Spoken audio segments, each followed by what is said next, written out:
Sup, my fellas. Don't forget to leave feedback, and enjoy the story. A warrior in white armor and with an energy sword in his hand stands against the backdrop of defeated monsters.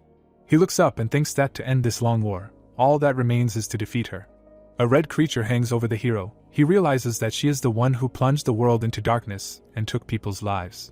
The red monster hovers in the air. The man thinks about her, that she rules all monsters. She has long claws. The hero squeezes a sword in his hand. Someone apologizes to Arden. The red creature rushes to attack the warrior. It is explained that on the earth, where he does not exist. A powerful explosion occurs. The question is asked whether he has ever tried to defeat this disgusting queen. The picture shows the image of a man of the race of dead souls. He says that now everything depends on Arden. A man with long hair blocks the monster's blow. The creature kicks the hero. He does not understand what is happening. The silhouette of a representative of the ancient dragon race named Reuben is shown in the frame. The question is asked if Arden understands that heroes are destined to lead those who are weaker. The man holds the sword with difficulty. He swings it, causing a powerful wave of energy. The red creature flies to the side. Stones are scattered around. The villain concentrates the flow of energy in her hand. The man clenches his teeth, seeing the energy heading towards him. The picture shows a representative of the race of monsters named Tehran and the race of gnomes Red Andal. The first says that some things in the world come to an end only after death. The second states that despite the fact that his strength was inadequate, he believes that he is different from them. The red villain swings her hand and sees a crater in front of her. She looks forward with a serious expression. Suddenly, a hero flies behind her with a sword in his hands. He cuts off her hand with one motion, which flies to the side. The creature roars in rage. She swings her other hand. The hero receives a powerful blow to the chest. Blood splashes to the sides. A representative of the mythical Kruger race and Longard Kusha look at him. The first says that he knows that it is hard to believe, but the position that the queen occupied. The second asks if she should have known her place and lived in silence. Does not it seem so to Arden? The man takes the enemy by the throat. He swings his blue sword in anger. The monster counterattacks, touching him with his claws. She concentrates a stream of bright energy in her hand. The opponents stand opposite each other, representing two different sides. A strong explosion occurs and a shock wave sweeps away the rocks nearby. The bloody representative of the fairy race Elena addresses Arden, saying that even if he is the only survivor. The creature blazes with pink fire, standing in a crater. The monster looks to the sides. The picture shows the protagonist's glove, which lies on the ground. The red villain is standing opposite her. She grins an ominous smile. Suddenly the protagonist hits her with his sword, flying out of the portal from above. The man holds a weapon in front of him. Someone addresses Arden. He fights calmly. The question arises whether he remembers his friends right before his own death. The picture shows rocks. The eyes looking at this gradually close. It is said that if this is so, then he hopes that they will also meet again one day. The character in white armor falls, realizing that he will always wait, and even in remorse, facing the consequences of his selfishness. The protagonist with his eyes closed hovers in space. It is said that he will remember the names of those who went through all the trials to protect others, the so-called hunters. The picture shows skyscrapers against the backdrop of the sunset. In the frame, a portal with a sword and signs on the buildings someone calls show. The guy looks at the interlocutor with interest and asks what he is doing, because they have a meeting soon. He calmly declares that he was just thinking. A guy in a suit puts on a protective mask, declaring that if he flies in the clouds, he will quickly be fired, and since the battle is over, it is necessary to get ready for the base. A group of people in the same clothes stand in the middle of huge dead monsters. The guy answers with the word yeah. The frame shows 3 fighters of different classes and with different weapons. It is said that one day monsters appeared in their world.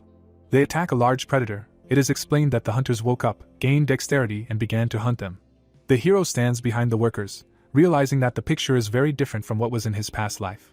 The young guy is shown against the background of his adult version with long hair. A worker in a mask sits next to a mutant, declaring that he is leaving the territory to the main character, and it is necessary to finish before the captain starts scolding them again. He answers that he understands. The guy with splashes of saliva loudly calls them idiots, asking if there is any use for them stupid. A guy with a shield climbs onto a monster, shouting that there is no need to waste his time because they may not get paid. The workers apologize to him. It is explained that this is common. The captain of the first assault group of the Brave Guild. The man grits his teeth and talks about useless scum, meaning this world. Sho runs a knife through the flesh, thinking that he is barely able to beat mutants even in the easiest dungeon, calling himself scum. The picture shows a city with the setting sun. The hero hurries through the park. He runs forward, realizing that now is the best time for morning hunters. He runs to the buildings. It is explained that today they will quickly get acquainted with the abilities. A man in a suit sits opposite another. It is said that abilities are a form of superpower. An awakened hunter is considered to be one who is able to reveal his potential, and the conditions for disclosure are still being studied, and therefore the investigations are still ongoing. The protagonist exhales tiredly. It is said that he will have to reveal his hunting potential, while it is written that despite the fact that the memory of his past life is preserved, he cannot use mana. He rests standing in the park. It is said that his mind and body remember everything down to the smallest detail. But even if he remembers how to swim, without water the skill is useless. He takes off his hood, realizing that in his case the reason why he continues training is probably because he is used to doing it in his past life.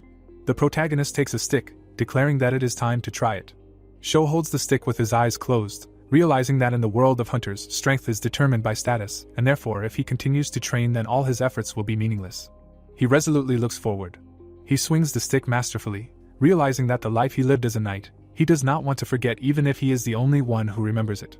The protagonist deftly breaks the stick on a stump. Pieces fly apart. Sho looks away when he hears someone addressing him. Surprised, Ren looks at him, asking if he is really training again. They are sitting on a bench. The protagonist confirms this. He in turn says that when he watches him train, it is both expected, but also not like him. The protagonist looks forward with a serious face. Hearing that he always has such a philosophical expression, he replies that nothing of the sort. They look at a mother and daughter, who notices that her uncle is playing with a stick. Ren claims that he should find a better place to train, otherwise he will be posted on the internet. The guy asks with a smile if he wants to become a hunter by chance. Sho, sitting on a bench, calls him interesting, because you can't become a hunter just from desire. Against the background of a city park, he says that the other one is right. Sho, sitting next to his friend, says that he wants to wake up and become a hunter and earn a lot of money. The picture shows a silhouette of a man against the background of cars, gold. It is explained that everyone wants to become a hunter because with an annual salary of more than a couple of billion, with admiration from the opposite sex, to stand on the front lines to face the unknown, the world really needs them. The guy scratches his head and says that's how it is.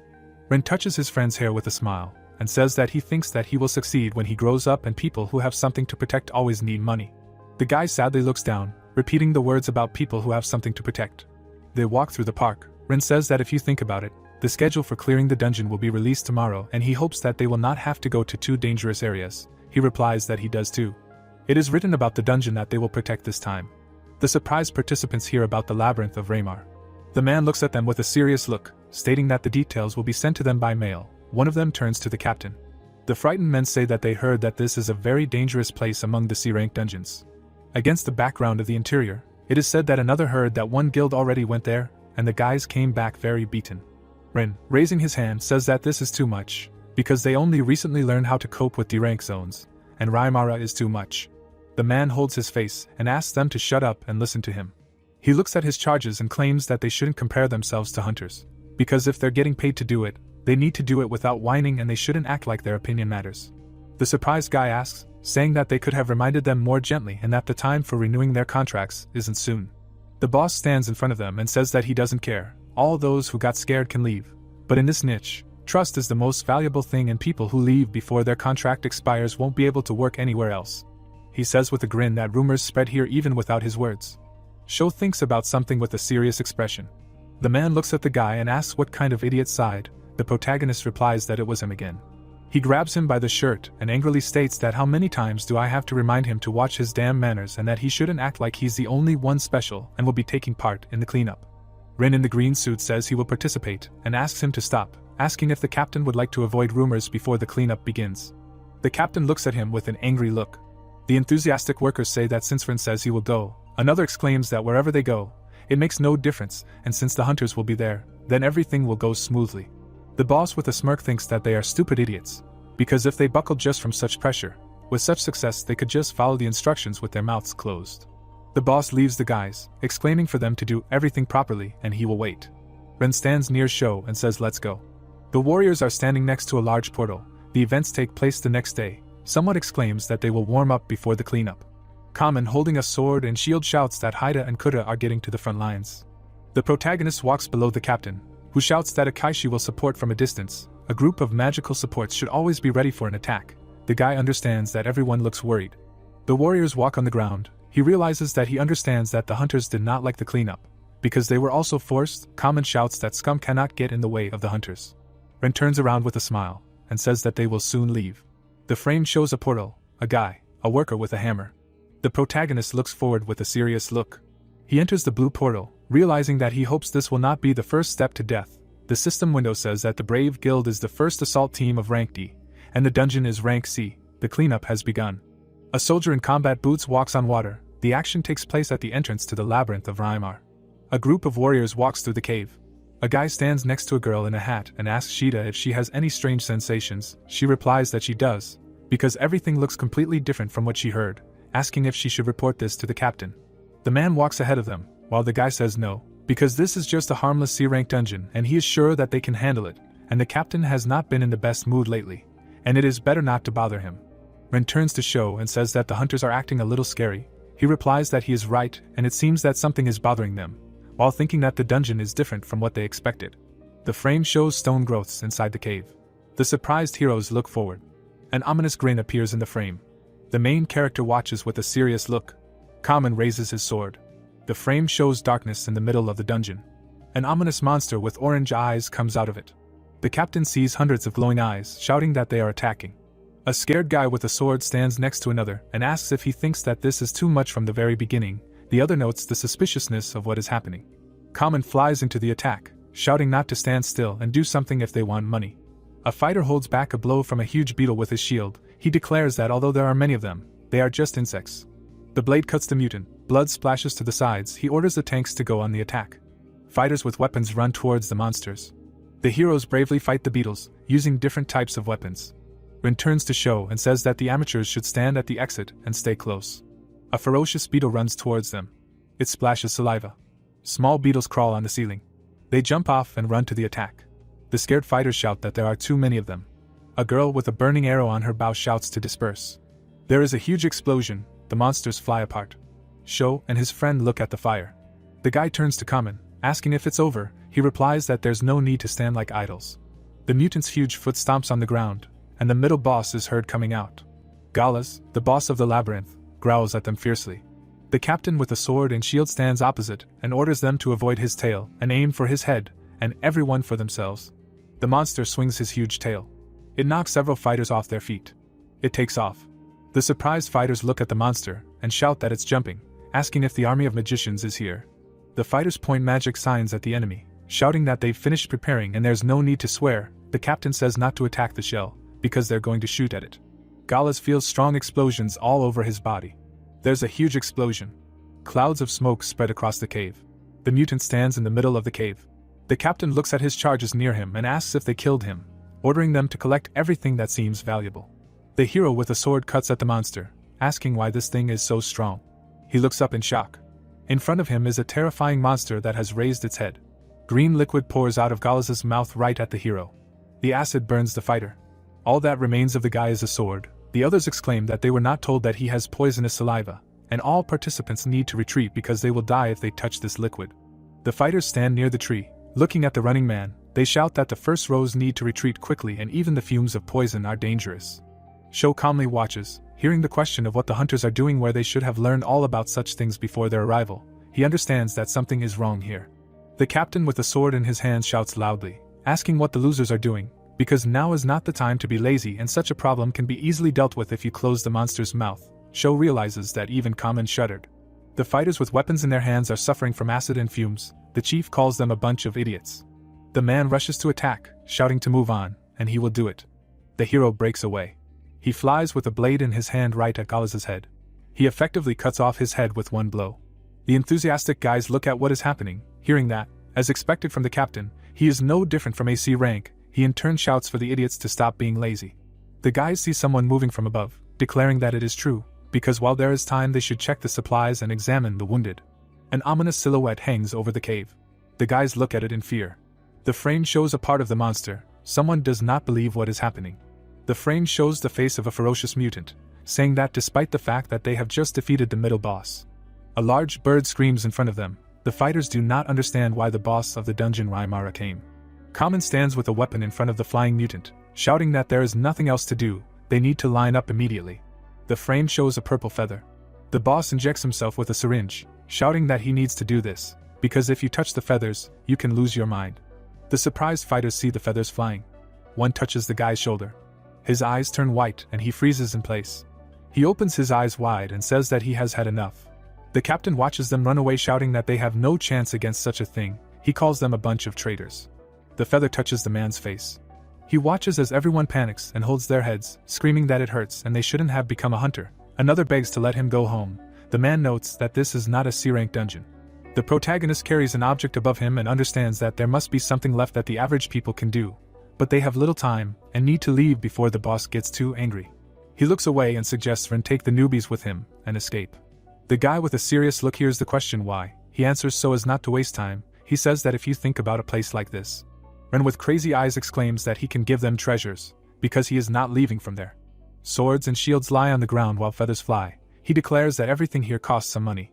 The distraught guy holds the blade and declares that even the sword of a hunter who died from poison is worth 200 million, and there may be things even more expensive.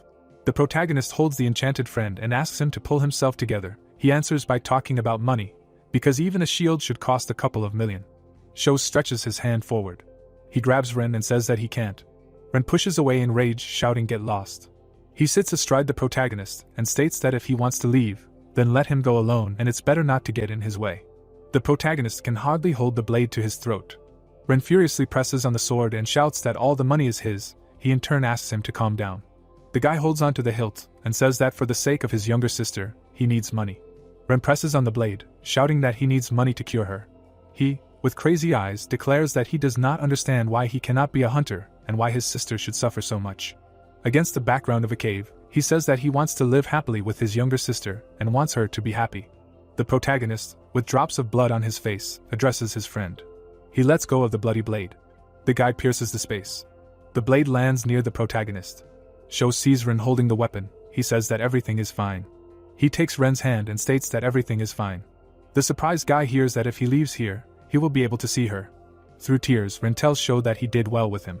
The protagonist gets up and states that he should take a deep breath, because he is fine. Sho takes him by the shoulder. Hearing that he should just leave, he replies that he needs to hurry. The guy looks forward in shock. Sho turns to him worriedly, realizing that he may still be under the influence. Ren jumps up. He holds the hilt of the sword with both hands. Blood splashes in front of him. The protagonist behind him in shock asks what happened. Drops of blood fly near Sho. Blood flows from Ren's mouth. The protagonist catches the falling body. The dying friend looks down and says that he is glad that he is okay. The shocked guy hears a question where they are going. Captain Common, under the influence of a spell, asks with a smirk if the concert is over already. A magical feather flies near his shoulder. Sho sees this in shock. He remembers the dying Elena. The protagonist looks forward in shock. Ren is lying on the ground in blood. Sho understands that when he heard that he had someone to protect, he thought that these were the words of an idealist. He remembers his cheerful friend, thinking that he is just overacting and let his words be empty. Sho in white armor stands next to his friends. In his reflection there is a younger version. He understands that he knows better. The guy with bloody shoes stands next to the sword. He realizes that Ren died covering him, and if he had not attached importance to his words. The protagonist holds two swords, thinking that his death would have been in vain. The rival stands in front of him, shouting that he is just adorable. The guy looks forward and thinks that even now. Kamen asks with a smirk if he is such a moron who fights with two swords at once, and it is a pity to disappoint him, but he is not in the game. Sho stands with a weapon, realizing that he needs to confirm something, that a C-rank hunter is definitely. The protagonist frowns decisively, thinking that such a hunter will definitely die today. The boss of the labyrinth flies above the maddened fighters. It is said that the cleanup was a failure. Kamen looks at the flying feathers. It is explained that the team scattered, and the hunters were destroyed. A purple feather touches his shoulder. He wonders why something like this happened. The commander with a smirk realizes that he was right, and this is not his mistake. Mesmerized, Kamen looks at the fighters, realizing that this is all the fault of the trash. He holds on to the feather and realizes that these fools interfered with the hunters. He with an ominous smirk realizes that these insects have no right to exist. The hero falls back with a pierced chest. The captain understands that he will personally do everything to make them pay him in full for losing. The dead fighters fly away from the captain with the sword. The maddened Kamen pierces them, screaming die. He looks at them in rage, realizing that they are useless idiots. The protagonist sits on the ground. The captain with a smirk says that Sho is also guilty, because he is an impudent, annoying idiot. The captain in rage flies into the attack.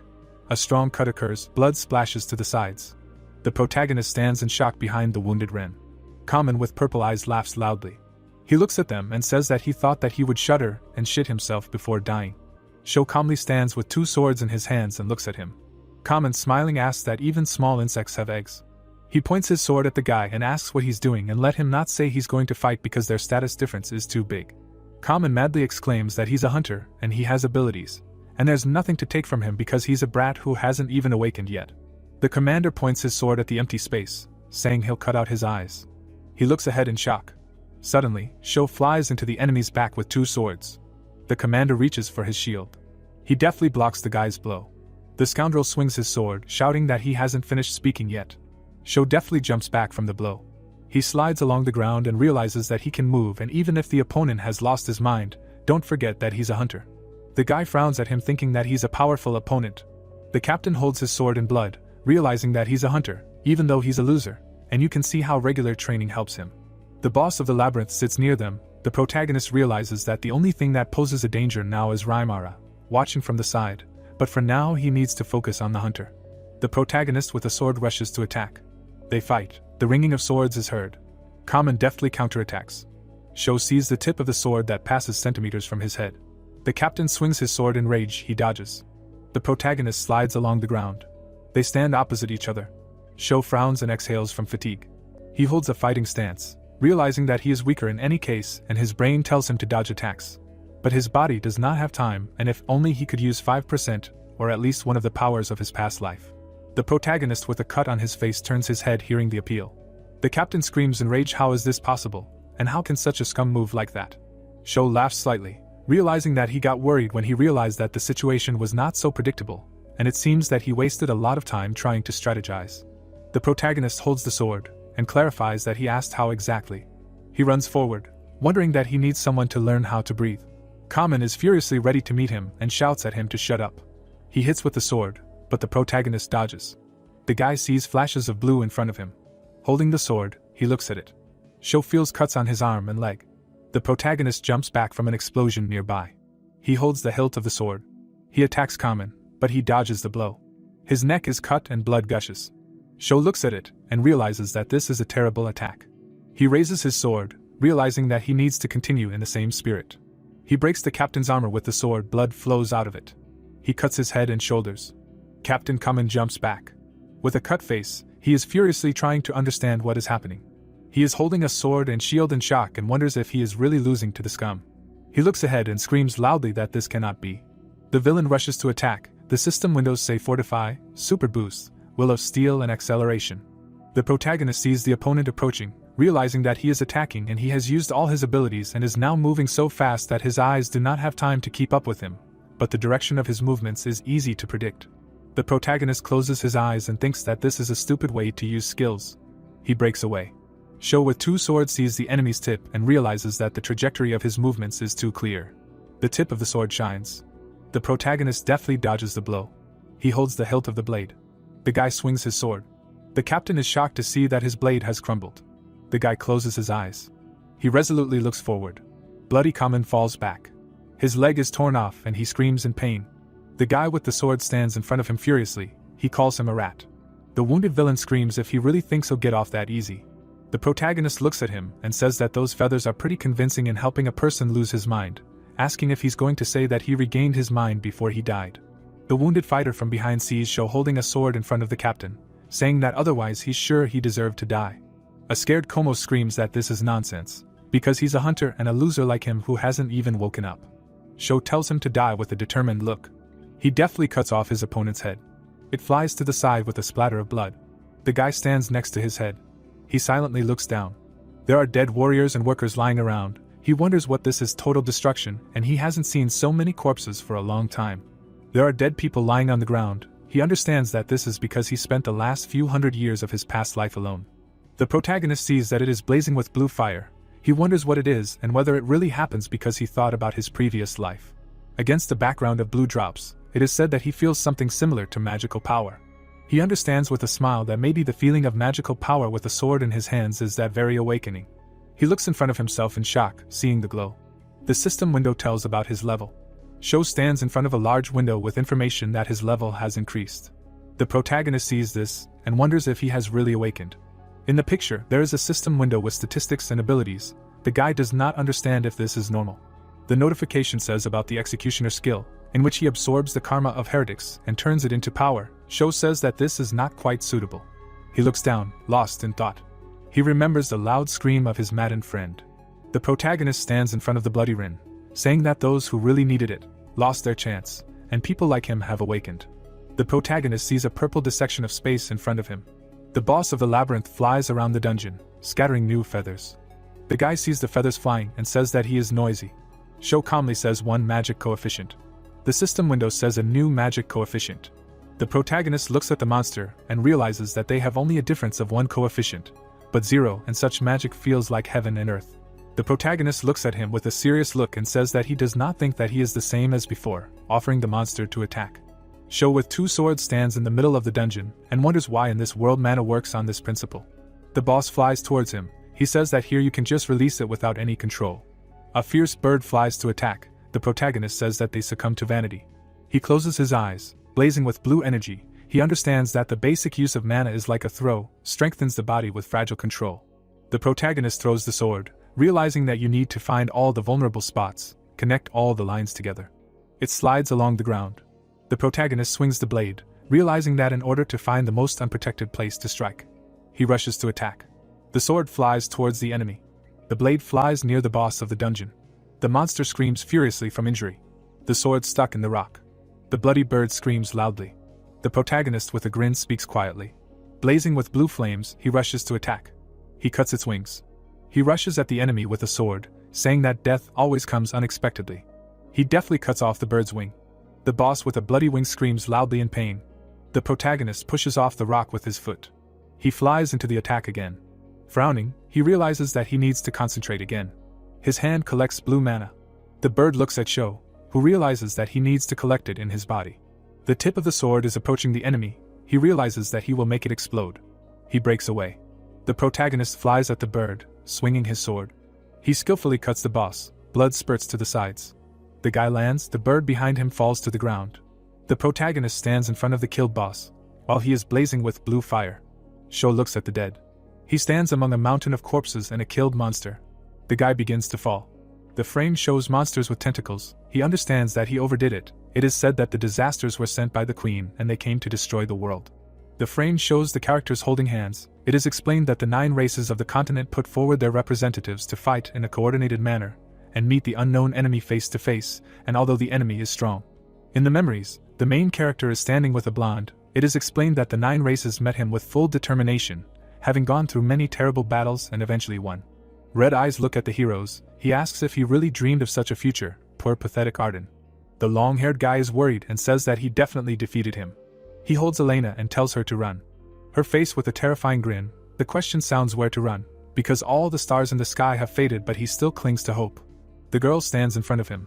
An ominous voice says that all this happened only because of his fault. Frightening faces hang over a frightened man. It is said that the darkness of his sins will continue to burn him from the inside in the next life. The wounded guy woke up. He lies in shock on a hospital bed. The protagonist jumps up. He looks away, hearing that he finally woke up. The guy in the green suit is sitting with a cup of tea. He puts it on a saucer and says that Sho slept for 3 days, calling him a rookie. The protagonist asks who he is. He hands over a business card and asks not to be so afraid of him. The man in the green suit stands opposite Sho, who asks what happened to the others. He puts the business card on the bed and says that he is right, despite the fact that he is a rookie, and the first thing he thinks about is his comrades. The frame shows dead fighters. It is said that the first armed brigade was completely destroyed and everyone including the captain was dead, and when the medics arrived on the scene, he was the only one who survived.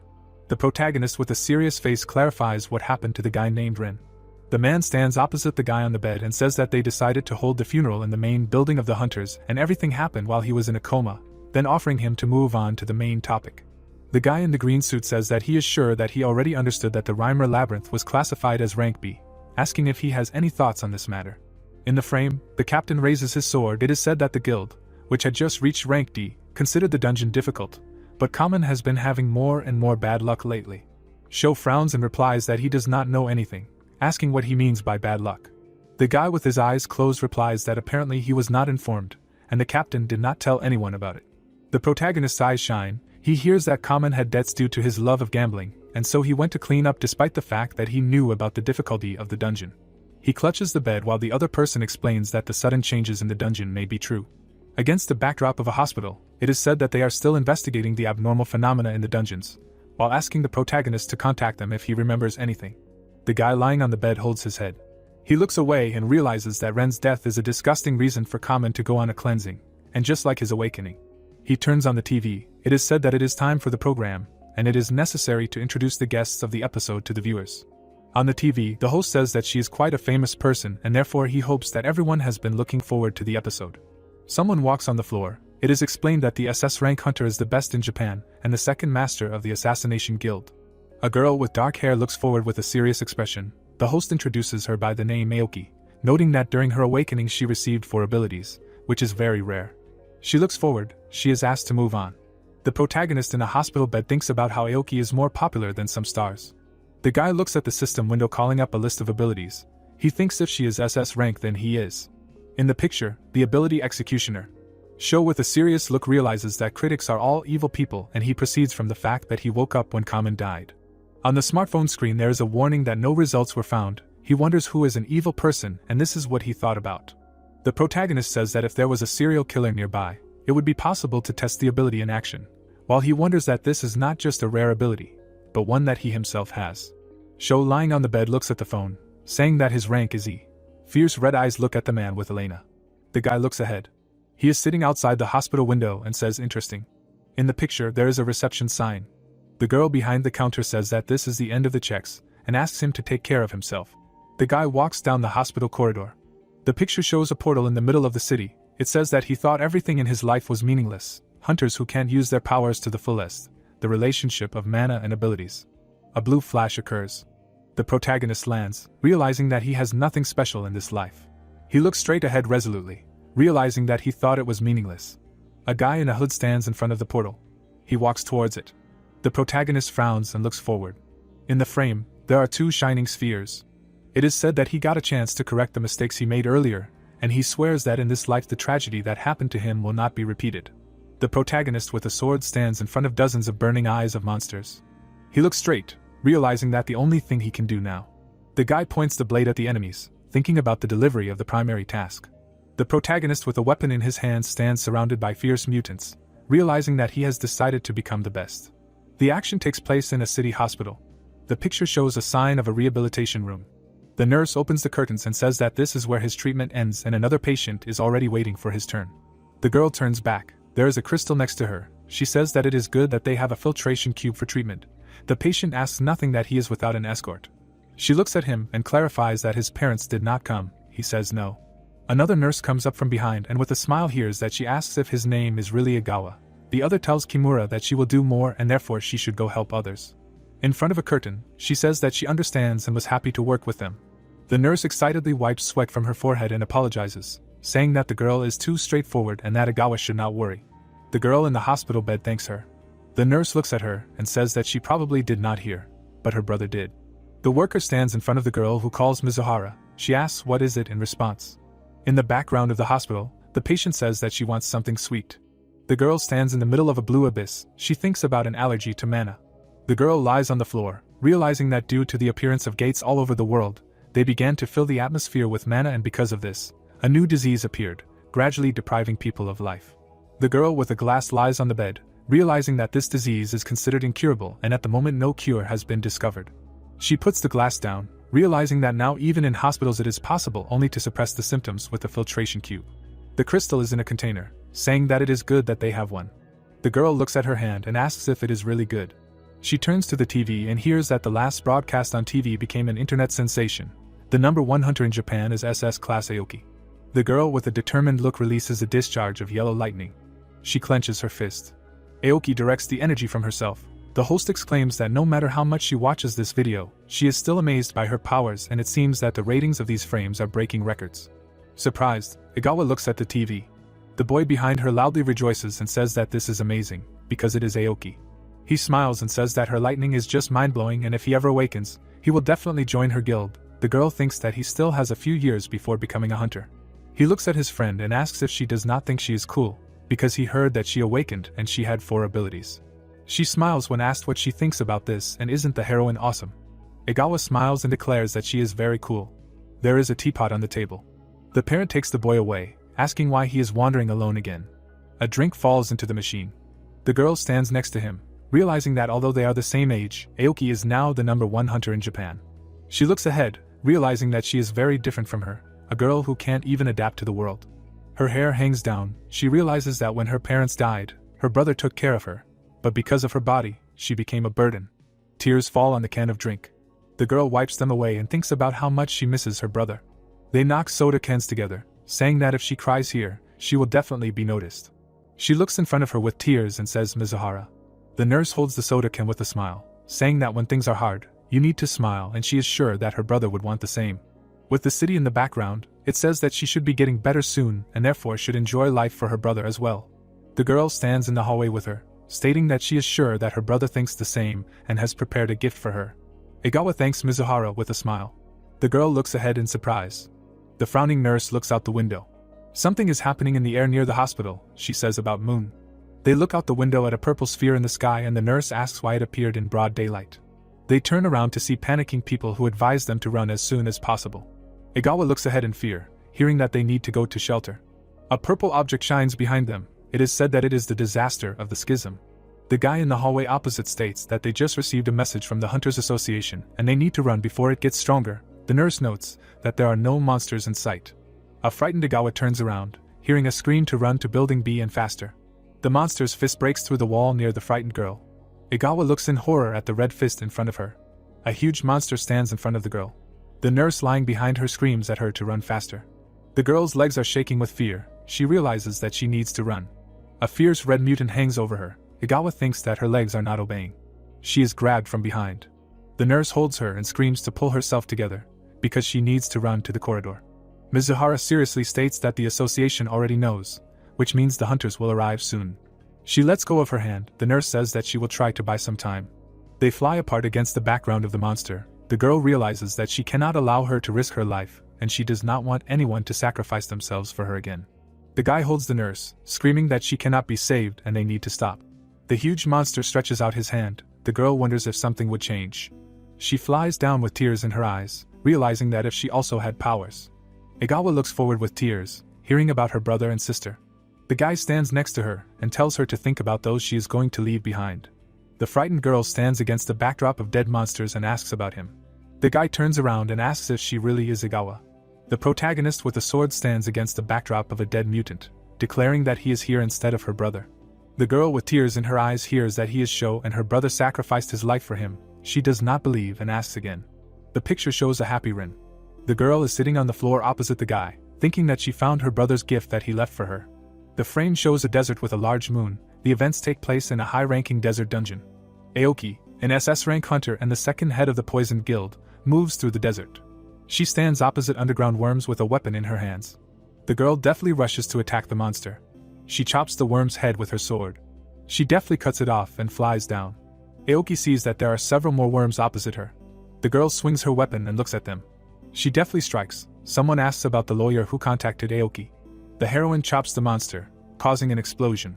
Pieces fall to the ground. It is said that, to be more precise, a member of his family was a lawyer, and the man himself is an A-rank hunter.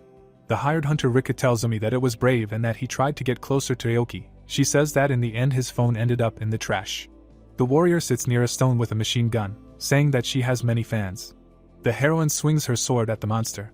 She attacks the mutant, while they discuss that she is the only SS hunter in Japan. Aoki calmly looks forward. Several worms surrounded her. She says that this is good. The girl with a smile clarifies that this is even very good.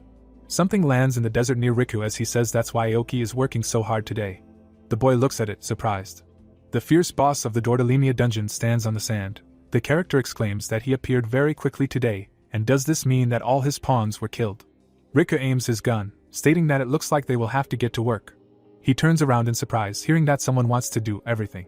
Aoki runs near the worm, saying that she originally intended to deal with it alone. A fierce monster crawls out of the sand. Aoki jumps over the monster. She is told that she can have fun. She replies that she warned him to stop calling her that. Lightning is visible in the picture. The monster is struck by yellow charges. The huge boss falls into the sand. A girl slides on the sand in white boots. She calmly swings her sword. The girl harshly chops the sand, saying that there is no point. Powerful discharges of electricity form around her. She clarifies about the escape. Umi and Rika look around. He says that it is worth thanking that A-rank hunter for this. The other answers that she dealt with the boss herself. Aoki holds the weapon. The system says that the dungeon has been cleared.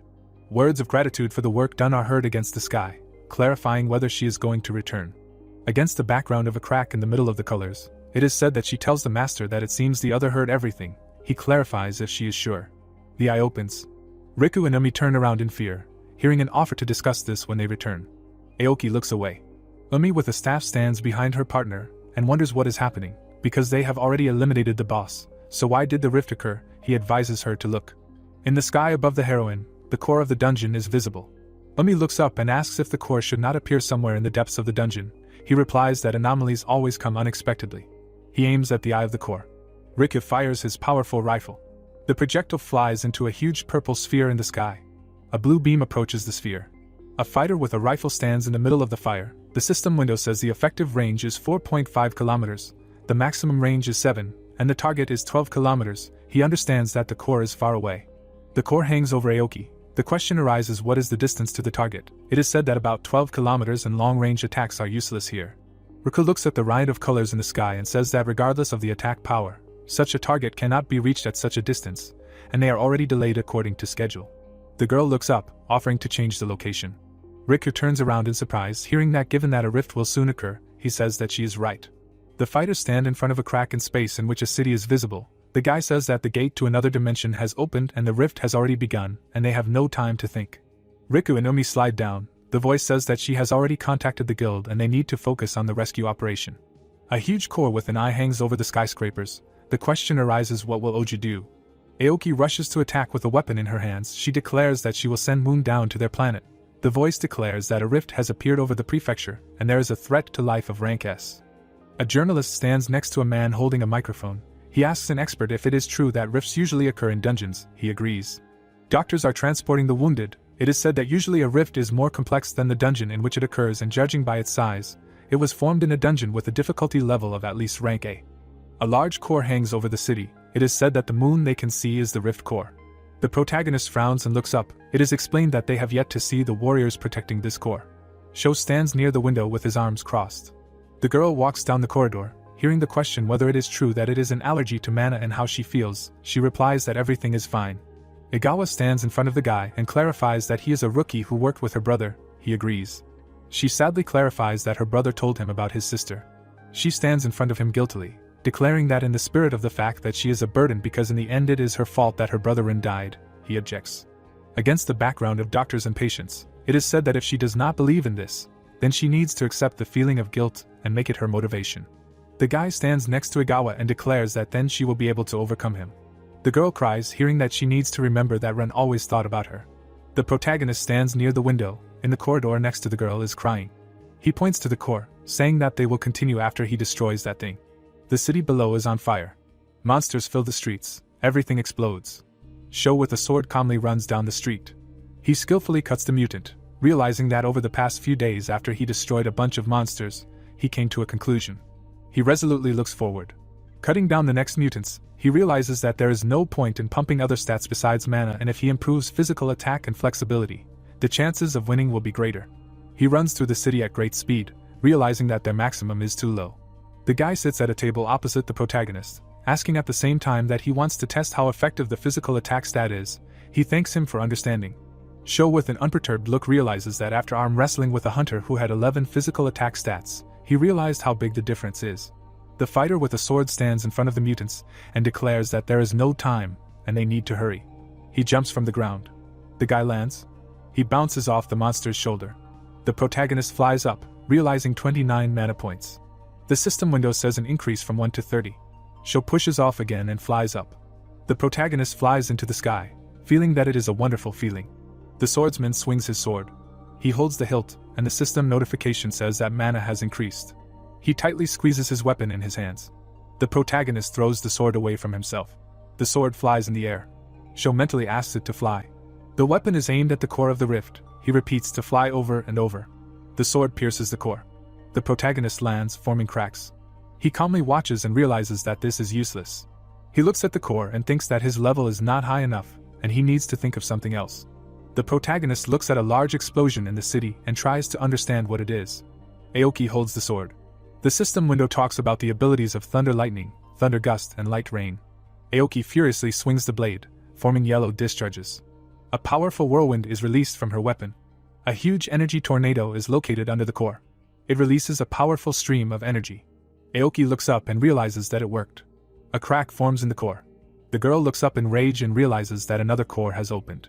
The eye of the core glows red. She wonders what it means that Moon was a protector. The red sphere approaches the city. The fighter holds a weapon in his hands. Aoki swings her sword, emitting a stream of energy. She tries to resist the enemy attack. The protagonist looks at her resistance and says that he expects from her because on TV they said that she is an SS-ranked hunter. The guy grabs her by the waist.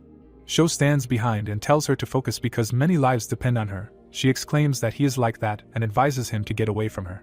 Sho resolutely looks ahead and realizes that if you think about it, she is wasting a lot of mana. The protagonist holds his hands, telling her to direct the mana as he shows. The girl looks at him incredulously, wondering what he did to her mana flow. She watches closely, realizing that now is not the time and that she just needs to. She looks at the globe below in shock, realizing that her mana has stabilized and is overflowing. The protagonist supports her from behind. Aoki thinks that she most likely spent all the reserves that she had and now is not the time to think about it. She emits powerful streams of yellow energy, stating that he has a good ability, and now she realizes that they are on the same side and in any case it is better to destroy the core. Aoki attacks in rage, shouting that he knows everything. A vortex of energy hits the building. It illuminates everything around. Streams rage in the center. The girl stands tiredly in the middle of clouds of smoke and says that she did it. Sho stands next to the shocked Aoki and says that she is not done yet. She asks again. The eye of the core glows. The protagonist explains that it is still alive, and it is quite funny. Sho points at the sphere and asks if it can hit again. The girl lying in the crater states that it is impossible, and that she seemed to be at her limit, and therefore cannot. Sho looks up with a serious expression, and hears that they can only wait for replenishment. He declares with a determined look that he will deal with this then. He climbs onto her weapon. She does not understand what is happening. Sho standing in front of her declares that she is still the best hunter in the country, and therefore she should have enough strength to launch one person into the air.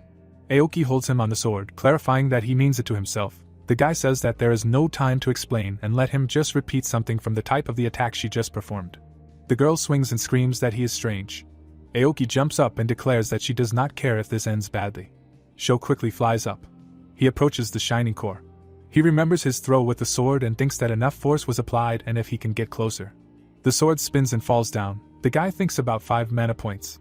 The system window says 35 mana points. The protagonist flies frantically, realizing that now from such a short distance. He throws the sword forward. The protagonist kicks its hilt with his foot. Sho skillfully launches the weapon into the core. The blade cuts through the air and rushes to the target. The tip almost reaches the eye in the center. It almost touches the yellow eye. A strong rupture occurs. A stream of energy breaks the core. Aoki is amazed to see this and does not believe it. The protagonist lands against the background of the exploded core. The girl thinks he is crazy. Particles fall on the city. The protagonist flies down. The system window says about increasing the level and receiving a new ability. Sho falls down, saying fine.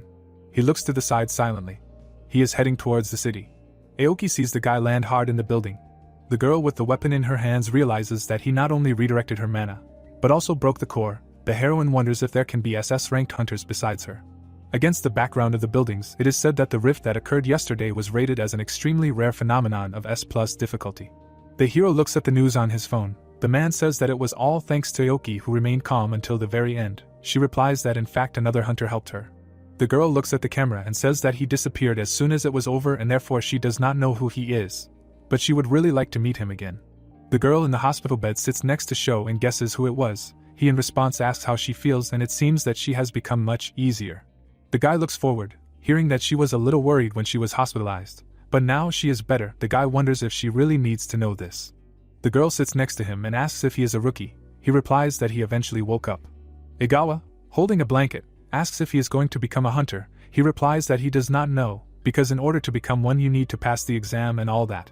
The guy looks forward with a serious look, stating that he meant that his level is still too low, while the girl supports him by saying that he will definitely pass because she will root for him. She smiles and says that he will become a great hunter. Sho looks at her in surprise. Against the background of the ward, he says that she is right. The protagonist looks out the window and states that the status will not change anything in any case. The fighters are standing on the ground of the hunter exam in the F-rank dungeon. In the background the protagonist declares that he will try to pass it. The warriors are standing in the middle of a wasteland with palm trees, An exclamation of good afternoon is heard and a question about the mood, because this is the forward channel of the hunter, revealing their secrets. A guy with a phone films himself and says that they will broadcast the 558th test on the exam fields. The hero stops the guy and asks if he can distract him. A cry about an SSS rank hunter is heard. The long-haired hero says with a smile that Aoki had 4 abilities when she awakened, and he awakened with 3. His name is Yabuki and he is an examinee. The blogger happily admires and asks what rank he is aiming for. He answers that of course he came for first place, and is there any point in settling for less. Sho with a sword is standing nearby, realizing that he has a maximum of rank A. The protagonist looks ahead and hears shouts about Aoki. The girl is standing next to the man. It is said that this time a special guest will be watching their test. She shyly introduces herself and expresses hope that they will shine with their abilities. The surprised participants look at her. They rush forward in a crowd and shout whether she is real and whether Aoki has come to watch their exam for the first time. The protagonist in the middle of the crowd realizes that perhaps guests are not usually invited here. A memory arises where she watched the hero fall. He understands that interfering would be problematic and therefore he would like to avoid the meeting, and it seems that it would be better to just not catch her eye.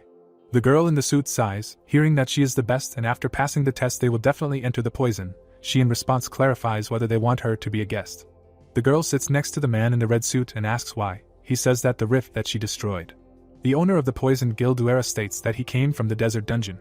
The girl sitting on the couch hears that due to the fact that the guild was in the dungeon during the incident, the people decided that they arranged a show for her. She replies that it is disgusting. He agrees with a smile and says that they cannot ignore this, and it is obvious that the president of the association will be at the next exam, and therefore if she takes part, they will regain the trust of the people and the authorities, and after that there should be no rumors. He adds that if she finds worthy newcomers, then let her take them to the guild. The fighters run forward. Apologies for the delay and the announcement that the exam is starting are heard. Drones fly in the sky. A girl with a microphone stands among the reporters. The spectators look at the running participants. The protagonist lands on a branch. He looks at the others and realizes that he needs to hold out for a day, and everyone else is apparently following the program. He looks ahead and realizes that everything is very simple, and therefore boring. Blue smoke approaches him. He turns around in surprise. The protagonist looks around and realizes that the flow of mana is very weak. But it is obvious that it is someone from his past. He wonders if this means that someone else has reincarnated. The president of the Hunter Association Kenzu watches what is happening and asks interestingly who will be number 1 this time. Aoki stands next to him and says that perhaps it will be Go. During his awakening he received 3 abilities. She looks at him and asks if he has a different opinion. The president looks at the tablet and says that it seems like young people have forgotten that the man who first stopped the rift in Japan was a hunter below rank S. The girl looks at him and understands that she can't say anything to someone who saw everything personally. She asks how he thinks who will be first. The girl pokes at the tablet, hearing that the guy number 241 seems to have potential, and he doesn't waste a minute of free time. The protagonist sees a photo, clarifying if this is the guy.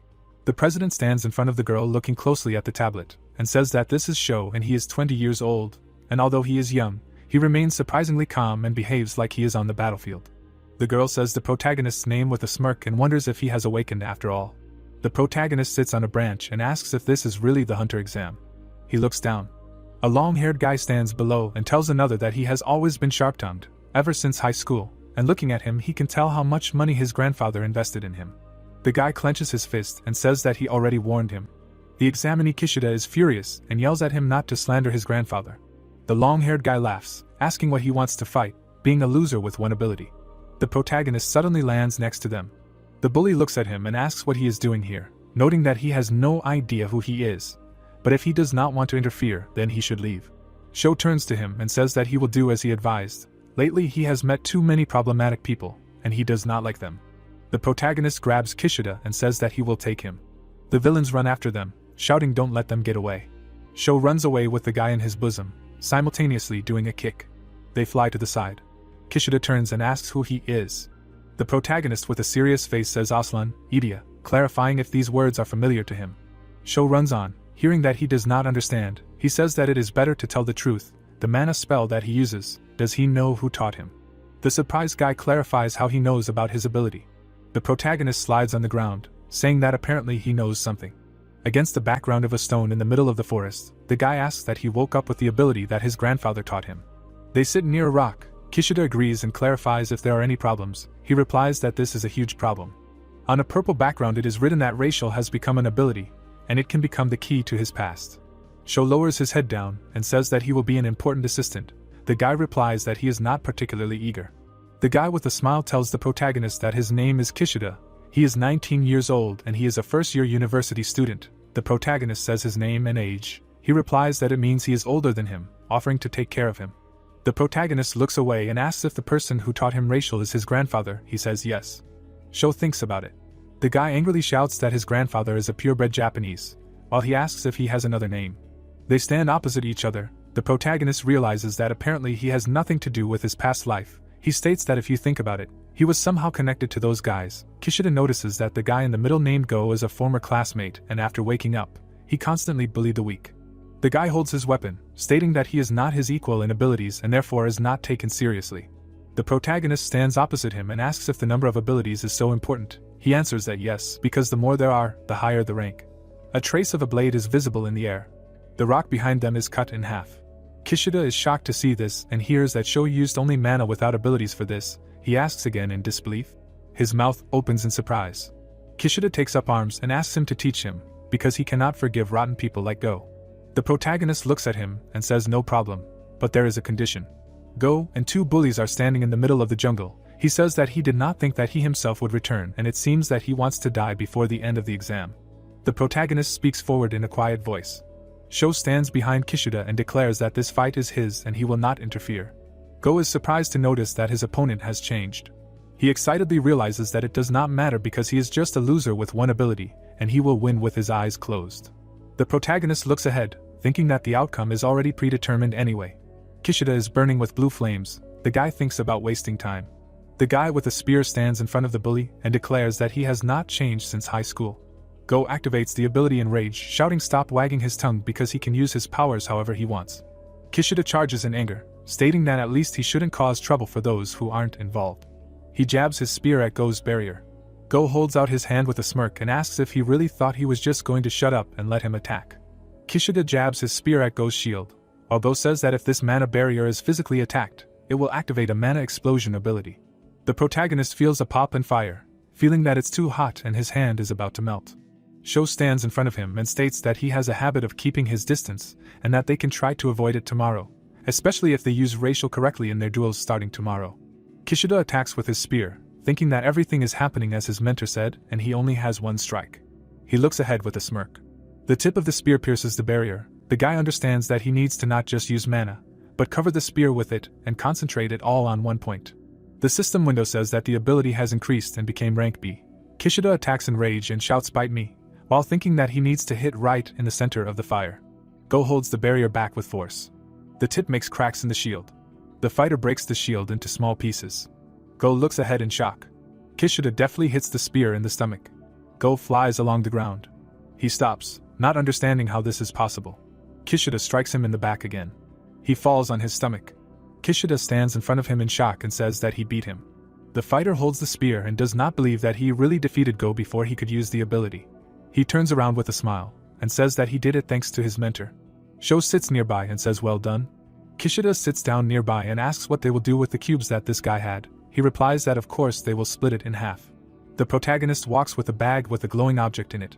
Frightened Kishida asks if this is even, because it is obvious that he only has 20%. He replies that he said so before the lesson. They stand in the middle of the forest. The guy declares that he will take part of his income as payment for lessons. He clarifies that he was serious after all. Sho says if he thinks about what the protagonist can teach, then it will be a good deal. They walk along the path. Sho says that the exam will be over soon. While offering to while away the time by hunting, he replies that if he could, he would have done it a long time ago. In the frame, the protagonist fights a monster. It is said that the only person who can do this in the remaining 12 minutes is the mentor, but it does not matter. Sho looks around with a phone in his hands and clarifies if this is the right number, because if he contacts him, he better come and even better keep the deal a secret. He replies that he understood everything.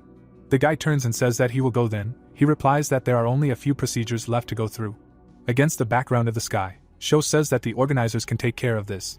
The protagonist goes to the portal, hearing words of gratitude for saving him. The window says that Sho is the best among the participants and has passed the exam. He leaves the portal, thinking that there are probably a lot of people like him, and as he assumed, in order to gather more people, he needs to create a new guild, and even though he said this, to create it you need to be at least rank C. A girl in a mask and glasses is walking down the street. The protagonist meets her, and they silently look. The The protagonist turns away and goes the other way, saying that she was wrong. She notices that she didn't even say anything.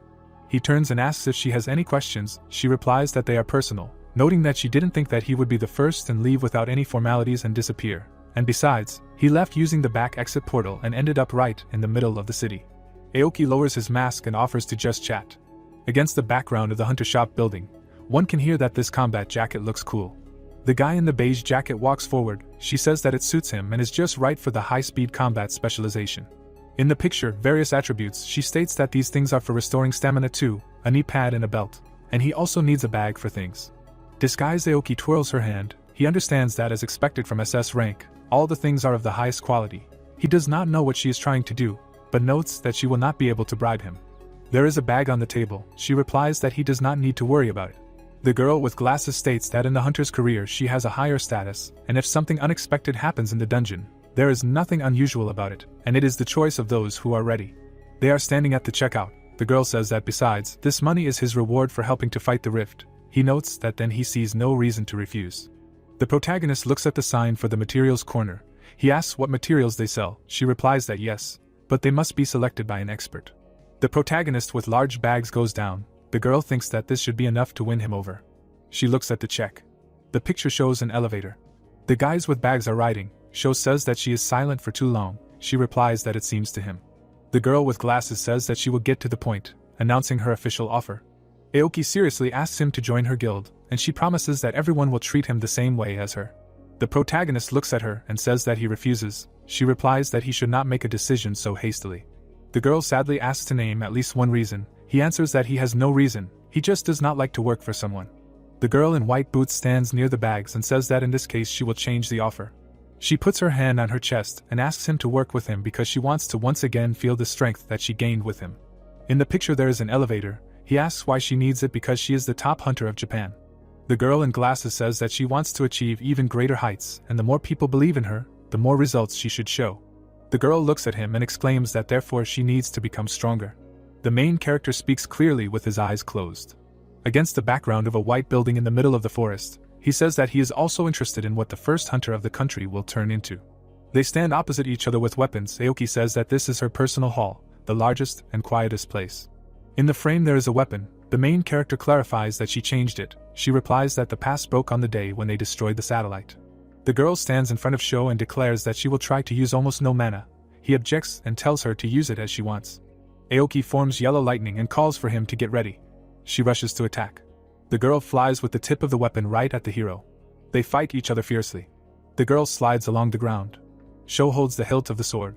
He maintains a fighting stance and realizes that because she does not control mana so well, she splits it and the fight turns into a parade of brute force.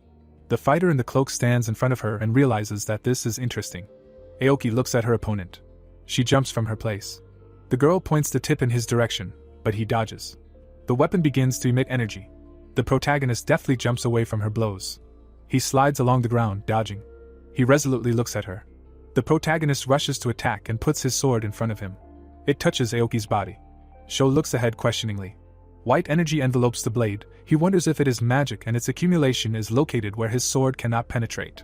Aoki strikes again, shouting that he cannot believe that he is a rank F hunter. Sho slips and says that it is only on paper. The girl begins to understand. The weapon lies on the ground, saying that it will not end so quickly.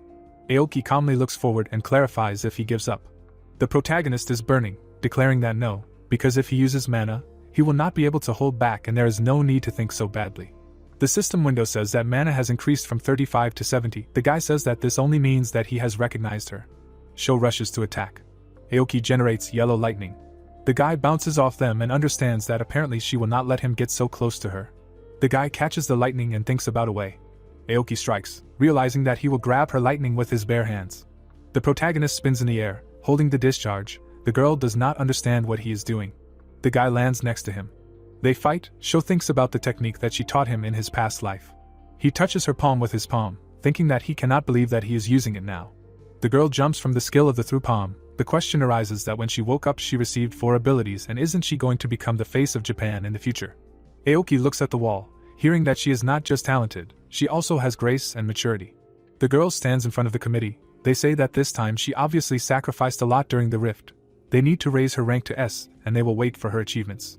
She thanks them with her eyes closed, stating that everyone is waiting for them because this is her duty. The girl is standing with a phone in the middle of the street. A man in glasses approaches her and says that she has been going on missions for 3 days in a row and asks if she wants to take a day off. The girl looking at the gadget says that he is right and it is better for her to stay home today. A shout is heard, "What are you doing?" She turns and sees a group of guys. Someone asks to stop. The happy guys hug each other. Aoki looks in surprise. She sees herself there. The man behind her asks if everything is okay. The girl goes to the car and says that everything is fine and asks to take her to the rift. Against the background of the hangar, the girl clarifies whether she lost. The guy agrees. She replies that she was ready for this, but it exceeded all her expectations and now she is ashamed. Sho replies that this is expected, considering that she carried all this on her shoulders alone. The girl sits on the ground and says that no one asked to read her the riot act and that it is probably too heavy to carry the entire country on her shoulders. The guy looks at her and says that this is obvious, because she did not decide this. The girl is crying. She sits in the middle of the training field and hears that there is no need to rush, and no matter how much pressure she puts on herself, nothing will change. He notes that he supports her actions. Aoki seriously asks to reveal the secret of his strength and teach her. He extends his hand, saying of course, but only if she comes to him. In the frame, a rock. The fighter holds back blows with his shield. He sees a monster in front of him. They are fighting a goblin. He pierces the monster's body with a spear. Kishida sees this with a smile. He turns around and happily shouts to the mentor that he has cleared the area. The protagonist looks at his phone sitting nearby. The guy says that he thinks he has seen this place before. Sho says that it seems that the action takes place in Saitama Prefecture in an E-rank dungeon. There is a shield in the frame. The guy says that Sho gave it to him, and it suits him very well. He says that from now on he will be a tank. Kishida stands next to him and asks if it is too sudden. He replies that he is giving him a role that suits his abilities. The guy rushes forward with a smile, saying that since he is a tank, he will go first. The protagonist looks ahead and thinks that he is happy for him because he has talent, and he broke everything with Aoki, so it is time for him to focus on quickly getting C rank to found a guild. The protagonist sees something happening ahead, realizing that there he will already be able to focus on collecting information about his past life. A frightened Kishida points his finger while Sho asks what happened. Opposite them is an old corpse of a fighter. The guy exclaims a human skeleton. In the picture is a torch. The protagonist sits next to him and clarifies that he died not so long ago. In response he asks if he is sure. The shield glows blue. The protagonist understands that although the mana is barely noticeable, he still feels its remnants. They break away from the place, shouting here. The protagonist and his ward are standing in front of the corpses. He says that he thought so. Kishida wonders if this monster is really stronger than they assumed. Sho, standing with a sword, says that he does not think that this is the work of a monster, because their bodies are in a strange position. Another states about a tank, an attacker and a healer, the order in which the bodies lie. The protagonist sitting next to them thinks that first they killed the most problematic one, the healer, and then the others, and a dungeon monster of rank. He would not think of such a thing. Sho with a serious look understands that this is all the work of another hunter. Against the orange stripe, Kishida asks again, noting that the boss room will be opposite. In the frame, an old couch on the ground and a lot of trash. Sho says that this place looks like someone's camp. Kishida with a spear stands next to him and says that it looks like a shelter. The other replies that they even committed a murder, and maybe they really are terrible people. He glances to the side and wonders if they ran away after their shelter was discovered, because the traces of mana behind are still clear. Kishida holds his head in shock, stating that he can't believe that they were in the dungeon they were hunting in and this is bad luck. The protagonist asks again what he means. Sho with a smirk says that it is unlikely that anyone will be luckier than them. The protagonist with his arms crossed stands in front of the system window with information about the executioner. He understands that it is finally time to try out the ability. The doctors carried the wounded into the cars, quickly talking. Han, the leader of the second unit's burial team, smiled and greeted the protagonist, noting that he did not expect to meet again under such circumstances. The brunette crossed his arms, and the interlocutor noted that he seemed to have awakened. The guy looked at the man and asked if he could really tell this just by looking at him, and he replied that it could be called professional deformation. Han nodded and asked to discuss this situation with the authorized witness. He unfortunately had other things to do. He pointed to the woman behind him, calling her Major, and left. There was a stretcher next to the ambulance, and the employee clarified whether Sho and Kishida were the first witnesses. Li Jia from the Hunter Control Department smiled and introduced herself. She stood in front of the boys and asked if there were only two of them and if they noticed anything suspicious or strange, and the boy replied that he had never seen anything like this before. The woman smirked and agreed that such incidents did not happen in E-rank dungeons, which brought back memories of her hunting past. The service vehicles hurried away, and the hero asked the woman for a business card, since they had been hunting here for some time. She handed him the card and thanked him for his cooperation. Sho glanced at the logo and thought that he had seen this sign before when he was a rookie. The major and his colleague exchanged glances, discussing that it was time to move out, and the brunette mentally assumed, based on the seriousness of the incident, that this time the employees were being interviewed. Jia turned around and asked to let him know if she remembered anything else, after which they said goodbye. There was energy around her, and the young man thought that he could barely feel any mana, but could it be that the operative hunters were hiding in the shadows, and they had better hurry? Kishida extended his hand to the hero who had turned around and asked if they weren't going to finish what they started, but the mentor decided to take a little rest today. The moon was shining over Wajongbu. The protagonist walked down the street, looking around. He noticed a purple trail around the corner. Sho stopped in front of the hotel building and chuckled at the fact that someone was hiding in a crowded place. The young man pressed the elevator button. Then he went up to the floor and noticed a cluster of energy. The guy stopped, assuming that he was here. A dark aura was coming from the cracks, and the hero frowned. He glanced warily to the side. Then he stuck the blade between the doors. He brought the sword down sharply, breaking the lock. The protagonist frowned and looked ahead. There was a broken window in the room. The young man looked out through it onto the street. Someone was going up, bouncing off the walls of the building. The brunette jumped out of the room. He rushed forward, chasing someone. Sho jumped from roof to roof, holding his sword. Finally, the stranger jumped to the ground. The protagonist cornered him. The man frowned and asked who he was, and if he was from the association or the army by any chance. Sho glared and said that if he gave in, he would make his fate easier. The interlocutor took out a knife and said that he was not going to give in. He jumped up, pushing off the wall, and exclaimed that he just needed to get rid of the boy. The protagonist raised his head, looking at his opponent. The man grinned, asking if the guy really thought he could see him. Sho leaned back when the opponent lunged, threatening to kill him with one blow. The brunette quickly moved forward. He went around to the side and hit the criminal under the knee. The man fell to the ground, and the protagonist twisted his arm. The guy furrowed his brows and said he had a lot of questions, like why the man lived in a dungeon. Sho held the opponent, asking his name, age, and allies, and the interlocutor asked if he was related to one of the dead, although they were all just a bunch of idiots. The criminal smirked and said that they just got rid of a couple of idiots, nothing special about it. The hero closed his eyes and sighed when the interlocutor exclaimed that he couldn't do anything without a trial anyway, so he should stop acting like a mercenary and just arrest him. Sho looked down at him and asked if he really thought this was a simple threat, and the man could calmly do the same thing as before. The interlocutor's eyes widened when he was jerked upward, and the hero said that he was unlikely to return alive, because no one was going to judge him by the law. The brunette threw the opponent into a bend. He looked at the man lying down, and his level increased from eliminating such a guy. The young man opened his mouth, noticing that he received a super spell of rank S. The protagonist looked at the screen, reading that the karma of heretics becomes his power, and decided that he should take a closer look at this a little later. There was a corpse lying on the ground, and the guy thought that the term heretics in the executioner's ability refers to simple criminals, or so the name of the hunters who use their powers for evil purposes. The brunette frowned and noted that this was a good way to become stronger, and now it was clear what the system wanted to say. He pressed the screen, deciding that his task was to get rid of the heretics. Sho picked up the criminal's phone and answered the call, after which someone's voice exclaimed that the control department noticed him, and he still does not answer calls, although the day X will soon come, and it is better not to get caught by them. The protagonist grinned. It was dark in the alley, and the guy asked what kind of a new gang they had formed, but they were complete brats. The criminal was lying nearby, and the brunette asked what they were planning to involve such criminals, but the interlocutor advised him to shut up if he valued his life. Sho frowned and noted that he seemed to have found a big deal, after which he asked for more details on when this day X would happen. He smashed the phone when the man began to insult him instead of answering the question. The young man took out the card of the major of the hunter-controlled department. The guy stood over the corpse, debating whether he should thank the government workers for providing him with information. The lights were on in the building. Someone slammed a fist on the table. The bespectacled man looked at the captain and asked if he was okay, to which the man said that they caught Kong Chanho. The man crossed his arms and asked if they had been contacted, but the man replied that it didn't look like the controlled department. A rank hunter Bei Dongsu frowned and thought that the enemy must be a hunter too, but why would someone who wasn't affiliated with the state try to stop them? There was a dent in the table from a fist, and the man said that they had wasted so much time and they should move on to the next location already, and he would meet that guy himself. Chungman Special Prison. Someone muttered that it was impossible to breathe here.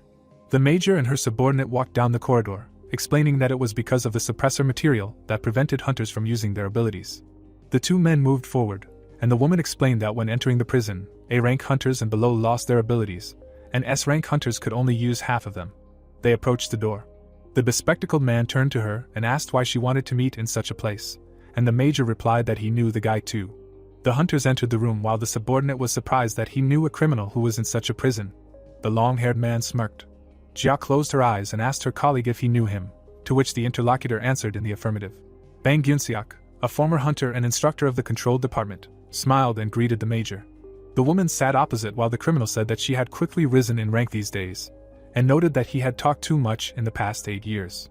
The long-haired man made a hand gesture when the interlocutor asked her to stop her meaningless chatter and not to interfere with the interrogation that he himself had taught her, and the man clarified whether she had really become a full-fledged expert. Jia put the photo on the table and said that Dong-su, who was a subordinate in the class, had made his move, and recently, organizational and specialized crimes had been happening more often, as if he was managing them. Gyunseok smirked and noted that the name sounded familiar, and asked if she really meant that he was secretly managing him even though he couldn't even contact him. The other woman slammed her hands on the table. She jumped up and promised that this time she would make sure that he couldn't lift a finger here, and that an event similar to the assassination attempt on the Prime Minister 8 years ago would not happen again. The criminal grinned and asked if she had ever felt the weight of responsibility. The brunette frowned and muttered that he was talking nonsense again. The man looked at her and said that the current staff was just a bunch of incompetent idiots who were above them. He glared and added that that was why he had decided 8 years ago that he wanted to bury them and make an example of them. The woman gritted her teeth when she heard the other man regret the tragedies that had happened during the incident. Jia frowned, remembering the long-haired man strangling the man, and the criminal saying that her father had been an outstanding hunter. He pointed to the collar and said that he had been completely neutralized in the room where the strongest power suppressors were kept, so did she really want to put even more pressure on him when he was already defenseless? The major approached him. She jerked the chain sharply and noted that the man had been quietly sitting in this prison. Jia narrowed her eyes and promised that she would not let him get out of here. The light was on in the corridor. The bespectacled man looked closely at the boss, who told her that 8 years ago, 35 hunters had gathered together to stop Gyunseok from trying to kill the Prime Minister. She turned around and added that one of them was her father. The woman introduced the man and said that in the end, the criminal's terrible actions were stopped by the current chairman Jin Mansu, but the losses were irreversible. Jia smiled and said that it was all in the past and there was no need to worry now, so they should get back to work. The brunette took out her phone, where the news appeared, and muttered that it seemed like someone had decided to help them. Spotlights were shining above the prison, and the major noted that the guy in the photo was the guy who escaped yesterday. D-rank dungeon, brick mine. Kishida looked at the hero and asked if he was really going to take materials instead of money now, to which the young man replied that he was going to take materials as well. The interlocutor raised an eyebrow and asked why he didn't just sell the cube to get money from it. But the brunette replied that even the hunter's shop had a lot of stuff that couldn't be bought, so they would figure it out themselves. A monster with blue eyes appeared in front of them. The guy swung his spear. He stabbed it into the enemy's neck. The monster turned to him. The protagonist quickly landed next to it, cutting the monster. The enemy's body split into 2 parts. The hunter stood in the middle of the monsters, and Kishida asked why the mentor suddenly needed materials, to which he replied that they were not for him personally, but he would tell them later. The spearman frowned and attacked one of the opponents. A few precise blows cut off the heads of 3 monsters. The protagonist landed on the ground, and several enemies fell behind him. The guys looked ahead when everything shook, and Kishida clarified whether the boss of this mine was coming to them. A monster appeared in front of them, and the young man noted that it was simply huge. He looked questioningly at the mentor, who said that he would deal with it. The protagonist rushed forward, thinking that he would get good materials. The monster hit the ground with force. The brunette deftly climbed up its paw. Sho jumped up. He intercepted the sword in his hand and stabbed the enemy. Then the young man made several swings with the blade, leaving wounds on the enemy's body. The dungeon boss was cut into several pieces. The hero sank to the ground. Claws and horns lay in front of him, and Kishida muttered that the truth could not even compete with him. The sky above the city was painted in the colors of the sunset. A glow emanated from a small sphere. The protagonist sat at the table in front of it, recalling the secret technique of the fairy tribe for revealing latent abilities. The boy remembered going shopping with Aoki and thought that he had stayed up all night to create a soul capsule with the materials she had bought for him, and the main motive for clearing the dungeon with Kishida was the materials to create the soul capsule. The brunette stretched out his hands towards the sphere. The first attempt was a failure and looked like slime. Then it turned into burnt ash. Then the sphere was incomplete, and several more attempts looked unsatisfactory. Night fell on the city. The monster's chin was lying on the table, and the hero decided that this was the end of trial and error. He narrowed his eyes and asked for it to work this time. The boy extended his hands towards the shining object. A bright flash lit up everything. The brunette's eyes widened. A soul capsule was floating in front of him, absorbing the power of a D-grade precious metal. The young man swallowed it, thinking that this way he could increase stats other than mana, after which his stamina increased to 11. He rubbed his chin and decided that thanks to this, he would not have to rely on the executioner alone. The hero turned to the monitor, where the news reported that an unidentified body was found at an intersection last night, and the police were continuing to investigate the case, believing that it was somehow connected to a crime involving forces in Ulsan province. The brunette frowned and thought that this was quite unexpected. He picked up the bag, thinking about reporting their base to the major, and wondering how far they could get with just these leads. The moon was shining in the sky. The woman was walking through the parking lot. She noticed the windshield of the car. There were papers and a broken phone in a package. The major unfolded the note, which stated that the thing belonged to Kang Chanho. The protagonist was standing behind one of the pillars in the parking lot, and Jia called a colleague and asked her to wait for her, as she would be there right away. The guy continued walking, while the woman said that she had an idea about Gyunseok. In the colonel's office, someone was discussing how Dong-soo was always nearby when a crime involving the forces occurred, and the interlocutor clarified whether this person was in Tokyo now. So Jianga leaned on his hands and noted that this was a serious statement. The major looked at him and nodded, and the man asked her why she came to such a conclusion. The woman put her hands behind her back and said that there was only one number stored in the burnt phone, and its signal pointed to the location of their hideout in Tokyo, where Dong-soo was last seen. The man rubbed his temple and said that the incident happened in Ulsan, and their motive was a plant with explosive power. The girl introduced the room and said that they also found a lot of evidence pointing to this city, at the place of Kang Chanho's death. She remembered the face of the criminal and added that Dong-soo was also seen there, and the association was sending hunters for this master, and this was their chance to catch them all at once. But what if the real target was in Tokyo? The colonel frowned and clarified whether she really wanted to say that his target was related to Gyunseok. The brunette narrowed her eyes and answered in the affirmative. Jia glanced at the chief when he asked what he wanted from the old man and guessed that they wanted to attack the prime minister again. But even if that wasn't the case, they might be planning something else. The woman remembered the prisoner and said that they were already fully prepared and were waiting for their next move. Jianga closed his eyes and muttered that she always got worked up when it came to Gyunseok. He put down the newspaper and said that the prime minister was leaving abroad today. So did the major really think that the prisoner would be able to take revenge on him for what happened 8 years ago? There was a lamp on the ceiling and Jia noted that the official would be leaving from the airport, which was right behind the prison. She clenched her fist and added that she would take full responsibility if she was wrong, but if it was true, then the tragedy could be prevented. The interlocutor's mouth opened and muttered that she didn't change. Jiangdu frowned and ordered to gather the local police and report directly if anything happened, and he would try to trust her instincts. Jia looked at him carefully and thanked him. The outer wall of Chungman prison. Dong-soo touched the earphone, listening to the voice. He unfolded the map and said that the operation in Ulsan had already begun, and all the underground tunnels were shown on this map. The man glanced sideways at the bespectacled man and ordered them to move out. The guy reached out to the wall. He ran his fingers along the stone. The next second, an explosion was heard from the use of a B-rank death hand. The criminal smirked and noted that there was a material suppressor. He pressed the bracelet and said that under normal circumstances he would only be able to use the ability once. But with this thing, the problem would disappear, so everyone should wear the same ones.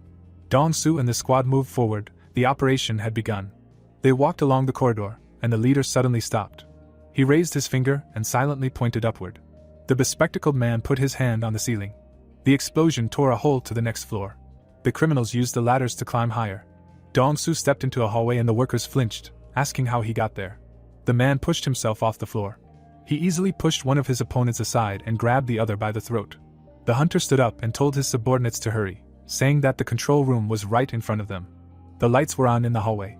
The men stood on either side of the door. The bespectacled man touched the surface with his finger. A small hole appeared. Dong-soo approached quietly. He took a deep breath. Then he exhaled the deadly poison into the hole using his A-rank ability. Smoke seeped into the room and someone coughed. After a while, they opened the door. All the employees inside were unconscious, and the criminal noted that everything was going smoothly for now, but it would be more difficult if backup arrived. The man began typing something quickly. Then he pressed the red button and ordered to go to that person. The video from the camera opened in front of him. The long-haired man smirked. Dong-soo and his squad knelt down, declaring that they had come to pick up their instructor. Gyunseok knelt down and praised them for a good parade.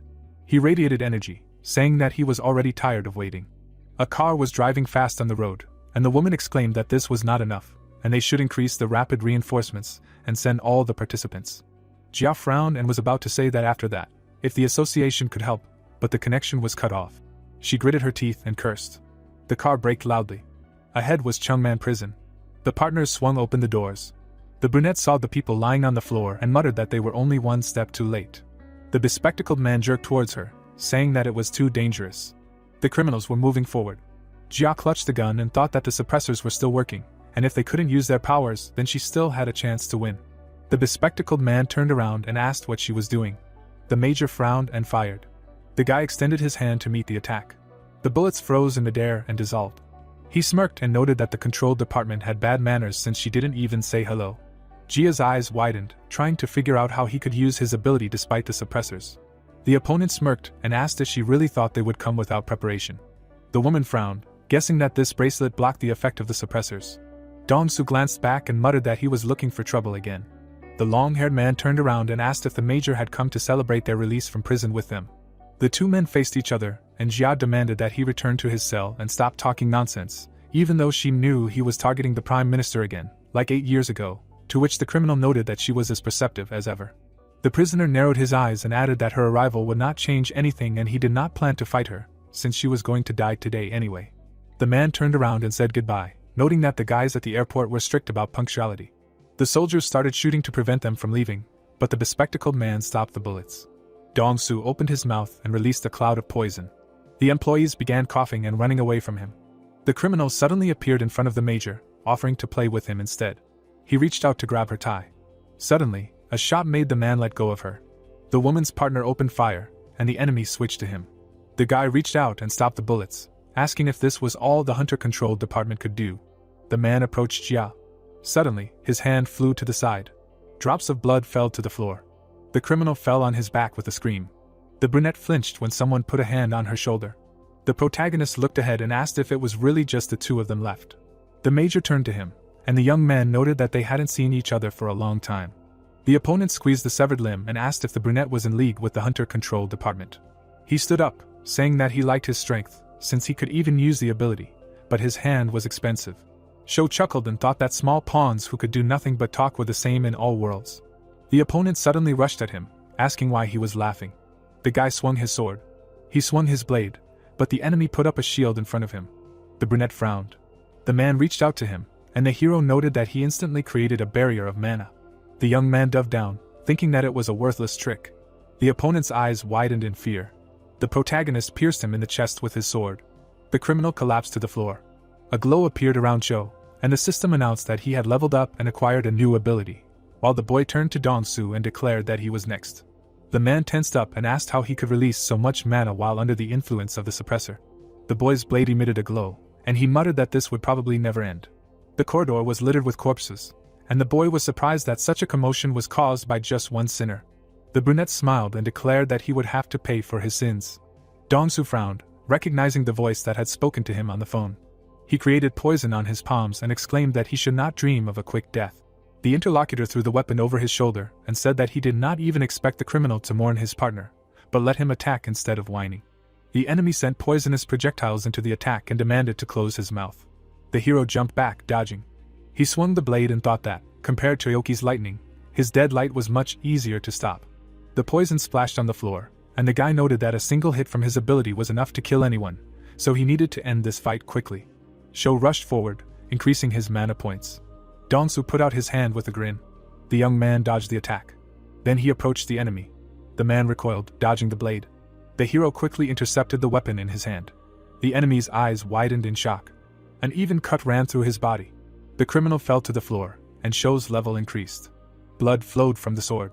Jia looked at him in shock, thinking that it was simply unbelievable that he was currently under the effects of suppressors, and he could move like that without his abilities, with only a little sword skill. She ran up to the boy and asked his name, remembering that they had met before in the E-rank dungeon. The corpses of criminals were lying on the ground, and the major noted that this area was closed to civilians, since he had infiltrated here, and his timing was perfect. The lights were flickering in the corridor, and Sho asked what she was trying to tell the man who saved her life, and besides, it was not the time to think about it, since there was another person with them. The boy remembered how he had crossed paths with Gyunseok for only a second, but he recognized her immediately. The protagonist looked ahead and thought that such mana was rare to meet, and perhaps the man was the strongest person he had ever met in this world. The major frowned and tried to object. Sho smiled and said that everything was going according to his prediction. He slung his sword over his shoulder and asked if there were any more reinforcements. Hamyang Airport was engulfed in flames. Gyunseok smiled in the midst of the chaos. The soldiers hid behind a partition, discussing what it was, and someone suggested that it must be at least an S-rank hunter. The men peeked out, saying that the main plane had to take off anyway, so they should contact the association and ask for backup. They pointed their guns and opened fire at the team. The long-haired man bared his teeth, stopping the bullets in midair. The ground beneath his feet was heating up. The soldiers ran forward. They surrounded the criminal, and he muttered that people do not learn anything from life. Gyunseok held out his hand and said that they would burn alive then. Several fireballs appeared in the air. Another plane exploded. A bunch of people burned, trying to escape. Bodies were disappearing into the flames and screams were heard all around. The man stepped on the ground, turning into lava. He glanced at the hooded man who jumped out. Gyunseok grabbed his face and was surprised that one of the hunters was still alive. The criminal slammed his opponent into the ground with all his might. The man screamed as he burned alive, and the long-haired man asked who his instructor was that he was so weak. The man pulled his hand away and muttered that he couldn't find the politician, so he used this trash to hide in a safe place and play hide and seek.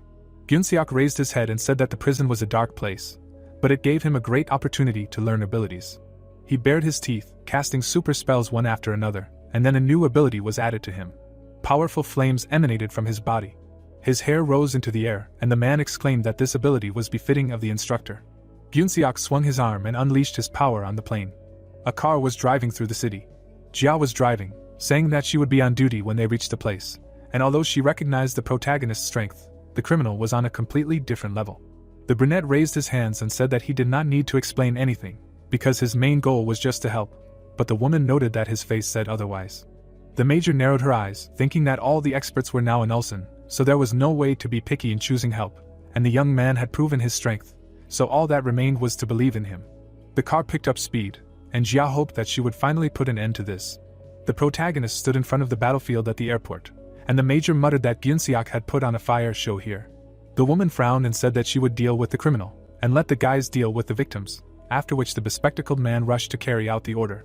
Sho narrowed his eyes and thought that their enemy was an instructor of the hunter-controlled department in the past, but regardless of that, he was now just a mass murderer, so he should fit the criteria of his executioner ability. The brunette turned to the young man and called him. She closed her eyes and said that now was an emergency, so there was no need to check him. Jia looked at the hero intently and added that she also could not guarantee his safety, so he should take care of himself, but also did not need to do anything terrible. The interlocutor smiled. The major raised an eyebrow and said that now was a war on the brink of life and death, so he should understand his own limits and be careful. Sho looked at her and thanked her for her advice. Fire blazed around the plane. Gyunseok smirked and said that he was waiting for him. Prime Minister Yu Chanyeol looked at the enemy and exclaimed, "Is it really him again?" The long-haired man extended his hand and said that he had spent 8 years trying to calm himself down, but unfortunately, he could only come to one conclusion, that he could not stand to follow orders from such a person who had no abilities at all. He stepped forward, heating up the asphalt. The man turned to the girl and reminded her that he had warned her many times, but she still came. Jia frowned and said that the instructor should have sat quietly in the cage, but he had crossed all boundaries. The criminal turned around and noted that time was flying by and that she had grown so much, but the girl only shouted at him to give up. Gyunseok jumped up and said that this was just nonsense. A blade flew between him and the Prime Minister. The protagonist swung his sword, blocking the official. The young man looked at him and asked him to step aside. Chanyeol took his hand to get up and asked his name, but the guy decided that it was not worth revealing his name. The brunette stood with his back to the enemy, asking if the man was hurt, and the man exclaimed that he needed to run. Gyunseok narrowed his eyes and asked who he was. The protagonist looked back and said that he had already said before, that he did not need to reveal his name. The criminal created a flame in his palm. He swung his hand, attacking him. Sho picked up the Prime Minister and said that he would carry him to safety. The enemy stepped on the ground and asked if he really thought he could run away from him. Jia appeared in front of him. Gloves appeared on her hands, and the woman said that the instructor had already lost 50% of his mind. The interlocutor grinned and objected that he had already completed half of his plan, and all that was left was to finish them all off. He swung at his opponent. Their forces clashed. The man caught Jia's fist. She clenched her teeth and flinched. Gyunseok grinned and laughed. The major turned pale as the enemy screamed that she would hardly survive. The girl was thrown back. The wound on her stomach began to heal. Jia stopped with her foot, and the criminal noticed that she allowed him to cut her flesh. The brunette ended up behind the enemy. Gyunseok turned and brought down a blow, screaming that this was very naive. He reached out with his hand to her. The major narrowed her eyes as she was grabbed by the throat. The long-haired man grinned, gathering energy in his other hand. The woman closed her eyes, trying to defend herself. She flew back and fell. Jia tried to get up, leaning on her burnt fingers. The main character approached them from the side. Gyunseok looked at him intently. The young man looked calm, but the major asked him not to do this. The girl sat up and said that even he was no match for this monster. She raised an eyebrow when Sho pointed out that she had already done all she could, so she shouldn't overexert herself and just watch. The protagonist gripped his sword and raised his mana to 110, adding that the girl would understand what it meant to jump over her maximum and use all possible potential. The two looked at each other, and the prisoner chuckled that many people had come to greet him from prison. He raised his hand and added that he had no obligation to be his opponent. The man passed by and asked him to just stand still, as he had no desire to waste energy on trash. At the same time, Gyunseok managed to dodge the blade piercing his hair.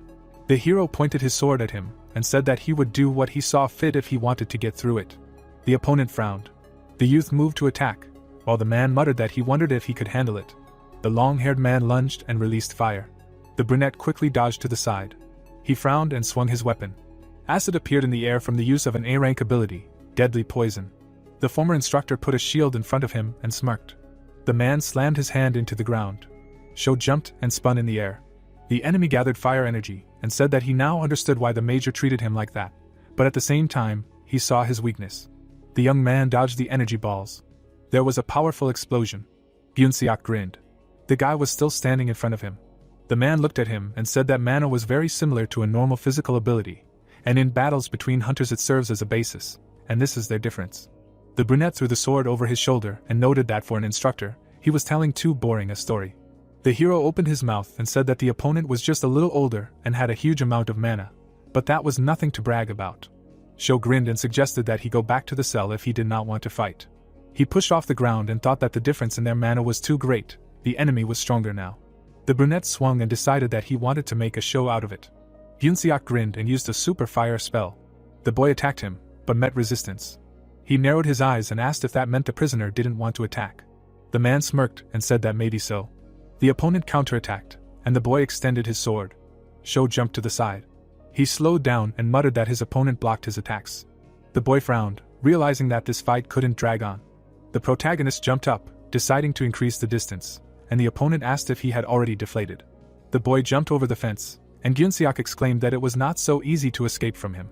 An explosion was heard behind the brunette. The man landed very close, not allowing him to increase the distance. Sho pushed off the ground. He turned over the head of his opponent, and he laughed that the boy decided to play tag. The hunter rushed back to the airport. The boy stopped. Then he frowned and noted that it was very much the same. The enemy was already catching up with him from behind. The long-haired one sped up, and the hero thought that as soon as he tried to get closer, he used his body to speed up. Sho closed his eyes, realizing that he only had one try. Energy began to emanate from his sword, because he needed to put all his mana into this blow. The opponent grinned, exclaiming that he closed his eyes, probably because he really wanted to become Ash. The hero squeezed the handle and decided to use his habit of jumping forward without thinking. The brunette swung, thinking that at that moment he could hit him on the head. Gyunseok bared his teeth, shouting that strength is a blessing, and he was using it for some pathetic people. He followed the blade near his chest with his gaze. The young man swung his sword sharply. Sho lowered his head and exhaled. Part of the blade flew into the air. There was a severed head of an enemy lying on the ground. The protagonist looked at it, and its body was still radiating light. The guy dropped sharply. He plopped down on the ground, and the system notified about leveling up and receiving a new ability, and the young man muttered that he hadn't fought like this for a long time, and was even tired. A few minutes ago, the airport was engulfed in flames. A headless silhouette was visible among the flames. The body was reflected in someone's eyes, and a voice said that people who are not chosen end up here, this is their fate. Two children were sitting in a tree, discussing that they shouldn't have told him what they knew, and the second agreed that the man was useless, and trash should be disposed of. They turned to the side, wondering who it was. The protagonist was sitting in front of them, and the children noted that he was weak, but reliable, and had a lot of mana. The twins took each other's hands, deciding that it was time for them to go, because they were already expected. A greenish energy appeared around them, and the children muttered that they needed to explain everything in great detail. A bright bolt of lightning flashed. The entire room sparkled. The girl picked one up, thinking that she should control them like threads. There was a flash, and she screamed. The huntress remembered being here with the protagonist, and he said that after a few tries she would succeed. Now, an explosion sounded in front of the brunette. She imagined Sho saying that this was interesting. Aoki sweated, thinking that she should concentrate all her lightning into one point and release it. The floor was split, and the girl noted with annoyance that she had failed again. She walked over to her laptop, where the news reported that reporters had arrived at the scene of the incident at Hanmyeong Airport last night. The huntress's eyes widened when the reporter said that they were trying to contact the person who defeated Gyunseok and saved the Prime Minister. The main character was shown on the screen, saying that he had 5 abilities upon awakening, and reporter Kim Ji-soo managed to get a few comments himself. The boy smirked when the reporter said that he was rumored to have surpassed Aoki. The girl took a sip, listening to Sho say that he was still too weak to surpass her. She clutched the glass. Then she grabbed her weapon. The huntress headed back to the training grounds to learn how to focus lightning attacks by the end of the day. Dark figures sat around a round table, and crystals floated in the air. The masked woman leaned on her hand and asked what this time, since she said to stop meeting for a while. The lion-shaped man replied that the twins found a problematic person who manipulated mana and was able to use her spells. The raven-masked man crossed his arms and muttered that they had traveled the world many times because of words like that, and besides, the children there had forgotten. The man turned to him and said that he had used them to test a new development, and they had discovered him by accident, but he said that he had no part in it. The man began to dissolve, saying that it was too energy-consuming and if he was so worried about it, he could get rid of it himself. The woman straightened up and said that 50 years had passed since then and people had become better at controlling mana, and now not only they could release it, but Gyunseok was one of them. Crystals were shining under the ceiling. They were sitting at a table, and she added that the same thing had happened 11 years ago, and the person who had stopped the rupture was another coincidence. The man in the lion mask raised his head and asked if they thought the same. He turned to the one who replied that everything was fine as long as they had information. The man in the cloak said that he had a lot of time, so it was worth looking into.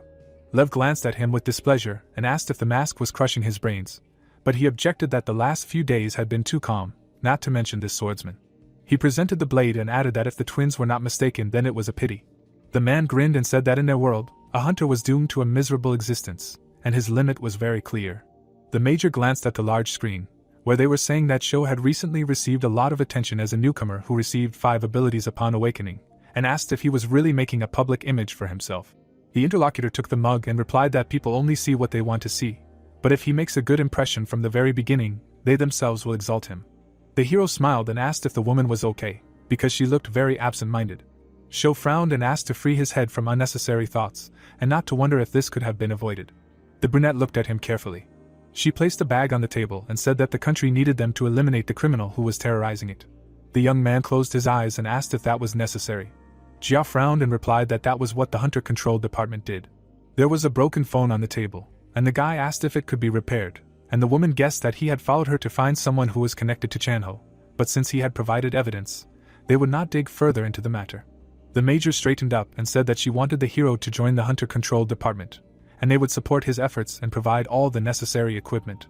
The guy smiled and thanked him for the kind words, but he didn't find the offer very impressive. He put down his mug and guessed that people like Dongsu or Gikken would be happy with that. It was light outside the coffee shop. The woman frowned and asked what he was talking about. Her eyes suddenly widened. She remembered the criminals and their abilities of deadly poison and hand of death, which were publicly declared by the protagonist. Jia jumped up in shock and exclaimed that he could paint abilities. Sho put his finger to his lips and noted that she was too loud, and now she should understand why he didn't want to explain, because she didn't want to become the next snack.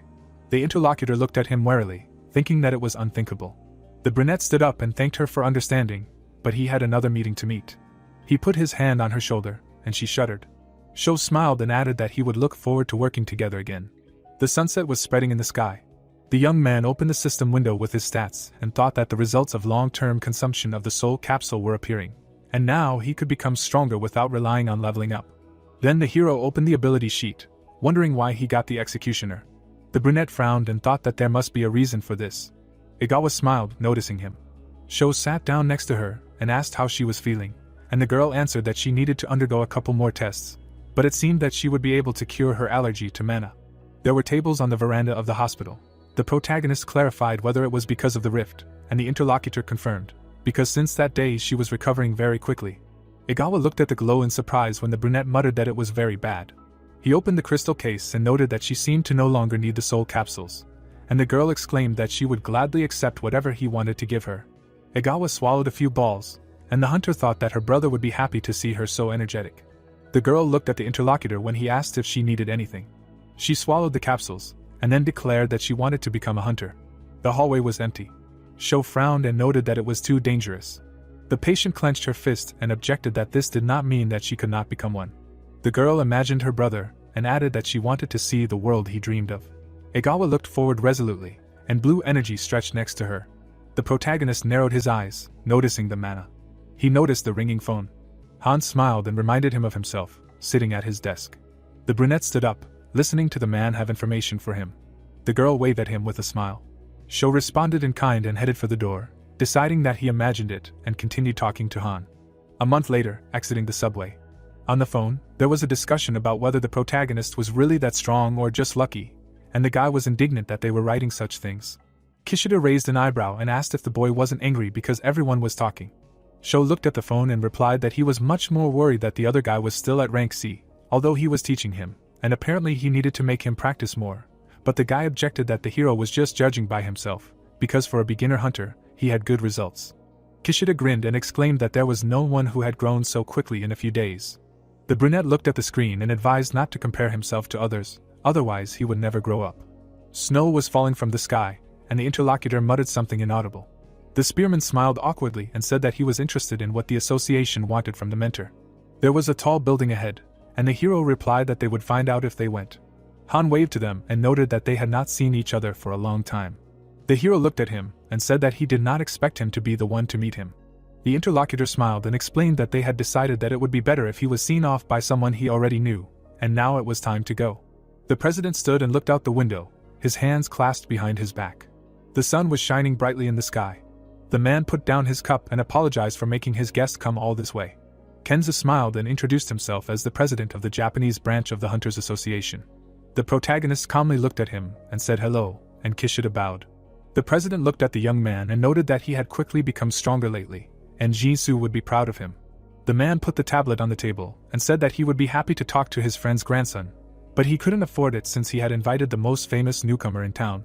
Sho looked at the screen and asked if it was about his rank, and the other man said that he had been promoted to A, but it had taken longer than expected. Kenza closed his eyes and explained that many people who spoke about him in the association were too inexperienced, since such a quick rise in rank was an unusual case, and even Aoki needed a year to reach a rank. The protagonist looked at him and declared that he was worthy of S rank and was ready to provide proof.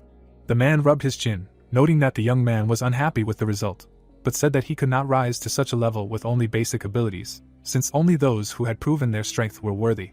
He imagined the image of a girl and said that he wanted to propose to him. The brunette narrowed his eyes and asked again.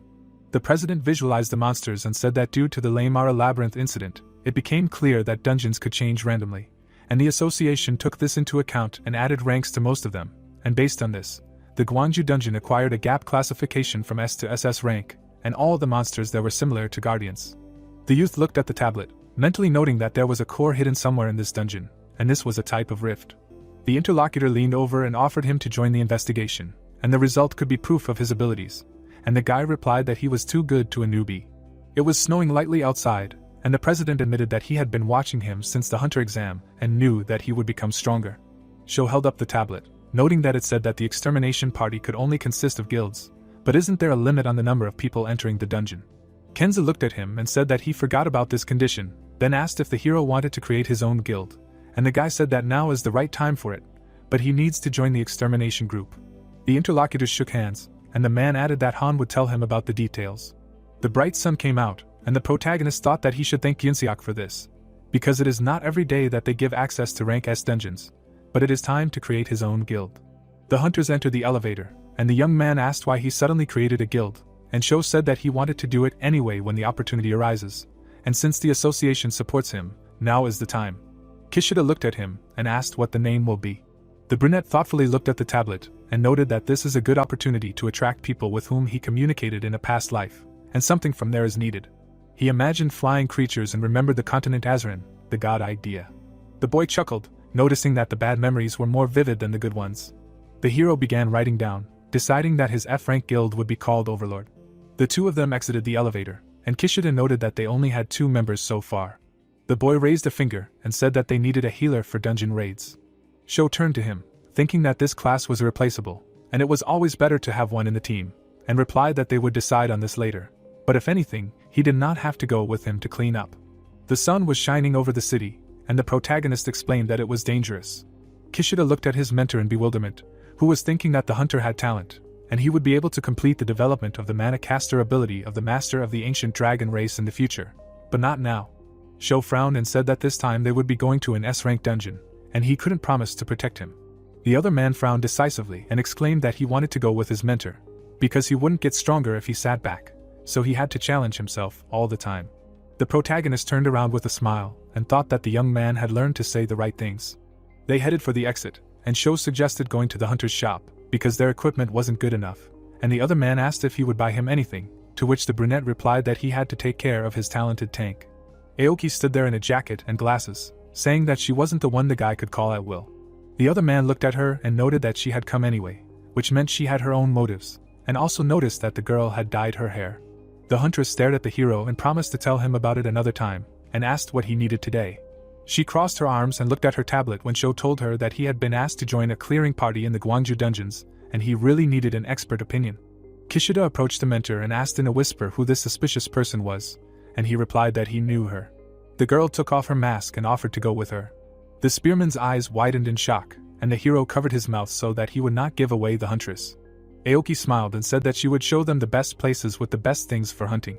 After a while, Kishida was already walking with large bags when they were completely finished with the equipment. The protagonist looked around and asked what weapons he should take, because he did not see anything special here, and the interlocutor noted that there was simply no suitable one for him. She turned to him and said that there was a store that she always went to, they could look there. There was snow on the sign, and the owner loudly greeted customers. Park Shilman, the owner of technical abilities, leaned on the table and asked the girl what she would like to order today. The huntress pointed to her companions and replied that she had come to introduce these two. The hero nodded and introduced himself, and his protege bowed. The old man raised his eyebrows and snorted. The blacksmith turned around and said that even if it was Aoki's request, he would not sell them anything. There were weapons hanging from the ceiling, and the protagonist said that he would not choose a sword just because it was made by a blacksmith. What was important was its value. The guy took one of the blades and added that no matter how arrogant the old man was, there was nothing special about it, and he expected something super cool, because it was recommended by the huntress. The young man squeezed the handle. Sho picked up the blade and said that it felt like this sword would break in his hands. The interlocutor gritted his teeth in displeasure. The old man stood up and grinned and offered him anything from the store if he could break the sword. The hero ran his fingers along the blade, activating mana. The girl's eyes widened in alarm and she tried to stop him. There was a crack and shards flew. A piece of the sword stuck at the boy's feet. The blacksmith stared at it in shock. He turned to the others, but they looked away.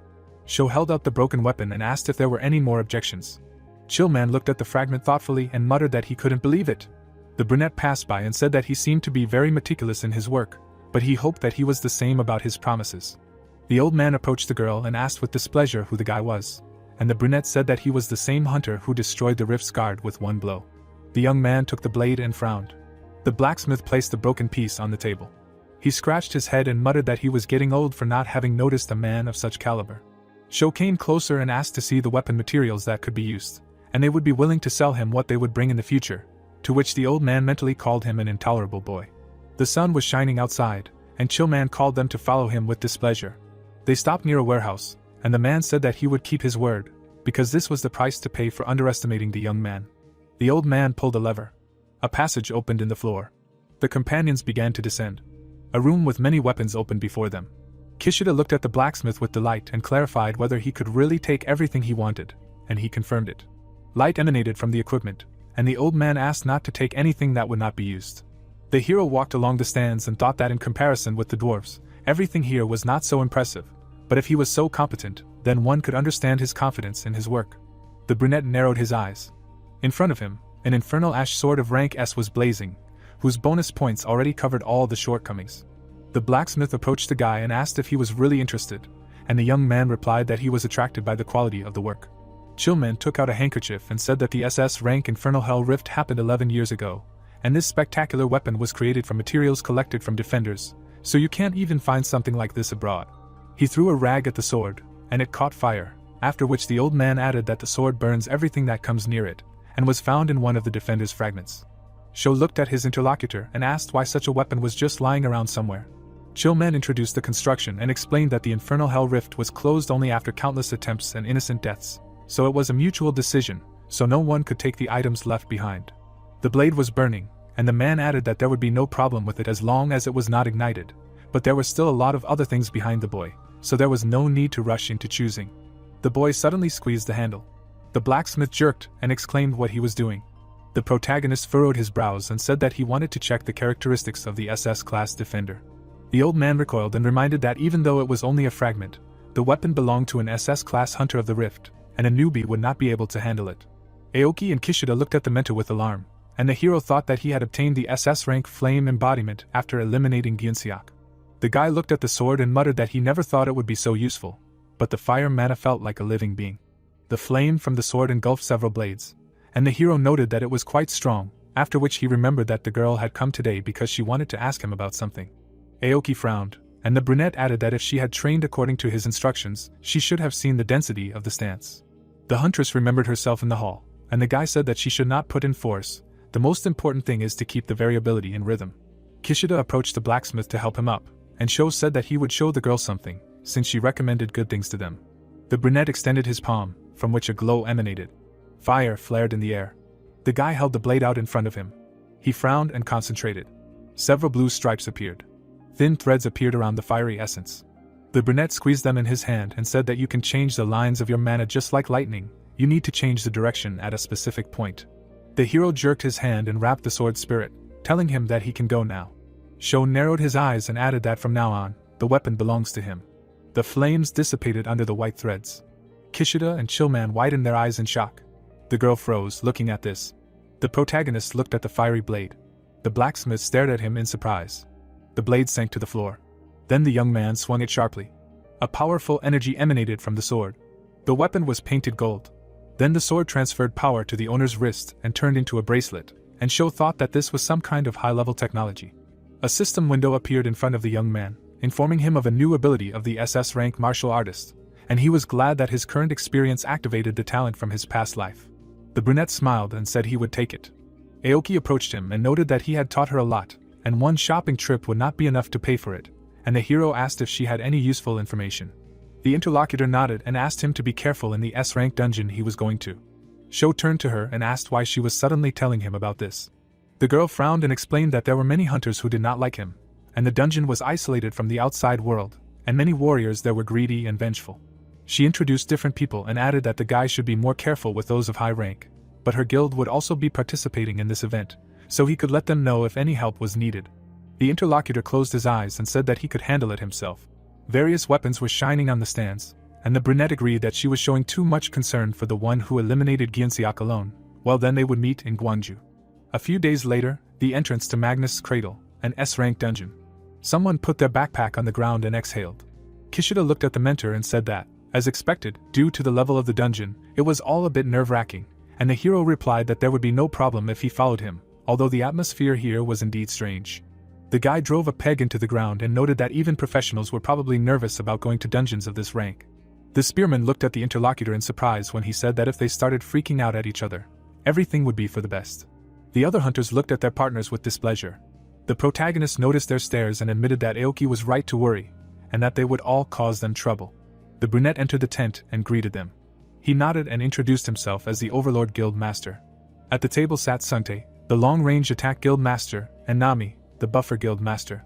Sho sat down in his seat, mentally noting that they would pretend he wasn't there. Another person entered the tent. Lee Jun, the Titan Guild's tank master, frowned and asked if that was all of the third group. The protagonist looked at him and introduced himself. The man grinned and smirked that they only had 2 people. He slammed his hand on the table and added that he heard that he had taken down Gyunseok, and the brunette replied that he had just gotten lucky. Jun imagined the man and said that he had seen him in middle school before, and even now he wouldn't be able to defeat him, since such an inexperienced hunter with his abilities could do it.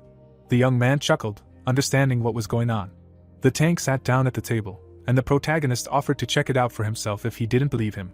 Sho looked at him and noted that it was stupid to think that if he couldn't do it, then the others couldn't either. The interlocutor jumped up and cursed. Sungtae frowned and demanded to stop, because it was time to move out to clean up. The warrior squeezed the handle of the weapon. He put his hand on the hero's shoulder and muttered that they still had to see how long he could hold out. Sho silently shook out his cloak. Hunters lined up near the entrance. All the monsters in Magnus' Cradle were identified as guards, but the real reason for this was unknown, although it was not difficult to guess that it revealed a core inside the dungeon, and outside the warriors set up a camp in case something went wrong, because no one knew whether the rift would break out. Uera, the master of the Vane Guild and the commander of the expedition, looked ahead and said that this dungeon was completely different from the others. Aoki stood in the front rows, listening to how this time, the subjugation team was assembled to prevent danger in advance. Everyone moved forward after the leader exclaimed that he wanted each team to watch the area they had chosen. Kishida furrowed his brows and muttered that he would finally enter an S-rank dungeon. The protagonist walked next to him. An explosion appeared near the column, and someone shouted that the enemies were advancing. June killed one of the enemies, asking the tanks to take care of the big ones and take care of the small ones themselves. Arrows flashed through the air, aiming for the monster's legs. One of the monsters fell to the ground and howled. The mages raised their staffs, preparing to use their abilities when the front and back rows switched.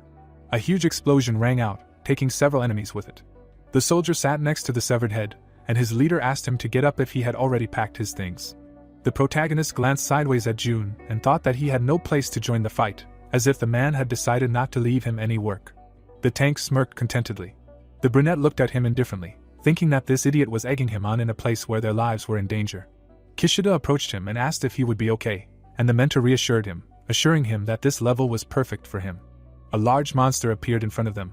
The hero narrowed his eyes and thought that it would be soon, since it seemed like they were no longer going to hide it. He turned around. June grinned and asked if it was time for Overlord to stop hiding his asses, but they only had 2 people on their team, so what could they do? Sho took out his sword and said that they had already finished preparing, so he should shut up and watch. The bracelet on his arm flashed, but the youth decided that there was no need to use the infernal ash sword. Kishida rushed to attack at the order of the mentor. An explosion was heard in front. The spearman blocked the enemy's attack with an A-rank defensive stance. He swung his shield without stopping, sending a wave. The ground beneath his feet split. Nami and his colleague looked at him in surprise, not believing that he was a C-rank hunter. The protagonist kicked off the floor. The guy jumped up and swung his sword. The monster jerked and howled. A spear appeared in front of him. Kishida grinned and declared that he was his opponent. The young man hit the monster's side with his weapon with all his might. The monster fell down with a scream. Something flashed in the air. The protagonist caught it with his hand. He looked at the arrow and asked what it was. Sungtae grinned and replied that they thought it was too hard for their partners, so they decided to help.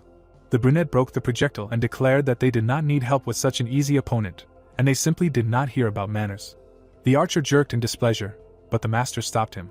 Sho grinned and advised them to take care of themselves, as they knew better than anyone how to do it. A huge worm crawled out from behind the guy. It quickly pushed off the ground. The hero turned in the air and swung. In one move, he was on the other side of the enemy, cutting him in half, and the other hunters exclaimed that they could not believe it. The brunette smiled and said that quality was more important than quantity, but people whose guilds had thousands of members would never understand that. June gritted his teeth in displeasure. Nami raised an eyebrow and said that this guy was a very famous hunter, so he should at least have self-confidence. The protagonist frowned, feeling some strange presence behind him, while someone asked to deal with the monsters faster so that they could move on. The guy turned around and shouted for everyone to duck. A huge snake was descending a large column. Its eyes flashed menacingly. Something shot out of the holes on his body. Some of it hit the ground, splitting it. Some of the hunters were knocked out, and did not have time to defend themselves. Another projectile was flying at Kishida. The protagonist stood in front of him, parrying the blow. The attack bounced off the blade and hit the ground. A red funnel appeared under his feet. Sho looked at it and said that it was a trap that they activated. The snake wrapped its body around the tower, and it was said that the Magnus effect is a phenomenon that occurs due to the difference in pressure as a result of the rotation of an object, and its movement on a smooth surface, and that this dungeon is called the Magnus Cradle in honor of the characteristics of the monster's attacks. The soldiers fought, trying to fend off the attacks, and Kishida parried the projectile and shouted that if the guys were careless, they would be smashed. Sho looked away, thinking that because of this, the previous research was interrupted. He held out his sword, parrying 2 attacks with his strong blade. The weapon was engulfed in energy, and he thought that the fact that he could defend himself against attacks of such magnitude without magical powers proved that he was slowly regaining his intuition from his past life. But once again celebrate. The protagonist walked to the side and asked Saiwa to move away because it was dangerous here, which he did, and he thought that he would kill this creature before it could do more damage. A powerful cut occurred and the creature let out sounds of pain. A cloud of blood formed near the muzzle of MC as he was about to land on the floor. The warrior's hand was raised, and he thanked Sho for dealing with the snake. Behind the soldier stood a man, and ordered him not to dare to play tricks. The hero looked ahead and thought that it seemed like he was in too much of a hurry to deal with the monster. He stood between a group fight and a man holding a hostage, thinking that it was a stupid idea to do this to the other members of the group, and a warrior said that everyone was crazy, and another said that those who were not affected by the poison should put on protective talismans and fight. A warrior held the hands of a possessed man and ordered to grab everyone who was affected by the poison. A healer was healing a man, and he said that all healers should help with wounds. The protagonists looked at the organ emitting poisoned air and thought that they were too carried away by the trajectory of the attacks and assumed that it was due to the additional mind-poisoning effect of the projectile. MC frowned, asking what could be wrong, that he expected this turn of events from the very beginning. The bearded man smiled, saying that he never thought that the Lamara dungeon trick would appear in such a place, and noted that it was much easier with him, saying that he could simply say that he was under the influence of poison gas. He frowned, asking that it was a pity, wasn't it, and said that he dared to make a fool of him, and now he would have to deal with the consequences, and ordered him to give up his weapon. The blade cut into the neck of his comrade, and he said that if Sho did not obey, the head of his only teammate would fly to the ground. The fighter defended himself, blocking the sword's strike with his shield, and it was said that this was an unexpected psychological attack in a battlefield where enemies could not be distinguished from allies. The hero looked ahead, thinking that he had not foreseen something, because he could also use this excuse, and asked what it meant. He was sure that he could handle him without a weapon. The redhead bared his teeth, asking what he wanted to say, that he was wrong. The protagonist was calm and said that he did everything wrong, because he was not the only one who could go crazy here. The soldier became wary after the words of the other with the order to fall to the ground fell into his ear. The warrior grouped himself, falling to the ground. The commander bared his teeth and looked away. MC instantly appeared behind him, and the enemy's head flew off his shoulders. Part of the body fell to the ground, raising dust. The soldier covered himself with his hand, looking at the headless corpse. Sho looked away, and the system showed notifications that the level was higher and a new ability was added. The sword emitted a magical glow, while the guy thought about the fact that he now had 135 mana and a sword with a martial arts bonus, which is 4 times stronger than a B-class item, even if it is just iron. But the enemy forgot about defense, even though everything was initially not in his favor. The hero stood next to the student, and he asked what they were going to do now. The man took a step. The man's hand touched the armor. The magician stood in front of the corpse, and someone said that it seemed that, having avoided the core, he was subjected to a mental attack, and noted that the beast state of the S-class hunter was simply terrible, and asked what the guys thought it looked like. The man lowered his head and meaningfully remained silent. Sho stood next to him and asked what it was. The wizards closed their eyes, not understanding what happened to him, and the dark-haired one said that it looked like the monster had taken over his mind, to which his partner replied that she agreed. The hero smiled and exhaled. The house stood under a stone roof, and the action took place in Aoki's personal tent. The girl was sitting at the table and looking at the book. She froze, feeling a presence. She walked through the building and asked if it was him again. The girl stood opposite the protagonist, who asked about her turning him in, to which he received the answer that she had and noted that he was the only one who got on people's nerves in this way. The blue-eyed one became wary and asked what he wanted and what the other hunter had done to him. Sho lowered his head, saying that he had already taken care of that, and more importantly, he was interested in what they were planning to do next. Aoki stood in front of the guy and said that before that he could at least ask how she was, to which he asked that one look wasn't enough, saying that besides, only one team was able to return only because everything was fine with her. The girl lowered her head and, after a meaningful pause, said that the first group was no different from the third.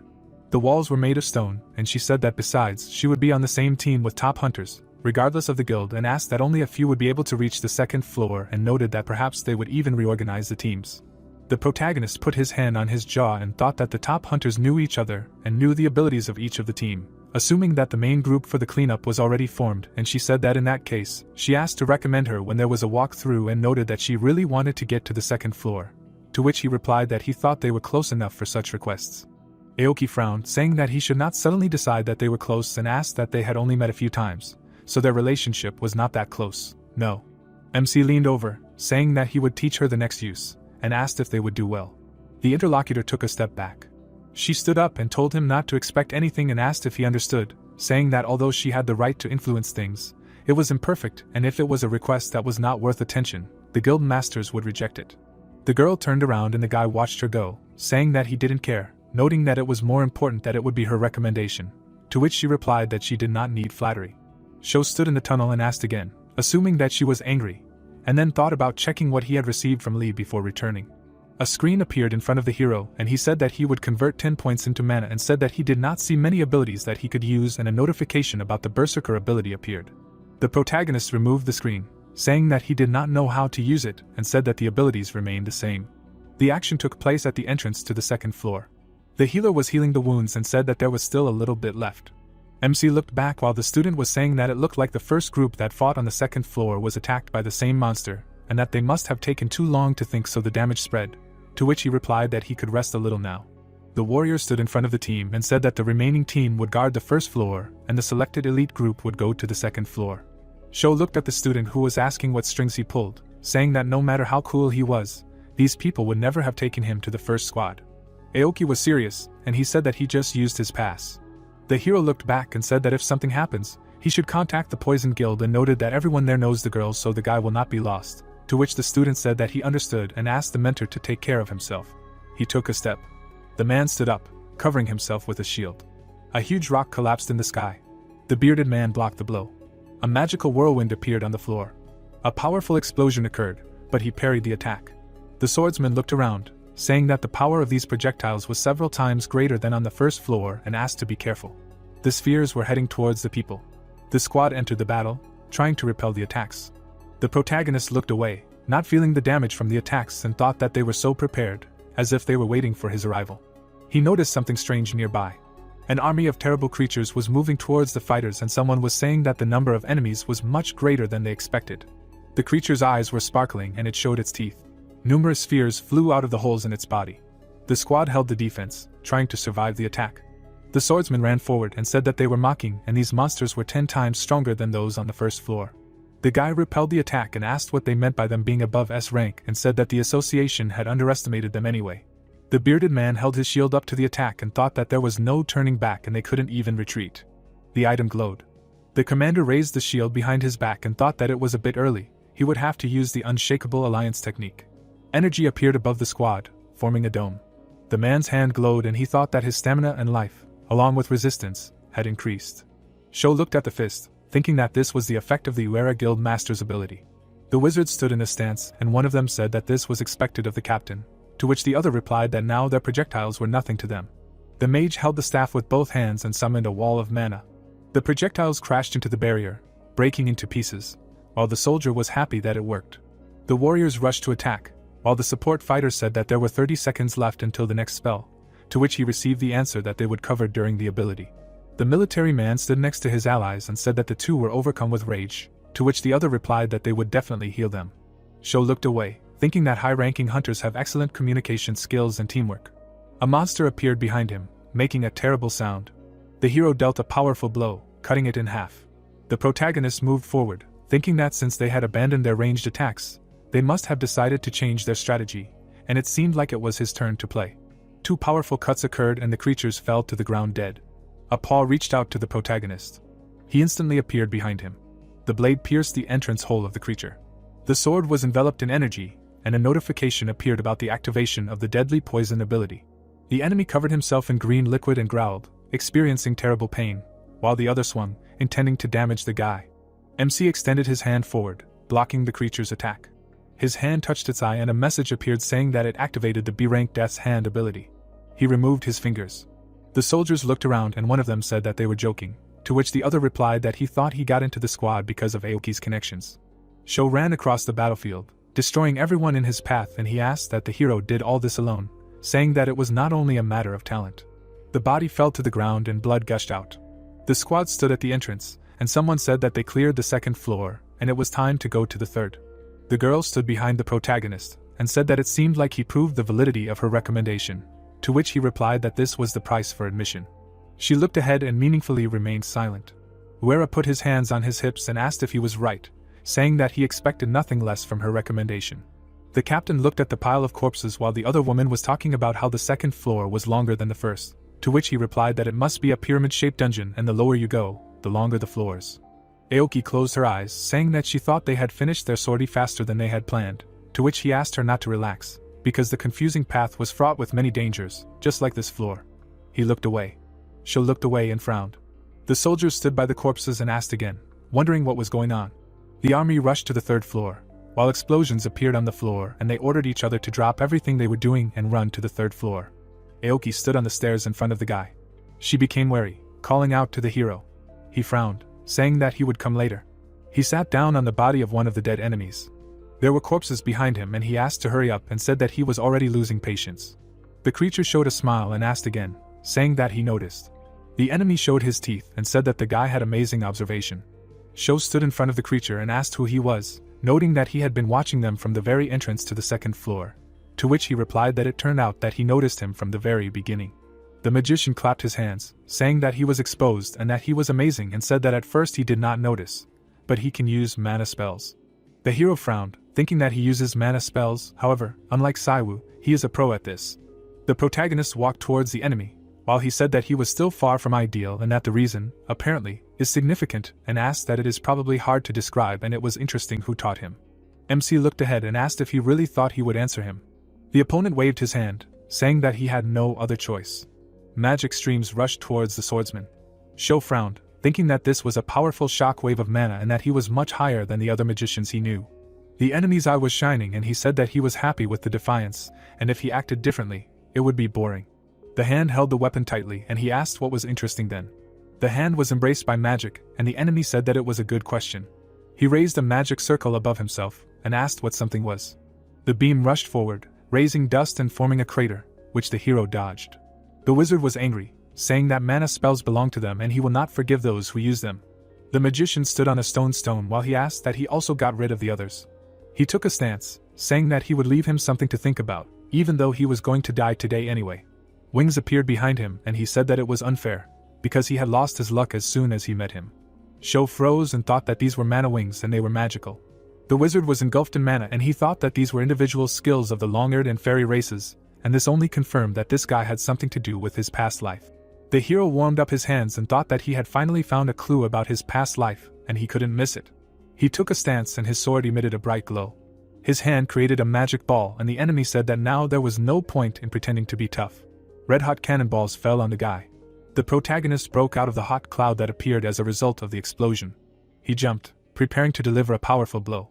The enemy grinned, saying that as if an attack by simpletons like the one who only knows how to swing a sword would do him any harm.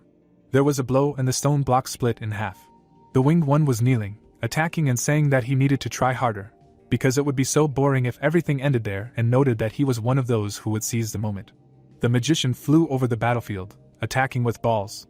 There was an explosion and the blocks flew to the side, while he thought that now he had a general understanding of the style of attacks, and it was time to finish. Sho rushed to attack, calling on the Berserker ability, and a notification appeared that the ability was activated. The hero swung his sword, preparing to strike. The huge size was approaching the wizard's face and he was unhappy with the current situation. The protagonist attacked and an explosion occurred and the mage watched what was happening and he thought that the projectiles and wings were a mixture of the long-eared and fairy races. MC looked away, thinking that it was scary. The opponent directed the spheres forward, ordering him to stop pressing his grin. Sho jumped to the side and an explosion occurred in front of him. The opponent's hands were gaining magic and he asked what he wanted to say, that he had the ability to counter his attacks. A vortex of energy formed around the mage while the fighter looked forward. The hero covered himself with his hand, thinking that it looked like he would have to take retaliatory measures here.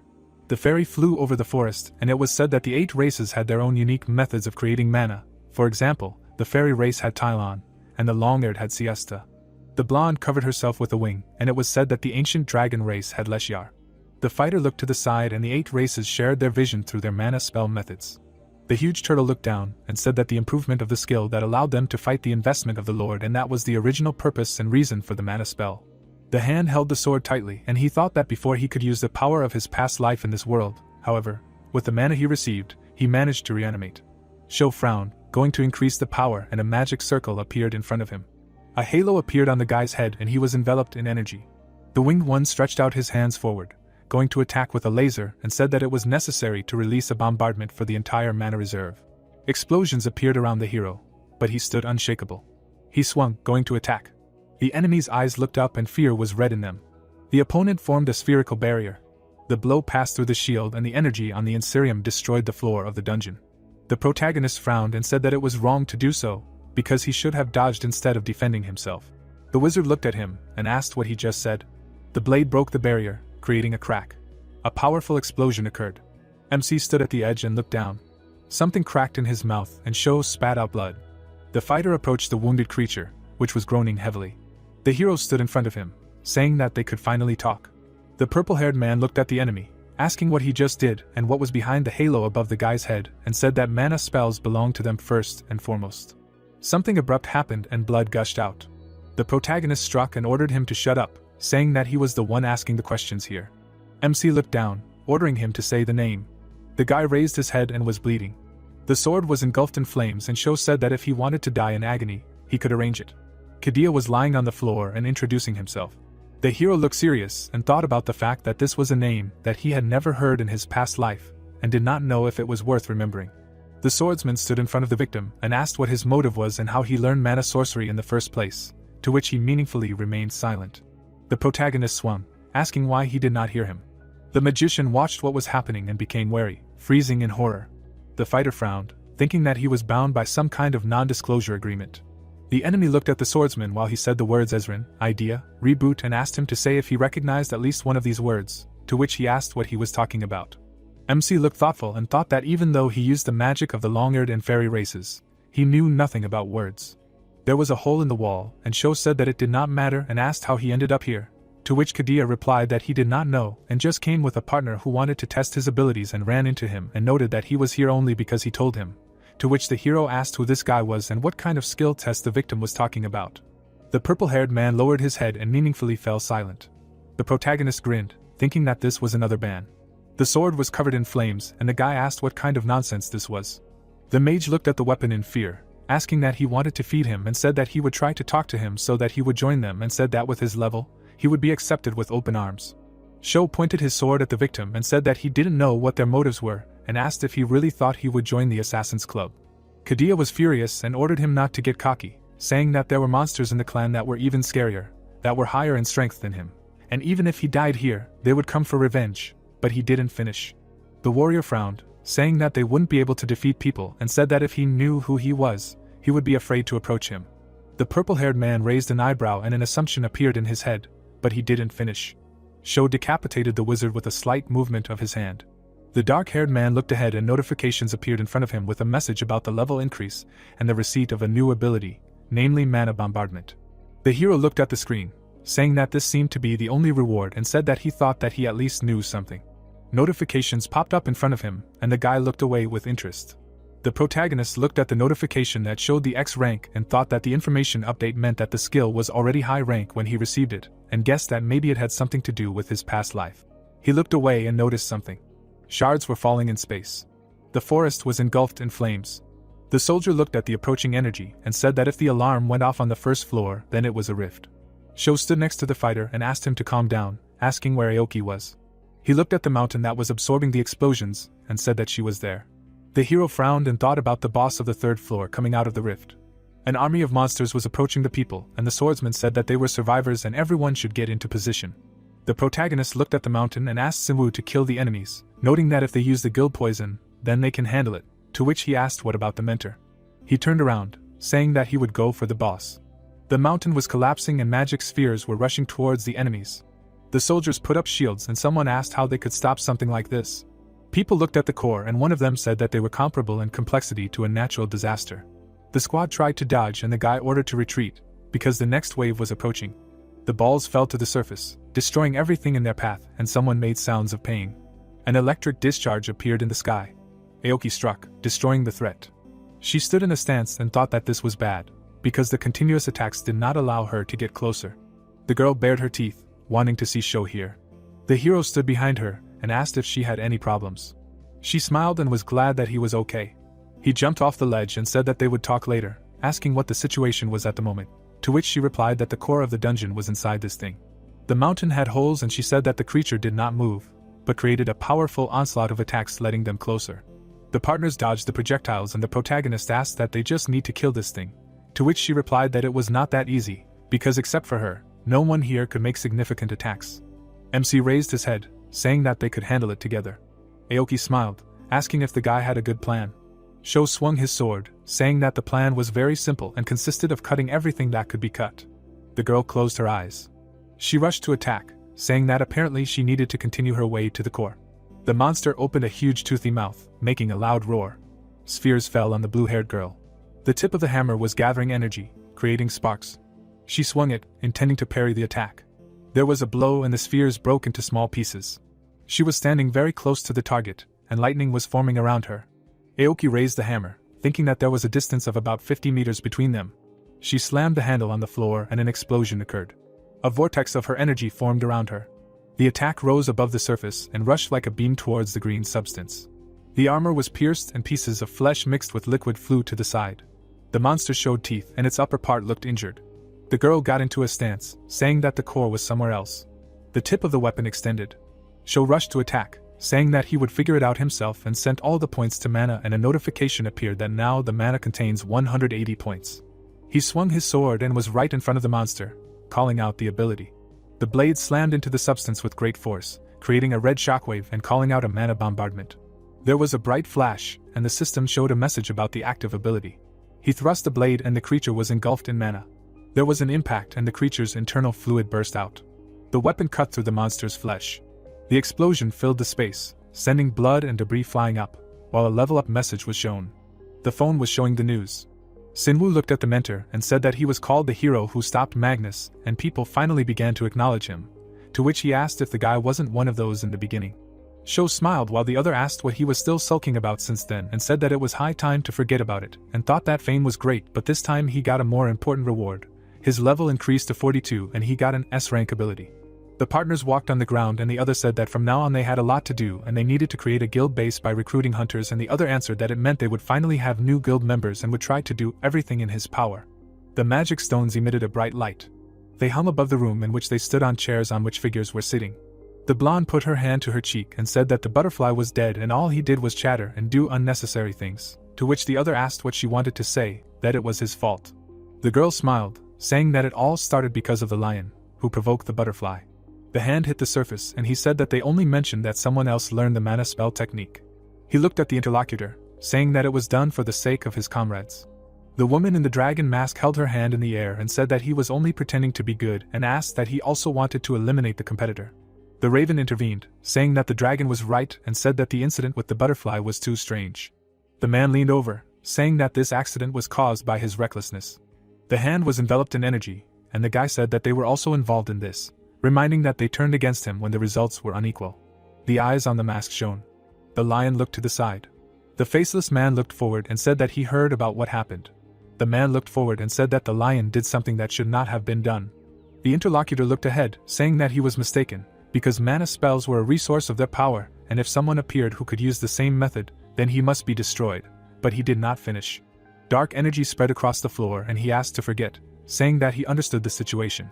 The members of the meeting sat at the table while the man said that many of them were heavily dependent on mana, and although this was one of their strengths, they should not depend on it completely, and over time, technology would develop and then they would be caught up, and knowing this, he provoked one of them, and this led to death, and then he said that he doubted the wisdom of his decision. Lev trembled while he was asked about what he thought. The man stood up from his chair and said that he did not encourage the butterfly and that it went on its own, and asked if they knew about it, saying that the butterfly's ability was strong, but did not finish, pausing and saying that he did not think that it would, and noted that this proved that their target's abilities were equal to theirs. The faceless one showed his hand and said that he could think so and assumed that their enemy was of SSS rank, but he was alone. The torch burned, illuminating the area nearby, and he asked that he really believed that he could become a threat to them.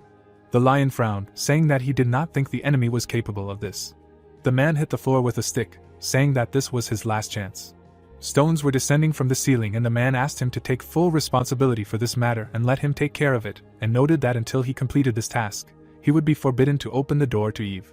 The creatures flew forward and it was said that the Queen's overloaded army had completely exterminated Aslan, and the 8 races had fought together, putting their lives on the line, but had left only splinters and boulders behind. The monster lay on the floor and it was said that the race of dead souls had sacrificed their own bodies in the first war. The turtle rushed to attack, scattering soldiers in different directions, while it was said that in the next war, Raven caused the malfunction of the perpetual motion machine of the ancient dragon race, which is why they went crazy and began to try to commit suicide. The white-haired one flapped her wings and it was said that in the middle of all the chaos, there was their goddess idea, and the situation was getting worse.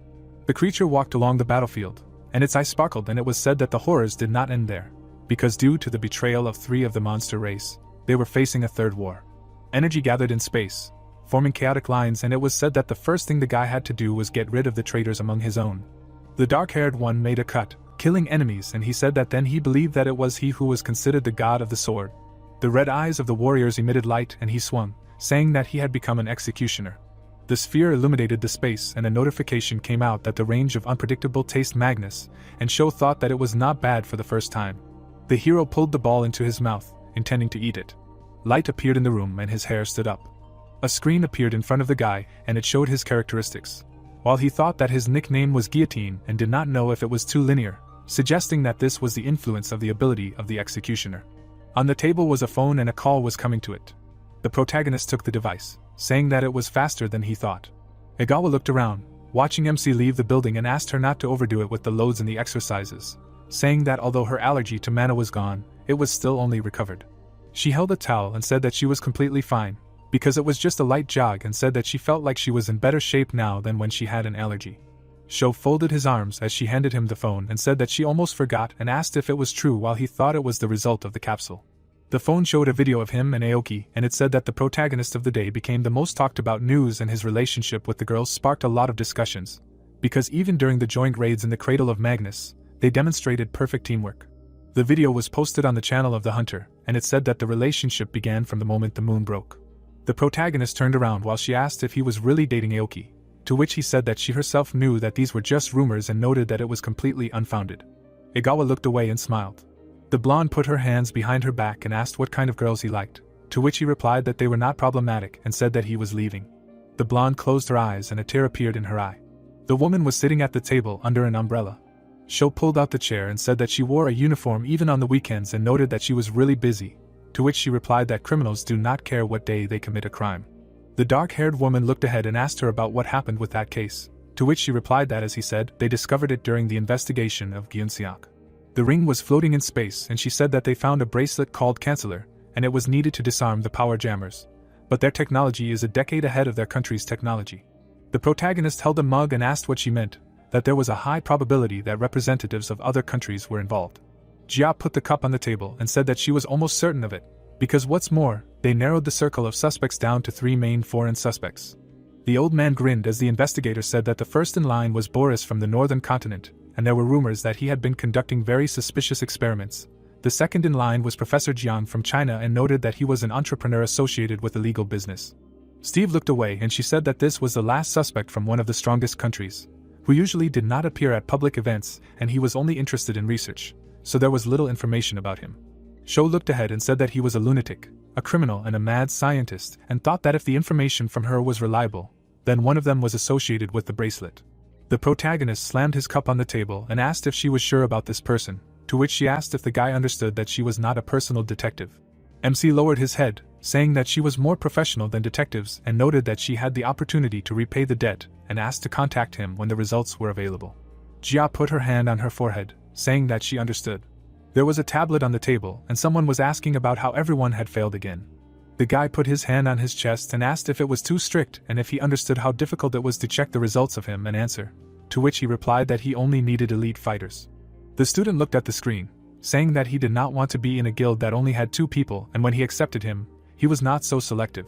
Sho looked away, thinking that he had a talent for using mana and did not tell him about it so that the guy would not get arrogant and think that there were much fewer people who could use mana spells. The hero put his hand on his jaw and fell silent.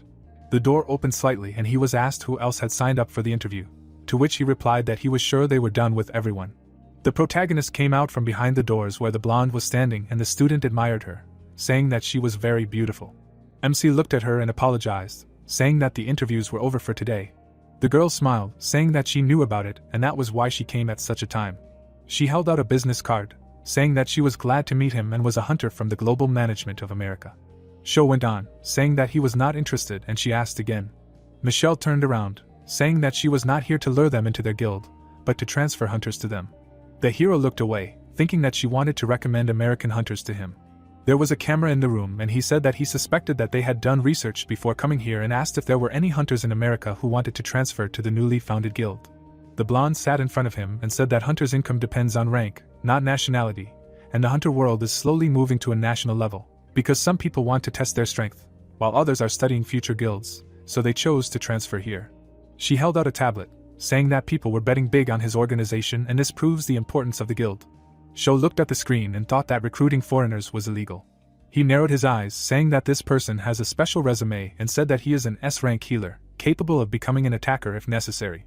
The hero showed the resume and the girl realized that he was talking about Finn and noted that he became a hunter after he was cured of his mana allergy. The protagonist froze and thought that it was strange that there were many healers on the list and assumed that it was because they found out about the needs and even mentioned the allergy. The girl was lying in bed. M smiled thinking that she was competent and said that there was someone he was interested in and asked if she could arrange a meeting for them. The phone vibrated and she said that there was no need for that. The guy held the phone and asked what she meant. The white-haired guy walked to the door and she said that to be honest, he came with her. Sho sat in the office and said that he was glad to meet him and introduced himself. The guy sat next to Michelle and said that he was glad to meet him.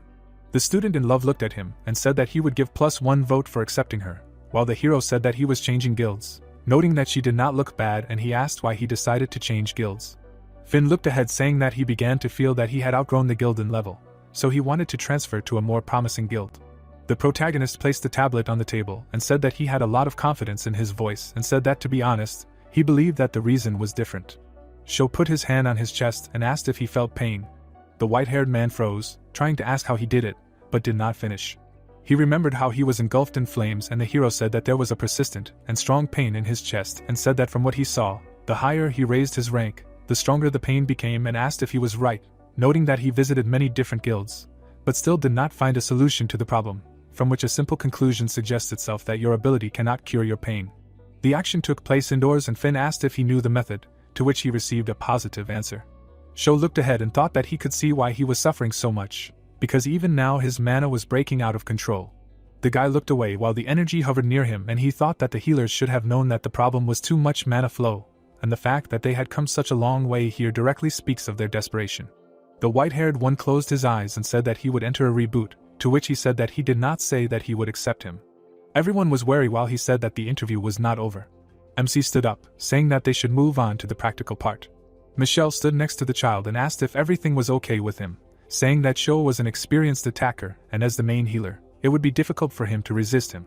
She looked worried and said that besides, they hadn't received any proof that his problem would be solved and noted that as his agent, she couldn't watch him try to pass the test in such a state.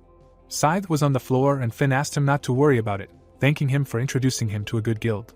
The protagonist stood in the hall and he said that Sho was a man who was responsible for his words. The white-haired man looked back, saying that besides he still had to sign a contract. The guy stood in front of the guild leader and asked if he could use a weapon, to which he said that this fight would end quickly anyway, so it didn't matter. There was a sharp movement forward. The healer approached, swinging his weapon. There was a swing and the hero dodged. The sword fell to the ground. Finn looked away, thinking that he threw the weapon away. Sho grabbed him by the collar. The white-haired man looked at his opponent tensely. The hero threw the boy to the side and he hit the floor, then bounced back and crashed into the wall. The healer looked ahead and said that he had never heard of such an ability before. The floor was broken and he said that he only pushed him lightly. The candidate lowered his head and a notification appeared about the activation of the super regeneration ability. He rushed to attack, saying that it seemed like he really hit the jackpot. The blow was approaching the protagonist. There was a powerful explosion and fragments flew in different directions. MC dodged the attack and asked him that he was hunting a big boss, thinking that it seemed like a habit developed during trips to high-ranking dungeons, because he swings his weapon widely and touches a huge amount of space. He struck with a kick, but the guy blocked it. Finn grinned, forming a barrier. Sho looked back, thinking that it was a mana shield and that he had a very, very good reaction. The hero lowered his leg, thinking that the barrier made the upper body unstable and he did not understand what was happening. The white-haired man looked at the approaching fist, thinking that it was aiming at a weak spot and he needed to summon the barrier again. The fist passed through the shield and hit the opponent's cheek. His hammer was shining and it was summoning infection. The protagonist crossed his arms in front of the guy who was about to strike. MC looked at his hand, thinking that it stimulated the restoration of the body's cover so that he would become infected and noted that it was interesting. Finn smiled, saying that if he did not pull himself together and give up, he would regret it, saying that it was still a spreading tumor. Young was shining, creating a blinding light. Sho watched as a tumor appeared on his neck, and he thought that now it had moved to the thyroid gland. The hero touched his tumors, thinking that the ability to infect vital organs was equal to the ability to diagnose and cure people. He smiled and all the flaws on his body disappeared. Finn narrowed his eyes and asked again. The protagonist swung, saying that it was a good attack that he showed him, but regardless, it was all just an ability. The action took place indoors and he said that he completely lost. Finn lowered his head and said that with the method he cured his ability, he could also free him from pain, to which he replied that the guy had a good mind and noted that he recognized his strength, so they would move on to the contract. The white-haired man looked forward and smiled. Michelle looked at the contract and asked to wait. She frowned, asking about the fact that under no circumstances is the guild obligated to monitor the leak of data and in addition, a contract for 10 years, and said that this is tyranny. To which he replied that everything is fine and helping show is worth these conditions. The guy wrote a signature on the paper. They shook hands and the hero greeted him, to which he replied that from now on he will call the protagonist master. The contract was lying on the table and MC asked if he could skip the formalities and call him Finn, to which the interlocutor agreed.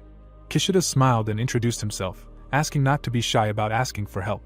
The white-haired man got angry, asking not to call him that, saying that he is a guy.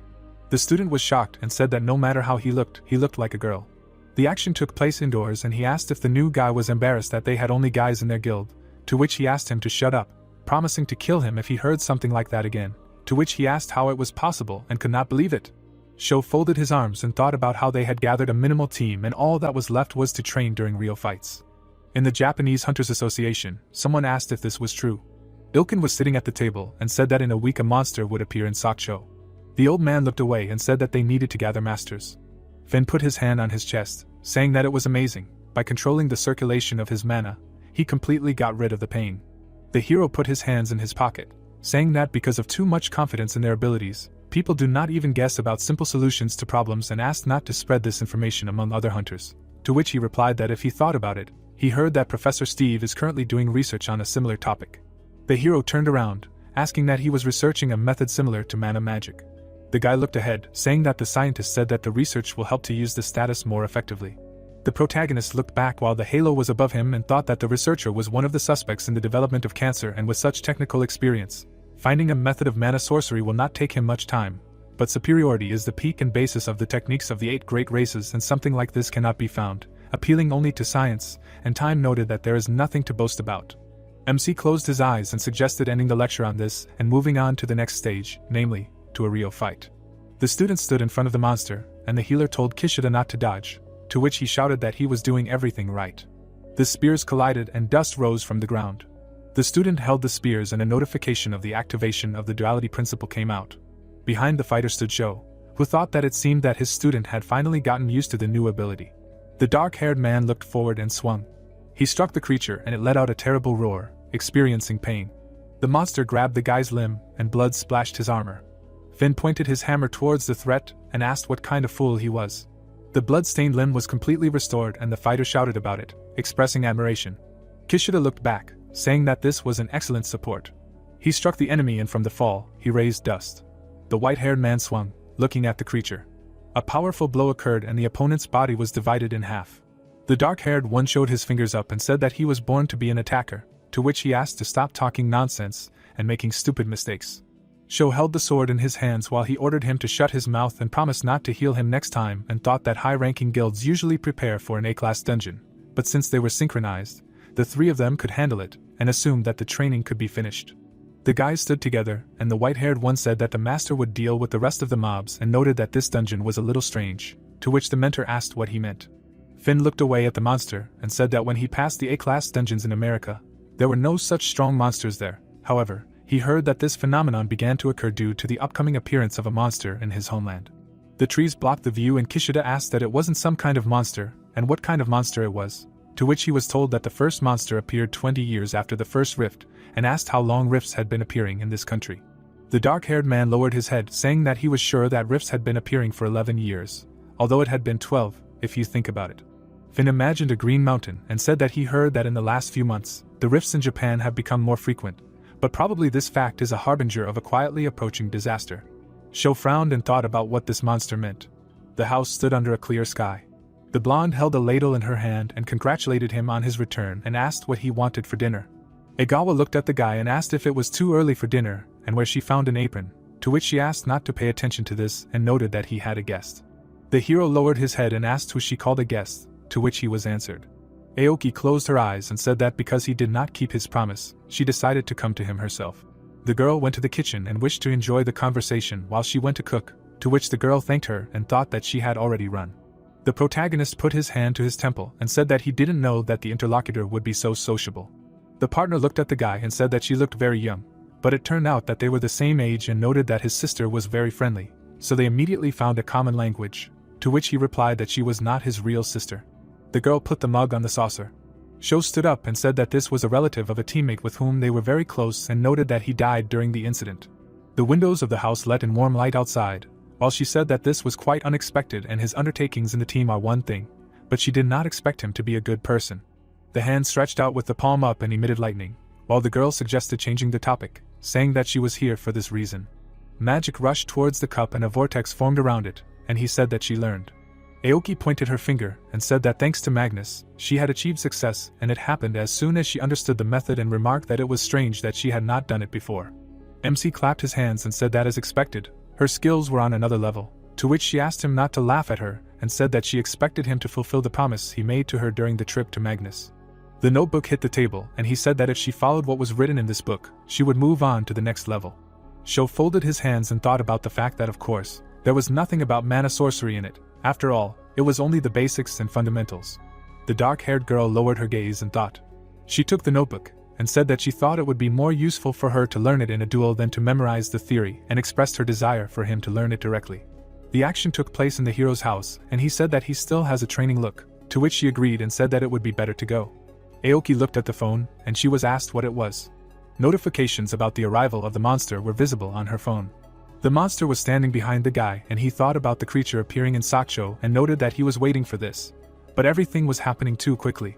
The white-haired girl said goodbye to the girl and said that she was going to where the monster should appear and thanked Tagawa for the tea, to which she suggested stopping by again, and Sho asked Kishido where he was now.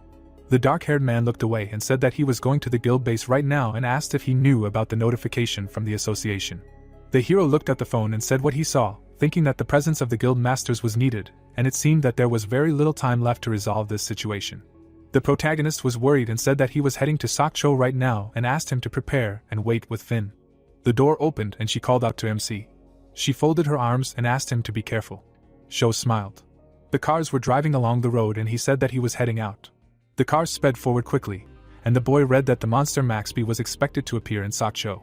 Kishida raised an eyebrow and asked why he needed to give him a name like Godzilla, and the healer replied that it was the same as the typhoon names, something like an identification number to show that he was completely different from all the other monsters.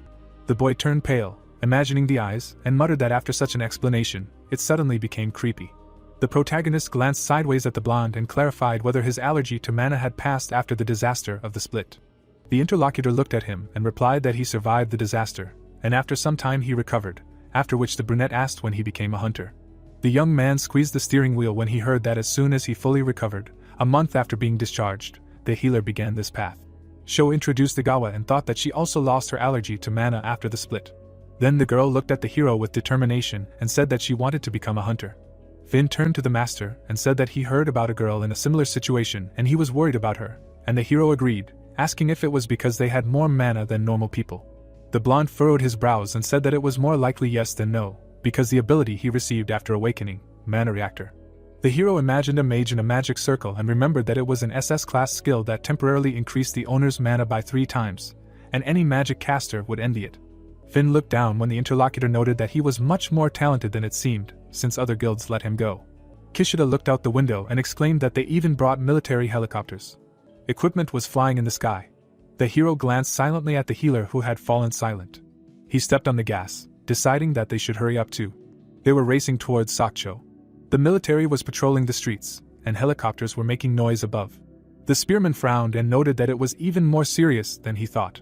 The hero glanced at a passing car and said that such a monster had appeared in this country for the first time. In front of them was the operational headquarters of the Hunters Association, and the brunette decided to drop in for a while. The guy sat down at the table. There were other masters sitting nearby, and Sho thought that the situation was an emergency, so the atmosphere was completely different from Magnus' cradle. Kenzu went to the podium and thanked everyone for quickly responding to the call, but there was no time, so they needed to immediately determine the chain of command and distribution of positions. The protagonist narrowed his eyes when the man said that they wanted to ask the Overlord Guild to act as the vanguard against Maxby.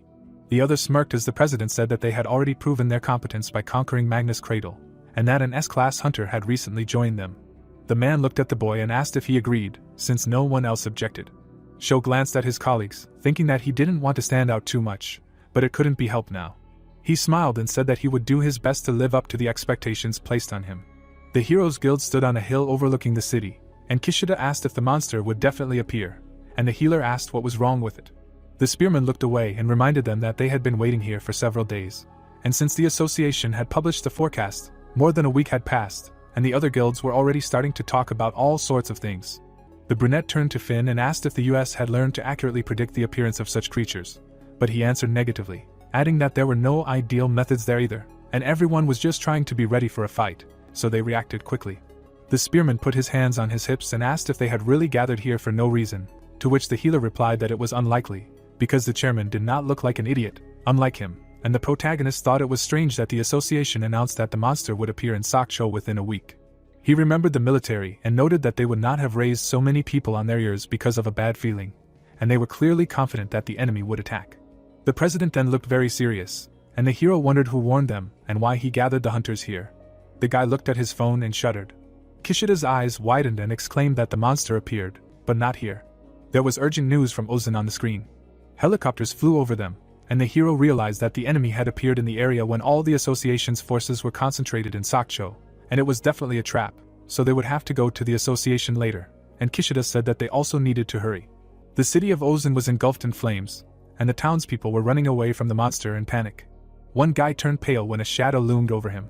The impact sent cars and rocks flying through the air. A ditch remained on the ground. The helicopter circled above the monster. Aoki jumped out of one of them. She frowned. A huge monster stood in front of her. The brunette gritted her teeth, thinking that, judging by how much taller it was than the houses, it was at least 50 meters tall, and even her eye was off. Energy sparkled around the enemy. The huntress frowned, guessing that it was absorbing mana from the environment. Her hands were shaking, as it was her first time facing such an enemy. The girl flinched when she was advised to relax. The huntress's weapon began to sparkle, and a voice said that the monster was indeed a giant, so let her try to charge it with her strongest attack. She stuck the handle into the ground. Yellow lightning appeared in the air. Aoki squeezed the handle, concentrating energy to activate several abilities. The tip of the weapon vibrated. The girl swung, putting in her strength. The ground beneath her feet split, and lightning shot up. The monster stopped, feeling the attack on itself. It shook its head, getting rid of it. The huntress turned pale, thinking that this could not be, because she had definitely hit it. The enemy narrowed its red eyes, but there was not a scratch on it. The monster opened its mouth and roared. Aoki's eyes widened, trying to figure out how he did it, whether he reflected or absorbed the mana. Something hit the ground next to her, and the brunette wondered if she was simply too weak. The monster was smashing buildings with its paw. The girl jumped back, dodging the attack. The man frowned and exclaimed that they should not save their strength and defeat Maxby. The wizards activated their mana on command. Colored beams of energy shot from the ground. They crashed into the enemy's body. The wizards looked at him in fear, not understanding why their attacks did not work, as if the enemy neutralized any magic. The monster swung its tail. It turned around and demolished several buildings. The hunters jumped back to avoid being hit by stones. The monster opened its mouth and roared. The enemy threw his head back and screamed. Debris from the houses began to rise into the air. The warriors were stunned to realize that they were being pulled upwards, and assumed that it was a change in gravity. Aoki ran, pushing off the rocks. The monster ahead of her was flashing its eyes. The girl's eyes suddenly widened. Her body was pulled downwards, and she guessed that the enemy had lifted them into the air to drop them. The boulders fell to the ground, crushing the hunters. The brunette activated lightning and landed on her feet, wondering how the monster had immunity to magic and the ability to change gravity. A shadow loomed over her, and she said that she would not allow anyone to hurt her again. The enemy swung his fist. Aoki clenched her weapon and shouted that she would take all of his attacks herself. She extended her arms and released energy. The monster's fist slammed into the tip of the weapon. The girl dug her feet into the ground. The huntress gritted her teeth and cried out that she was still alive, knowing that if she dragged it out, reinforcements would arrive, so she had to hold out until then. Tentacles grew from behind the enemy. The brunette's eyes widened in shock. The dark silhouette of the enemy made a strange sound. The girl frowned, feeling blood flowing from her eyes and mouth. The monster struck her again. Aoki flew back. The swordsman ran up to her and asked if she was alive. The brunette stood up and thought that she had to hold on and endure a little longer. Her eyes widened. The monster rested its paws on the ground and opened its mouth. The huntress frowned and turned around. The enemy leaned forward, aiming at the civilians. The girl rushed forward, calling out to her master. She ran, and the man raised his shield, activating the Unshakable Alliance ability. Aoki jumped onto the bridge and turned around. The enemy opened its mouth, accumulating energy. The huntress frowned, realizing that if she did not stop its attack now, the consequences would be catastrophic. The monster leaned forward and released a powerful charge of mana. The girl squeezed the weapon and tensed. Her silhouette was visible against the bright beam. The magic struck through the bridge and crashed into the ground. Aoki was thrown back into a pile of stones. She screamed, feeling the attack. The brunette rose, holding her hand. The monster raised his leg above her, and the girl realized how powerful Monstrous was. A bright beam flew through the monster, piercing its paw. An infernal ash sword stuck out of the ground. Aoki turned her head hopefully and called the protagonist. The guy landed next to her, and noted that the enemy had beaten her up pretty well. The brunette leaned on him and apologized, but the interlocutor asked her to tell him everything later. Kishida supported the huntress, and the mentor ordered her to be taken to Finn. Hiller was healing other people at that moment, and the hero said that he would take care of this creature, and they, after finishing with the girl's treatment, should take care of the evacuation of the population. The spearman picked up Aoki and asked the mentor to be careful. The guy squeezed the handle of the sword. The monster bared his teeth. Sho pointed his weapon at him and said that he did not expect to meet an overlord in such a place. The monster straightened up, and the protagonist thought that Maxby was definitely one of the overlords, a low-ranking scout sent to this planet to obtain information, and he was not able to protect anything, because he was filled only with hostility. The brunette narrowed his eyes and declared that he would crush him into dust, because he did not like monsters that suddenly jump out and destroy everything around him at all. The guy swung his blade, leaving a cut on his opponent. The hunter stared at him in shock, noting that he was very fast, but more importantly, his attacks worked. The monster swung its paw and growled, but the brunette dodged. Sho swung his sword, thinking about how attack and defense in mana-based battles were very simple, and he was not just playing with words. The first magic cycle protects against other people's attacks, so it cannot be pierced, but it can be bypassed with another cycle on top, and so on. More wounds appeared on the monster's paw, and the guy thought that this creature's defense was only one cycle, and this was the worst. The people's eyes widened, discussing that the difference in size and mana between them was too big. Cuts continued to appear on the monster. He struck with his paw and growled, but the boy jumped. Then he plunged the blade into the paw. Sho ran forward, leaving cuts on the enemy's body, thinking that battles with overlords always drag on, so there is no need to rush, like in the previous world. The hero jumped up, leaving a deep wound. Tentacles reached out to him. The guy ran along the wall of the house while they tried to pierce him. The monster opened its mouth and screamed. The boy's body was lifted by gravity. He intercepted the sword and turned in the air, noticing that the enemy threw him about a kilometer, but this was only on his hand, after which the system notified him of the receipt of a new ability. The main character headed down, and a disc glowed above his head. The guy was heading towards the enemy, gathering mana around himself. Maxby reached out with his paw to catch him. Sho swung and hit with force. The monster's hand was cut off, and it howled.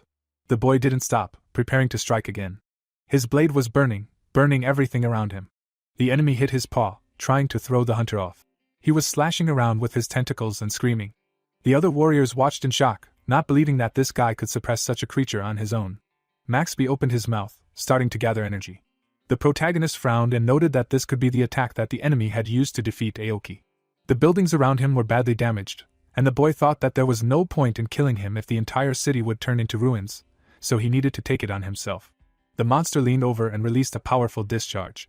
The beam hit the ground where the boy was standing. The brunette squeezed the hilt of his sword and released energy, using the berserk ability. The fiery beam did not reach him, redirecting upward.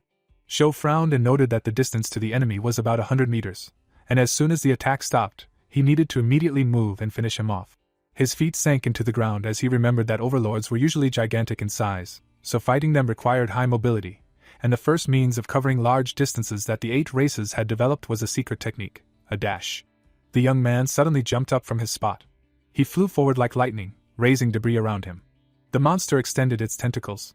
Sho swung his sword, deciding that it was time to use the Titan Hunt technique. A powerful energy began to emanate from him. The swing of the blade cut off several of the enemy's limbs at once, and a scream was heard. Another of the monster's legs was cut off. The bearded man turned around and exclaimed that their attacks should work now, so they must press with everything they have. The wizards extended their hands, casting spells. Their magic slammed into the monster, and it roared. Something flashed nearby, knocking down rocks. The enemy narrowed his eyes. The main character appeared in front of him, declaring that he was finished, and then invested all his mana. He swung his sword and cut off the enemy's head. The monster fell to the ground.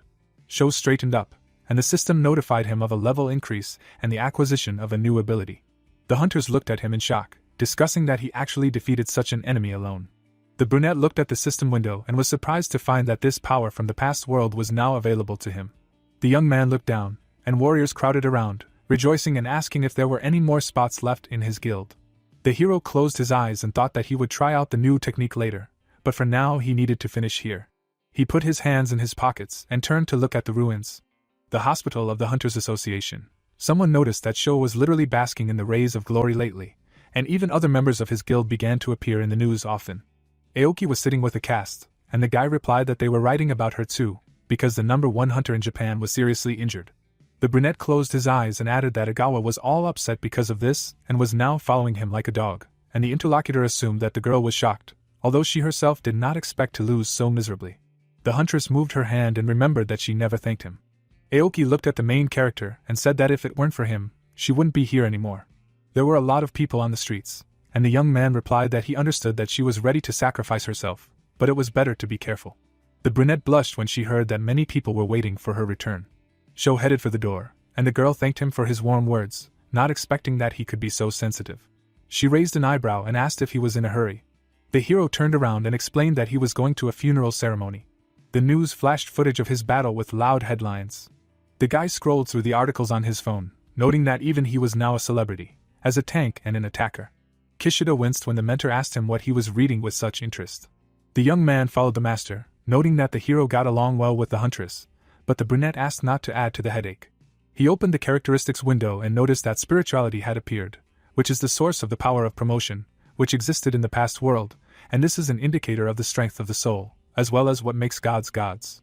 The guy poked at the inscription, but the system notified that bonus points cannot be invested in this characteristic.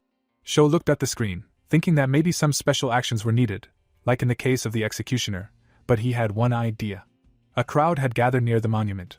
Everyone was standing in black suits, gathered to honor the memory of the fallen, as well as to express their deepest sympathy to their families, who were now having the hardest time of all.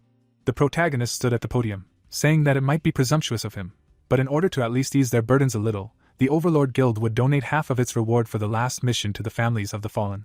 The military in front of him applauded, and the spirituality characteristic increased to 32. The guy went down the stairs, thinking about how it was growing. If you increase your influence, like in the past world, and in a capitalist society, apparently even the power of the soul can be bought for money, and this simplifies everything. The brunette froze, hearing that some child was crying for his father. The girl was wiping away tears while standing with her mother. Sho frowned and realized that he had seen scenes like this so many times in the past world, but he still couldn't get used to them.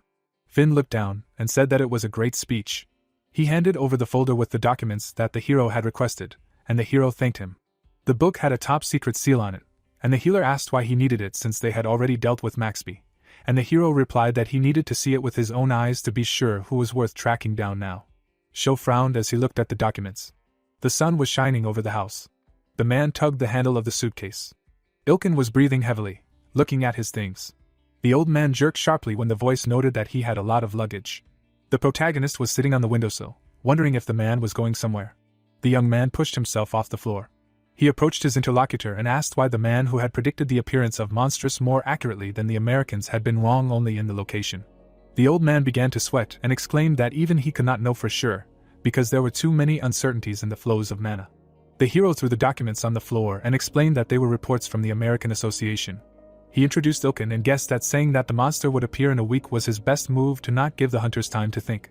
The bespectacled man put his hand in his pocket and asked if the boy really meant to say that he had intentionally named the wrong place. The guy took a sword out of the portal and said that everyone knew that he was the main authority on mana flow research, and that he had also helped this country implement filtration cubes and invented mana suppressors. Sho remembered the bracelet on the criminal and added that he had recently found something that neutralized them, and that was too good to be a coincidence. The interlocutor frowned and cursed. He pressed a button sharply.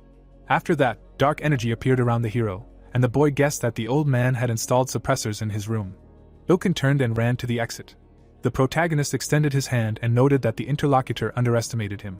His sword flew forward, and the brunette decided to remind him who exactly defeated Maxby. Blood splattered on the floor. The man fell with a wound in his leg. Sho sat down in the chair in front of him and asked who was pulling the strings and what kind of mask this time. The old man smirked. He frowned and muttered that he still didn't understand why he was ordered to do all this. The blade pierced his body again. The brunette stood up and again asked who ordered him, and what. Ilkin glanced fearfully at the blade and muttered that he was being commanded. The old man shuddered when his interlocutor realized that he was bound by a contract. The table was littered with notes, and the scientist cried out that the glory of a hero had gone to the guy's head, but even SS-ranked hunters do not have a license to kill, and if he crosses the line, he will become an ordinary criminal. His face was reflected in the blade of the sword, and Sho reminded him that the man had crossed it first, so he shouldn't whine now. The old man turned pale, shouting that the boy needed to look for the twins, after which his body was cut up. The protagonist turned around and said that 30,000 people died because of him, and such a sin cannot be left unpunished. He jumped from the window to the ground. The house exploded behind him, and Sho thought that it didn't matter what they were planning behind the scenes, because he just needed to get stronger. The guy holds a smartphone, which shows a newspaper with a picture of the protagonist and the news of a donation of 28 billion yen. Sho lies in bed looking at the phone, realizing that there is not a single article about what happened to the professor. The guy flips through, reading the newspaper. The protagonist looks at the phone and talks about a saint, stating that everything looks like that from the outside.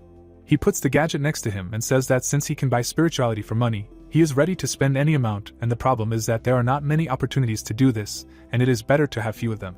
The protagonist with his eyes closed thinks that here is like in the past world and he will not allow the overlords to do whatever they want. The guy turns around, hearing the name Arden. He looks at the rocks and trees, wondering if this is really Eve. He turns around in fear, hearing the question how he likes their Eve and whether it is very different from the continent of Aslan. The representative of the Longered Kushu says with a smile that this is a world created by their race in his image and likeness, and although it would be more correct to call it another dimension. The protagonist looks away thoughtfully. The masked hero hugs him, declaring that this is great, and then the five of them will be able to not hold back, fighting the Queen's army. He realizes that he sees a dream about the past world. There is a bloody hand in the frame. He understands that they wounded Lord Kushu and they are fucking crazy, and the Queen's son blew himself up. Sho sits next to the wounded heroine. She pronounces the name Arden. Through the pain, she asks to forgive her, because after all, she should not have jumped above her head. She begins to disappear, lying in the arms of the protagonist. He agrees with her, realizing that she, who lived so many years in the forest, was not at all suited to the battlefield. The worker hits the workpiece with a hammer. Someone shouts to Mr. Red Anvil that they need to stop because this is a sacred relic dedicated to the goddess. The bearded worker shouts to be silent, because neither the goddess nor her willow are anymore, and what is this relic good for? He declares that now they need a weapon with which to kill the queen, so they need to shut up and bring something with which to support her. The protagonist watches the blows on the anvil, realizing that by sacrificing his life, Red Anvil forged the queen killer, but his hands never touched it. The blacksmith looks forward in rage. He flies away from his workplace due to the attack. A huge monster attacks them. It is said that realizing the threat this sword poses to them, the creatures began to relentlessly attack the dwarf workshops, and eventually Red Anvil's last creation disappeared into the sea. The red-haired worker looks at the drowning product. He looks forward in shock and realizes that having lost the last hope on which he bet his life, their friend fell into despair and suddenly disappeared. The enchanted dwarf is shown in the frame. The protagonist thinks that they found Red Anvil in the snowy mountains that have long been a battlefield, but the cause of death was suicide. The protagonist looks at him. The masked fighter behind Sho shouts that if he does not kill the queen of the overlords, this battle will never end. Kruger from the myth race says that he must figure out where her base is. His mask is suddenly cut. The fighter falls head down. The protagonist holds Kruger, who says that outside on the other side of the abyss. Against the background of the constellation, it is explained that in the sea of stars in the boundless sea that has no end, the queen is on a round continent that drifts there. Kruger evaporates in Sho's arms, telling Arden to kill her and end the war. The guy looks in shock in front of him. Against the background of the room, he realizes that he had this dream because he fought the overlord. He holds his head and realizes that when he was Arden, he could not understand the meaning of Kruger's last words. But now that he has become himself, he understands that the place he spoke of is space, and the monsters they called overlords. The frame shows a ferocious monster. The protagonist calls it a space kaiju. He clenches his teeth, realizing that now that he has realized everything, he needs to start preparing. The frame shows a hunter's shop. The sign says workshop. The old man looks at the protagonist in front of him and asks what it is. Sho, holding his hands in his pockets, says that it is a kaiju that attacked recently and his share was as big as his contribution to killing it. The old man waves it off and says that he cannot afford to buy all this. The protagonist looks at the disgruntled seller and says that he used to say that he just needed to bring him the ingredients he had obtained. He clarifies that he wants his grandfather to just take the materials and work. The picture shows furnaces and tools. The guy assures that he will give half. The surprised blacksmith turns around to look at him. He looks at the carcass of the monster. The protagonist tells him to use it to create better equipment for him and the guild members. The old man discontentedly clarifies whether the guy really thinks that he will agree only because of the valuable materials. Because even though they agreed with him, there is so much work at his age. He He replies that he relies on him. The protagonist steps forward, realizing what the appearance of Max V means. There is a large monster in the frame. He understands that there is always a chance of attack by other overlords. The guy resolutely looks forward, thinking that in that world they lost, without even having time to make a plan, but this time everything will be different. In the background of the house, a shout of the main character's name is heard. The guy looks away questioningly, hearing this. The girl opens the door and shouts that she needs to look at this. He in turn asks what she is making noise about. The girl plaintively says that from her hands, blue light seeps out of her palm. The main character frowns, realizing that this is mana and means that she has awakened, like Finn once did. Sho is driving, the guy is behind him. He looks out the window. The main character understands that he expected something like this after their conversation. Surprised, the gawa is burning with blue fire. The main character is shocked, thinking what kind of crazy mana this is. The joyful girl exclaims, has she really awakened and can now become a hunter? Sho says with a serious expression that she can understand it better than him, and that the characteristics window needs to be opened. The girl stands silently. She puts out her hand and shouts open. The guy watches her just stand there with her palm out. She says with embarrassment that she must have made a mistake and was dreaming too much. Against the background of the room, the protagonist wonders why she hasn't woken up, and that means that something is happening to her that is not the same as with Finn. He suggests that Agawa sit down and concentrate on her breathing. The girl sits on the bed with her eyes closed and says that she will try. Blue fire blazes around her. The protagonist is shocked and realizes that he doesn't believe his eyes and that this is real talent. Sho watches closely. Kushi's image appears behind the girl. Igawa, tired, clarifies that something is wrong with her body. The protagonist strokes her head and says that no, she is just a little different from the others. But if he notices something else in her body, it is better to tell him. She replies that she understands. Sho looks down and understands that if he had met her in his past life and taught her to promote, there might have been 9 heroes instead of 8. The protagonist's phone rings. He picks up the phone and asks if something happened. They answer that they have received new information about Gaku. The events unfold in the Japan Hunters Museum, at the memorial. The girl looks at her interlocutor and says that this is how to drag a civil servant on her day off, specifying what kind of outfit this is. The protagonist in a hood and glasses says that it so happened that recently they began to recognize him, asking if this place is connected with Gaku.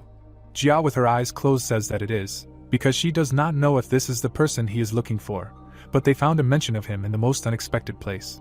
They raise their heads to the memorial after she offers to look there. The background of the word says that the names of all the hunters who stopped the first disaster of the SS class split in Japan, the so-called Fire of Hell. Sho looks and realizes that this name is familiar to him. He touches the table and talks about Kishida, stating that he is the grandfather who taught his friend Radiella. Jia touches the memorial, stating that among them is the name Gaku. 12 years ago he went missing and was eventually presumed dead. In the frame of the names, it says about the famous rookie who became a hunter at the age of 19. His special ability was mana bombardment. He accumulated it like projectiles, and then released it at high speed. Jia looks at the interlocutor and says that this is absolutely true. The guy in glasses realizes that, as he thought, he is a butterfly himself. The dissatisfied girl says that he spoke as if he saw her himself, clarifying whether he really killed her himself.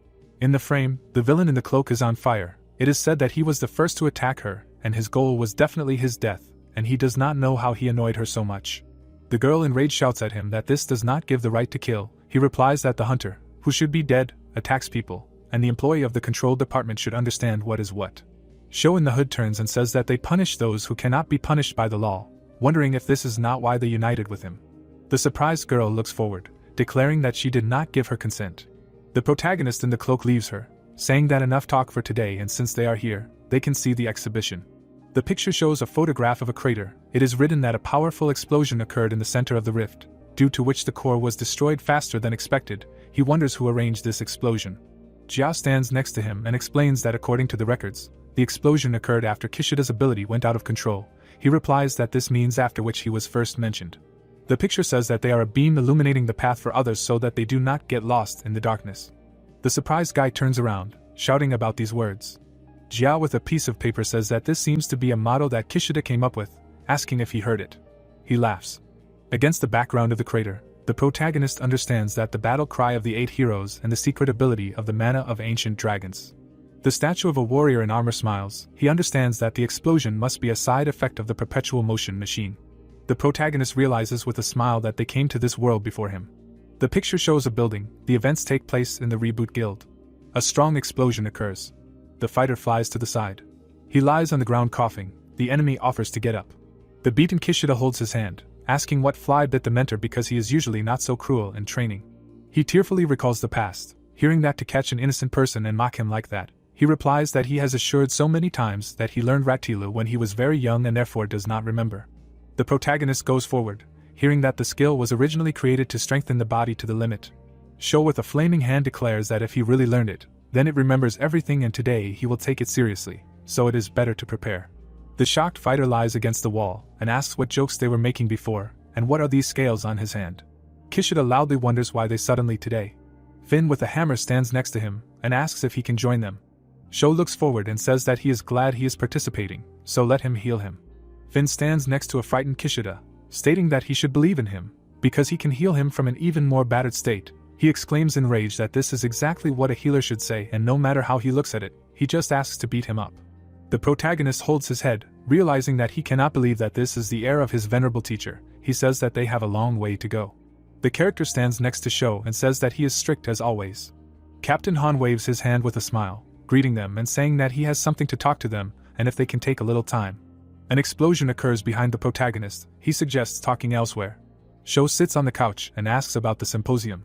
Han smilingly states that this is an international symposium dedicated to the latest technologies related to mana, and it can be called one of the most important events in world science, and he would like the protagonist to take part in it. The speaker stands at the board. The guy thinks that this is an international symposium dedicated to the latest technologies related to mana, and it can be called one of the most important events in world science. The main character looks forward with a serious look and wonders what if it is dedicated to technologies related to mana. He asks if the professor will come. Tomer says with a smile that yes, because he is one of the founders of the symposium and participates every time, and besides the professor, the luminaries of science also participate. The frame shows the characters. He talks about Professors Boris and Jiang. Sho looks forward and realizes what it means that all three will gather and who, according to the words, could take part in the development of mana suppressors. He answers that he agrees. The enthusiastic guy in the suit thanks him, clarifying that since he is interested in mana research, should he organize a separate meeting with scientists for him. He says no thank you, because the video with the murder of Kaju went viral and therefore they probably immediately tried to open it. Sho drinks from a mug, hearing from his interlocutor that scientists' curiosity can sometimes be too zealous. The picture shows a madman against the background of a ring. The protagonist thinks that the person who invented the mana suppressor and leaked misinformation about the appearance of kaiju is definitely one of these three and needs to be caught. There is a folder, a mug and a pen on the table. They tell him that they are grateful for the response to the request and, to tell the truth, a top-class hunter will arrive with the professor as a bodyguard. Sho, crossing his arms, emits dark energy, hearing that there will be an SSS rank hunter like him. The plane flies in the dark sky over the Pacific Ocean. A girl with a tablet sits in a chair and asks why he is making so much noise like a dog and whether he should find a companion. Mana researcher Steve looks at her with a smile, wondering why she volunteered to guard him. So why is she unhappy now? American SSS rank hunter Karina says that she has never been happier in her life and that she shouldn't talk nonsense and should go to bed. The old man with glasses tells her that she needs to look in the mirror, and her sour expression tells her everything. She tells him to be grateful that the one whose figure he groped when she was a rookie left him alive at all. He shamefully declares that it wasn't on purpose and that he simply slipped and grabbed her to keep from falling. The girl gets up, calling him a pervert, asking who he thinks hunters are. Karina, with magic in her hands, declares that if he plans to continue using a stupid excuse, then maybe she should make a hole in his head. He in turn regrets it and asks him to remove his finger. The girl with the tablet holds onto her braid and sighs. The old man looks at her and says that because of her rudeness she won't be able to find a guy. Sho flies into the attack with a sword. Steve, sitting next to her, says that now it's clear why she's such a loose cannon. She says that she's done talking nonsense, and that he'd better tell her what's above that hunter's head. The professor takes off his glasses and says that it's some kind of luminescent object in a ring shape, like an angel's halo. The frame shows the heroine's braid. The old man hands over a tablet with a photo and clarifies that this is probably an ability, and that she understands things like that better. The girl on the plane says that she doesn't even know what she was counting on, because for a second she remembered that he was a professor after all and thought that he would at least be able to find out. He shouts back asking that she has no respect for her elders and that he's had enough, he'll go to bed. The main character with a halo flies into the attack. Karina looks at her tablet and talks about it. The frame shows a huge hotel building. Cheerful people stand at the party. Someone tells another that they never thought they would meet Sho, and it seems Japan took the symposium seriously this time. People in suits surround the protagonist and ask if he can tell how many abilities he used in the fight with Maxvi. Another asks to visit his lab. The protagonist silently looks forward, hearing that they will be glad to welcome them to China. The guy turns at the cry of his name. Han stands opposite with a smile. He shyly holds his head and suggests another time. The protagonist holds a can of drink and tells the other to take it. Sho stands next to him and states that they saved him and the interest in his person has become more than he expected. The other says that he called him, so he must provide comfort. The guy walks in shoes. He drinks the drink, hearing that it seems that important people have begun to arrive. People in suits walk accompanied by guards. It is said that they are Professors Jiang and Boris. One of them points his hand forward. The protagonist, lost in thought, realizes that he doesn't look like a top manager of a management company. Boris passes by him.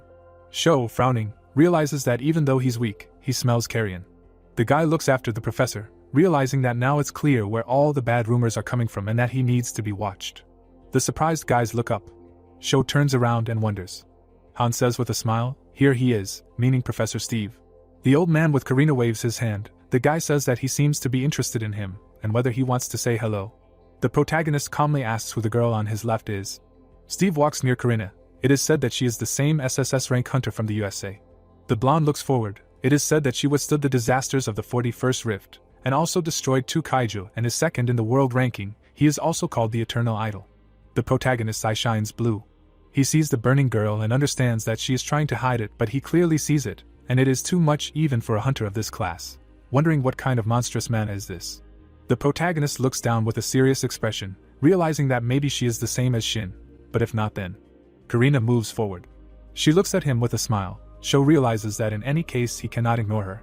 The guy looks at her with a serious expression.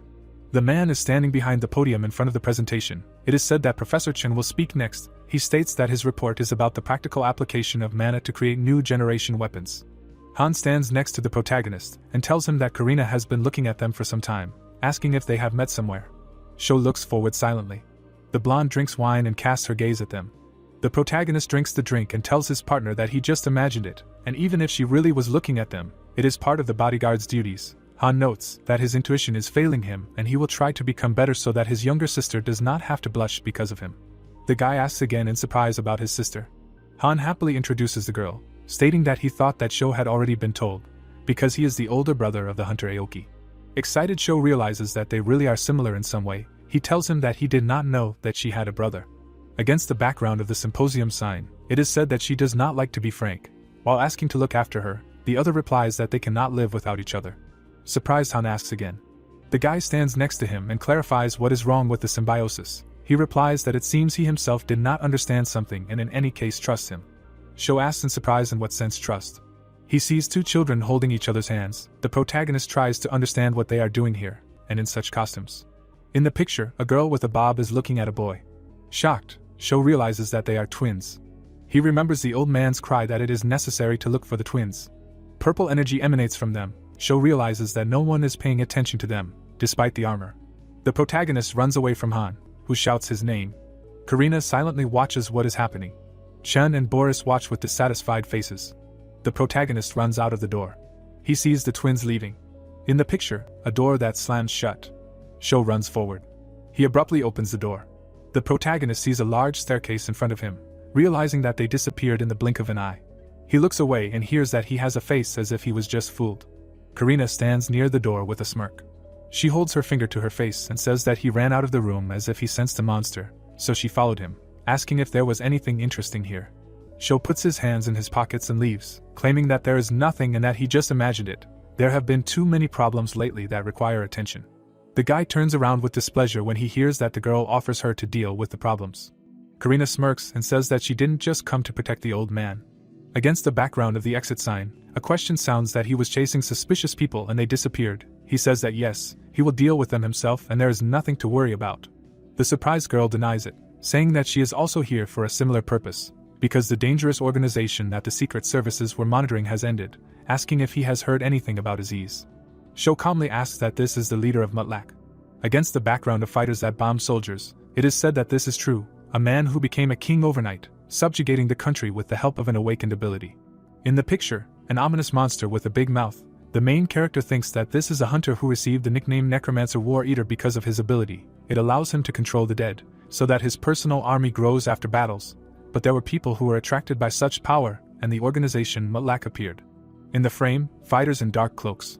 The guy with a serious look wonders why they suddenly began to act at the very moment, when he is looking for the leader of the masks, and this cannot be a coincidence. Han came up from behind and asks what happened. Sho replies that everything is fine. The main character with a serious face reflects on the fact that since the days of terrorist activity and the dates of the symposium coincide, then this bastard is definitely one of the important professors and the twins who appeared suddenly. This is a clue. Jin speaks at the lectern, saying that he thinks they can speed up the development of weapons powered by mana. Sho thinks that it is not him. Steve sits next to Karina and asks where she went in such a hurry. Forgetting about her duties, she asks her to shut up. The protagonist thinks about the fact that he heard that the professor made many changes to the symposium schedule, but when they appeared he was next to the girl. The protagonist turns around hearing the question of whether he is okay, because he was in such a hurry to leave the hall. Boris with an ominous grin clarifies whether he was able to find what he was looking for. The shocked guy looks at him and realizes that there are many bad rumors about him, and it cannot be that a person who smells like carrion is sincerely worried about him, and really. A strong explosion occurs, stones fly apart. Huge holes and cracks form in the building. A guy in shoes walks among the rubble. He shakes off the dust and thinks that he thought too long. Han rises behind him. The guy under the table shouts to show that he is okay. He asks him to be quiet. Han, shocked, asks if they are really inside a dungeon. The protagonist stands next to him and states that it looks like that. He exhales and realizes that this is not a dungeon, but a poorly made Eve. Sho's eye lights up blue. Someone comes out of the darkness towards them. Han excitedly says that he thinks he heard something. A horde of evil dead runs towards them. They stand next to each other. The protagonist realizes that they are met by a crowd. He suggests thinking about the situation after they deal with them. The frightened professors shout what kind of creatures these are. Han excitedly asks if these are really living dead. The protagonist seriously thinks that this is what Karina was talking about Aziz's ability to use necromancy. The evil dead with red eyes turn around. He understands that he is definitely in league with those who created Eve. The guy rushes forward, declaring that first we need to ensure safety and he will deal with the mutants, and the captain should protect the civilians. Sho sees a dead man approaching. He stretches out his hand. The protagonist touches his face, using the ability of the Hand of Death. He incinerates half of the mutant's body with one hand. Sho looks at the dead men attacking him with magic. His blade is burning. The protagonist deftly cuts through the enemies, turning them into dust. They are incinerated with a strong flame. An enthusiastic man stands near the others and shouts this is what an SSS class hunter is. Han, with a serious face, thinks that even for his class, he is too strong and all the hunters are SS class. Sho fights. While he thinks that including the best Aoki, he is not fit to hold a candle. The guy lands on the ruins. The protagonist stands still, seeing the system window about leveling up. He thinks that it is because of a couple of dead men and after the fight with Max V he has not hunted, so there should be few experience points. He understands with a serious look that for killing heretics they give much more experience than usual and if Aziz, the controller of the undead is one. A man in a hood stands against the background of an army of the dead. The protagonist wonders what it means, and all his minions automatically receive such a status, and this is an unexpected bonus. The guy smiles. He stands near people. One of them says that the SS class is something with something. The other replies that he is calm now. Sho says that he should move on. The guy takes Han by the shoulder and says that Captain Han from the association will lead them further, and he trusts him. So he hopes for cooperation. He is shocked and asks to wait. The protagonist runs away, declaring that he will go further along the path killing the living dead, and he should lead the rest. Sho runs to attack the army of the dead with a burning sword. He talks about 5 mana points. The system window says 266 points, and then 271. A fireball blazes in the protagonist's hand. He shoots them at the enemies. The dead explode and fly apart. The protagonist walks through the ashes. The system window says the level is increasing. He talks about 10 mana points. Sho turns around when he hears a scream that demands the corpses to go away. The dead are standing near a rift from which they scream for help. Sho looks there with an unperturbed expression. He cuts the dead with his blade. Jin holds his head in horror and trembles. The protagonist recognizes the professor. He gets up and shouts for him to get him out of here, and he will not remain in debt. The protagonist says with interest that they have not yet found a way out, but he will get rid of all the dead on the way here. Han and his partner are standing behind Sho. The protagonist tells him to join these gentlemen. Jin screams in fear that no, because it is 100 times safer with an SSS class hunter and asks to take him with him, promising that he will be careful and will not interfere. Sho with a serious look states that he understands his concern, but this will only make things more dangerous. Han stands behind the professor and after the request says that he will not let him down. The protagonist rushes forward, realizing that he must rip the mask off the criminal who arranged all this. The picture shows a dungeon. Steve is lying on the ground and coughing, asking if this is really a dungeon and that it opened due to the explosion. He turns around with an angry look when he hears that the old lecture should not shake. Karina next to him asks if he has really forgotten who was assigned to guard him. The professor kneels and remembers that she is a hunter and does not know how many kaiju she has killed. But it is definitely safer with you, she replies that he should be calmer.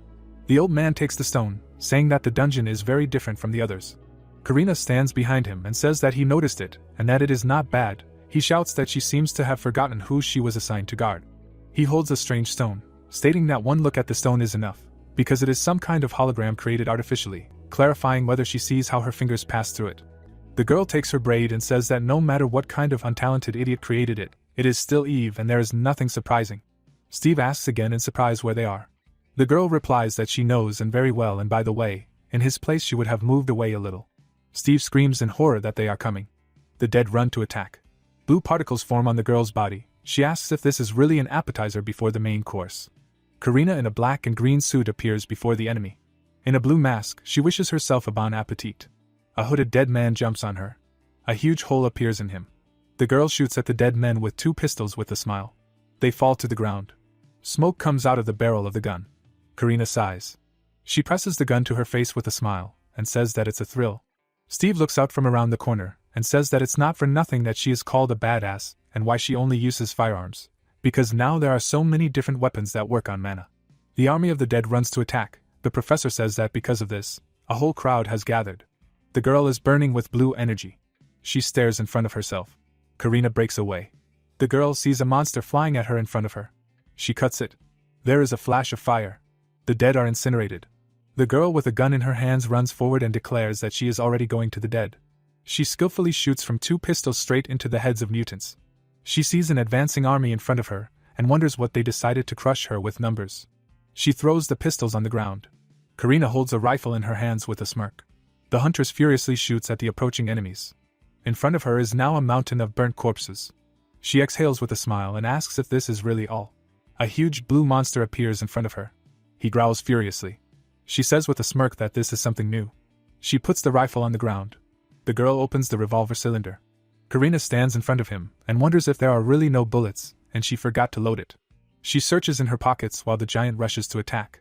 He furiously hits her with his fists. He looks ahead in anger. The girl continues to calmly search for bullets. Being under the barrier, she asks where she put them.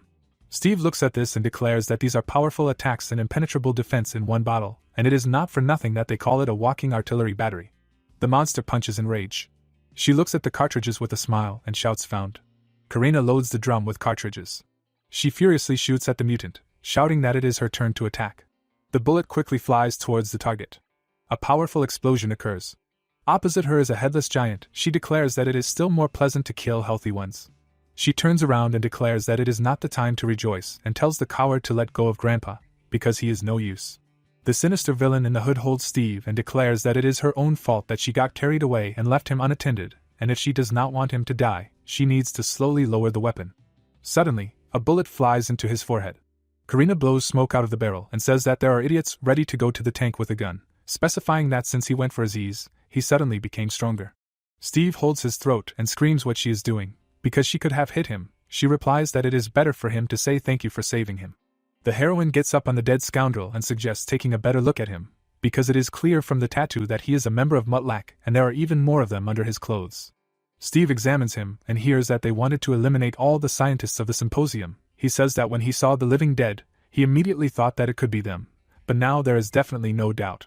Steve turns around and asks how she thinks, will he be able to save the others? The girl states that her mission is actually to protect him. The professor in glasses claims that everything will be fine with him, and he cannot allow the research brothers to die at the hands of a gang of criminals, and it is better not to worry about him, and go save the others. Karina says with a smile that she knew he would say that. She says that she will return in a moment, and he should hide. The guy walks on stones. The protagonist with a flaming sword looks at the tunnel. He turns around hearing his name. The guy in the lion mask says that he was expecting his arrival. The protagonist says with a grin that it seems to him that he himself just arrived and understands that there was no time to change clothes, but at least he could change his voice. The protagonist looks at him and offers to stop the farce and take off the already ridiculous mask, addressing the interlocutor named Boris. The character with a lion on his face looks forward. The mysterious man says that if he takes off the mask, it will be completely boring and besides, it is part of his personality. The protagonist says with a grin that he uses such beautiful words, and he himself is just a guy from a gang of clowns. He looks at the enemy in the tunnel and says that he thought for a long time how best to call them, but thanks to him he has already decided, from today he will call them Masquerade. The mysterious man steps forward and states that it was good and seems to have gotten a little stuck up after killing Kadia. But this idiot couldn't even comprehend the concept of a cycle. The sword is on fire. The protagonist clarifies that he means that he will be better than him. The guy in the lion mask forms lightning around himself and states that he really thinks that he came here if he was not confident in his victory. He emphasizes that he should stop talking. The protagonist watches closely, realizing that at least 2 cycles and therefore their abilities are very different, and this is a good sign. It turns out that they are hiding the secret of strength from each other. The villain in the mask is furious and says that in order to achieve a great goal, they will destroy all obstacles like him. The protagonist with a smirk says that he wanted to spit on their goal. The villain waves his hand, shouting that someone like him won't understand it anyway. Sho deftly dodges the bright beam of energy. A blue ring appears above the protagonist's head. He shouts about a promotion. The villain looks at him and tells him not to get cocky because of one dodge. Sho watches closely, realizing that he does not react to the halo in any way, which means that this small fry does not know about the promotion and the fight will end faster than he thought. The protagonist is on fire. He is covered in flames and stands opposite the enemy. The protagonist with a halo on his head rushes to attack. He runs a fiery sword across the space. The guy in the lion mask grabs the blade with a grin. Sho is very surprised by this. He hits the protagonist on the body. The protagonist slides along the ground and stops with his sword. Sho with an unperturbed look forms fireballs in his hand. He attacks the villain using the mana bombardment skill. The villain holds lightning in his hand. He raises his hand and starts to counterattack. The protagonist closes himself from the flash and does not understand why he feels different powers, as if he is fighting with several people and does not look like a stat addition. The mysterious villain addresses him, declaring that now he will show why he cannot be defeated. He forms a sphere in his hand, declaring a paranormal activation core. The shocked guy thinks what it is. In the frame there is a red core. The villain offers to look at the masterpiece, the creation of which he devoted his entire career, a paranormal core. The system says that it is of SS rank value. The protagonist frowns and calls him a damn maniac, thinking that by collecting 179 brains of hunters, he combined their abilities and was able to accelerate to 3 cycles. The villain in the mask holds the sphere and declares that while he was studying the system, he suddenly became interested in what if we study not the system itself, but its components, hunters, and he was lucky. The government provided the materials and financed all this. Against the background of flasks with organs, the villain talks about the brains of 179 hunters who broke the law. He clarifies how the hero thinks he can withstand several hundred different abilities. Sho, looking at him, wonders how he can talk about this with such pride. The villain holds his hand in front of him and declares that this is the reason why he cannot win, because he is just a monkey, bound by morality. A red sphere hangs over the protagonist. The villain shouts that now he will feel the difference in their strength. The protagonist looks down and understands that this is a disgusting feeling, as if all his strength is being sucked out of him, wondering what a mana suppressor is. The protagonist breaks free and mentally says that he attacked the wrong person. The villain in the mask does not understand what is happening. He sees a flaming sword above him. The villain bounces off the blade. The protagonist touches his hair with his sword. With the sphere in his hands, the stranger prepares to attack. The protagonist swings his sword. The system windows talk about the ability to strengthen combat skill. He shouts at the other not to think that everything will end so easily. The protagonist hits the enemy with his sword. He blocks the blow. Blood pours from his mouth. Against the background of a sphere of lightning, a masked stranger prepares to attack. The system windows say about a parallel connection, operator overload, barriers, iron racks. He rushes forward in rage and screams for him to die. The protagonist with a halo runs towards him. The system windows say about poison, the hand of death, and mana bombardment. Fierce rivals meet in the center of the cave. Flashes of energy occur. A strong bang destroys the stones around. The protagonist sees boulders flying at him in front of him. Sho looks to the side and hears a question whether he is winning. A red lantern is visible in the middle of the funnel from the explosion. Against the background of the sphere, the system windows write about regeneration and super healing. The villain comes out of the funnel. With broken limbs, he asks if the protagonist really thinks that among so many hunters there was not one with restorative abilities. Sho looks at him and says both a jack of all trades, then claims that he will simply beat him up so that there will be nothing to restore. Fire bursts out of the gun. The dead man's body flies into pieces. Karina stands in front of the fallen opponent with a revolver and states that the disgusting corpses keep coming and coming. An object rolls towards her while she wonders where so many of them came from. Karina looks down and notices it. She picks it up and states that she understood how they got in. The system window says about a mass teleportation device of value A. She stands in the middle of the cave and wonders about the collision of mana streams, and both are above 2 cycles. The girl fires a gun. An explosion occurs. She thinks that one is probably the protagonist, but who does the second strange mana belong to? Karina runs forward to the gorge, declaring that she will understand as soon as she sees it. The guy steps on the rocks. The villain in the lion mask attacks the protagonist, while recovering. His arms return to their previous state. His legs straighten and heal from fractures. He furiously declares that let him be damned. The protagonist with the sword runs to attack and realizes that it seems that there are no limits to healing and that as long as this thing works, he can use them endlessly. He declares that the enemy is starting to bother him. The villain in the mask rushes to attack. The system windows talk about increasing muscles and destructive blows. The enemies collide in the middle of the cave. The villain stands on the flaming sword Sho. He says his name with a smirk. He holds an orb in his hands and declares that his strongest ability is to summon flames. The villain goes forward, freezing the sword using the strong icing skill. The surprised protagonist sees how the ice reaches the hilt. The villain asks him with a smirk how he feels when the sword is extinguished. The masked villain rushes to attack, shouting that no matter how strong the ability is, the parallel core will have an answer to it. Sho runs towards him, asking if he is sure about it. He points his hand, using a penetrating blow. He throws the villain above himself. The protagonist holds a blue hand in front of him. Blood bursts out of the villain's mouth. Sho asks with a smirk that there was no answer to this. In the frame, a bright core, Sho says that the ability that this core could not take into account, the system windows say super healing, the enemy says that someone like him cannot be left alive. He touches the protagonist's fire with ice. Sho tries to hold him back with his flaming sword. The protagonist deftly brushes off the opponent's blows, while he uses absorption and mana theft. The villain is absolutely furious and shouts at him not to get cocky. The villain holding the sphere is shown in the background, talking about using many abilities. A purple spot is formed in the center of the core. The villain attacks. The window says that the maximum calculation threshold has been exceeded. There are bright explosions of ice and flame in the frame. They destroy everything around. The protagonist frowns, looks forward and sighs. He holds a flaming sword and thinks about what he needs to decide now or never. A bright halo shines above his head. He rushes forward with the sword, using a secret dash technique. In the frame, the ice flies apart. The villain shouts that he cannot win only because he managed to get close. The protagonist frowns, realizing that he is ashamed to waste it on such a weakling, but a third of the points should be enough. Sho is absolutely furious and shouts about spirituality. The system window says that this characteristic has been lowered. Information about the secret resonance technique appears in the frame. A stream of red energy breaks through the ice. The masked villain sees this in shock. He screams in fear that this is impossible. The protagonist furiously cuts the enemy in half. The guy with the sword stands in front of the defeated villain. The system windows announce a level increase. The system message says about obtaining the ability to quickly and multiple calculations. The protagonist pokes at the screen and thinks which of these is more useful. He turns around. Near Sho, a strong explosion occurs, which causes boulders to fly to the sides. The protagonist with the sword slides along the ground and looks forward. He watches in surprise. The protagonist looks away and asks how to understand this. Karina, with a gun pointed at him, declares spirituality, demanding to explain where he got it from, otherwise he will go after that freak. In the middle of the cave there is a large crater from the explosion. Karina holds him at gunpoint and demands to know who he is. He declares that he has the same question, specifying why she is pointing a gun at him. The protagonist swings his blade at her before she can demand that he tell her no jokes. Sho flies away from her. He calmly states that he is not going to answer her questions because he just swatted an annoying mosquito, and if she can prove that she is not his friend, he is ready to share the information. The picture shows a dead villain. Karina screams in rage for proof, declaring that they will see if he can remain as impudent with a couple of holes in his body. The girl shoots at Sho.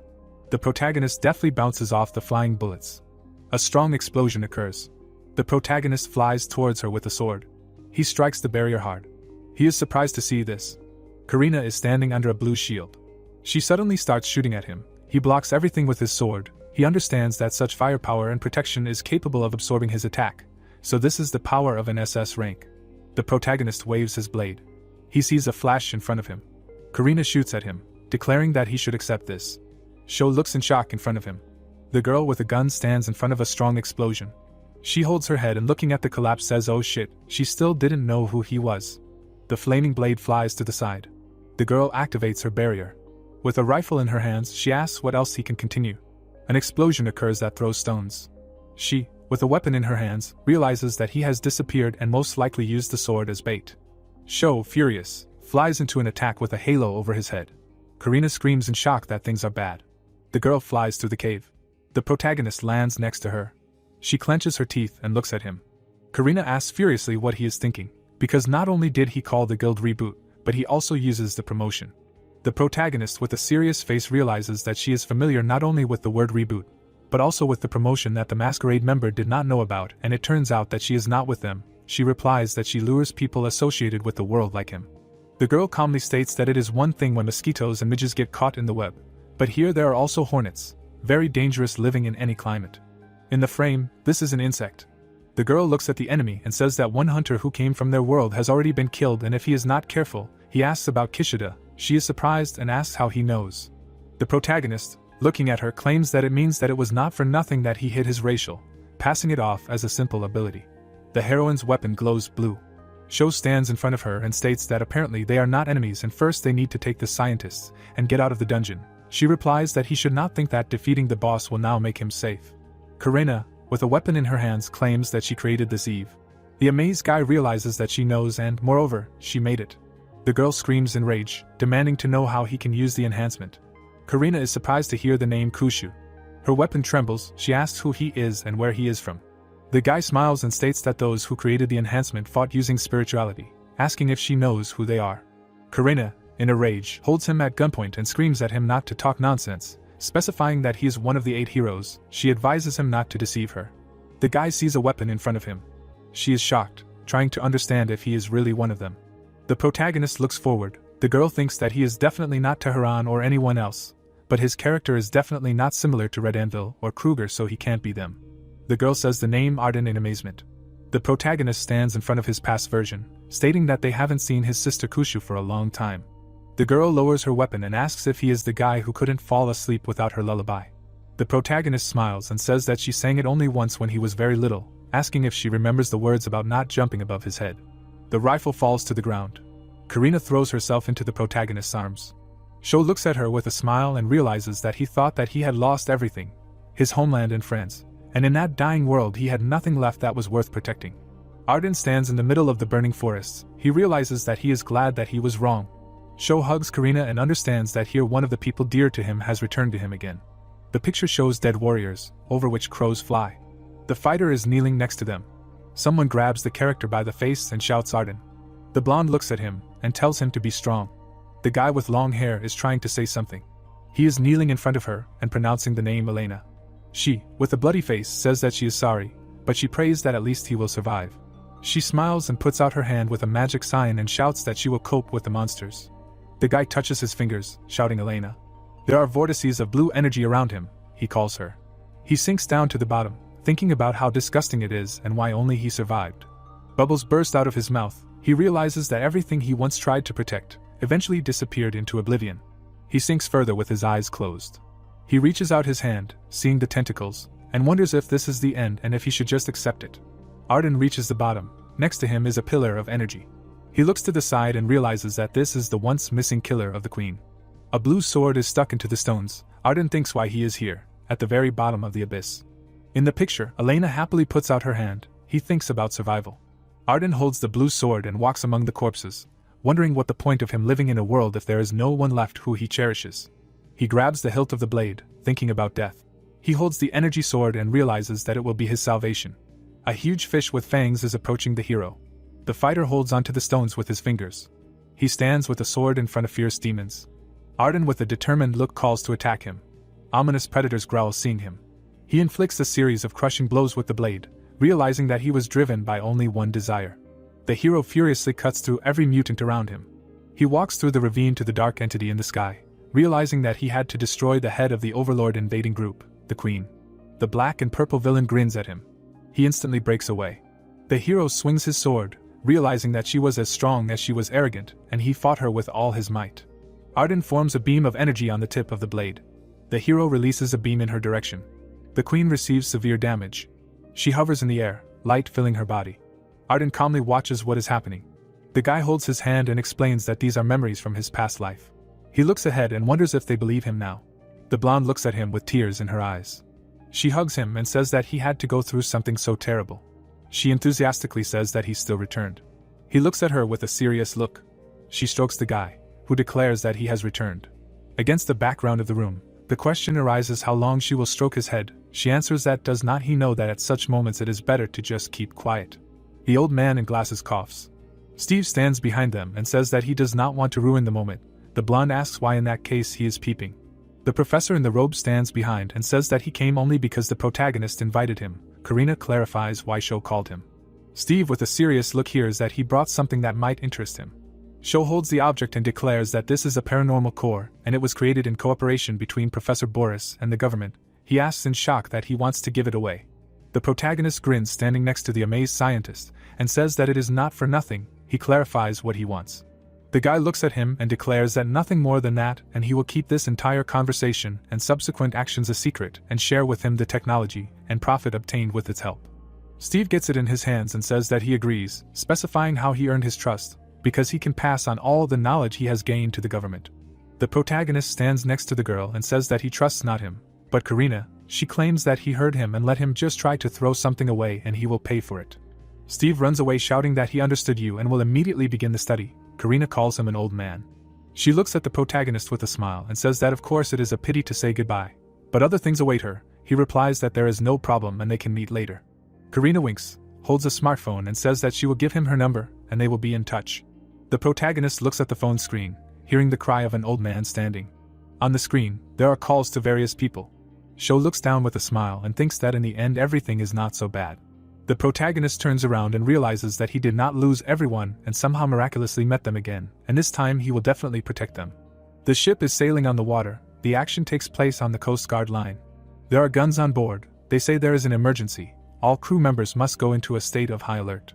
The captain in a cap stands behind the worker, who shouts that a large number of energy waves are coming from the depths. He specifies how large and what is the reason. The picture shows a radar. The guy explains that presumably the rift gate opened right at the depth.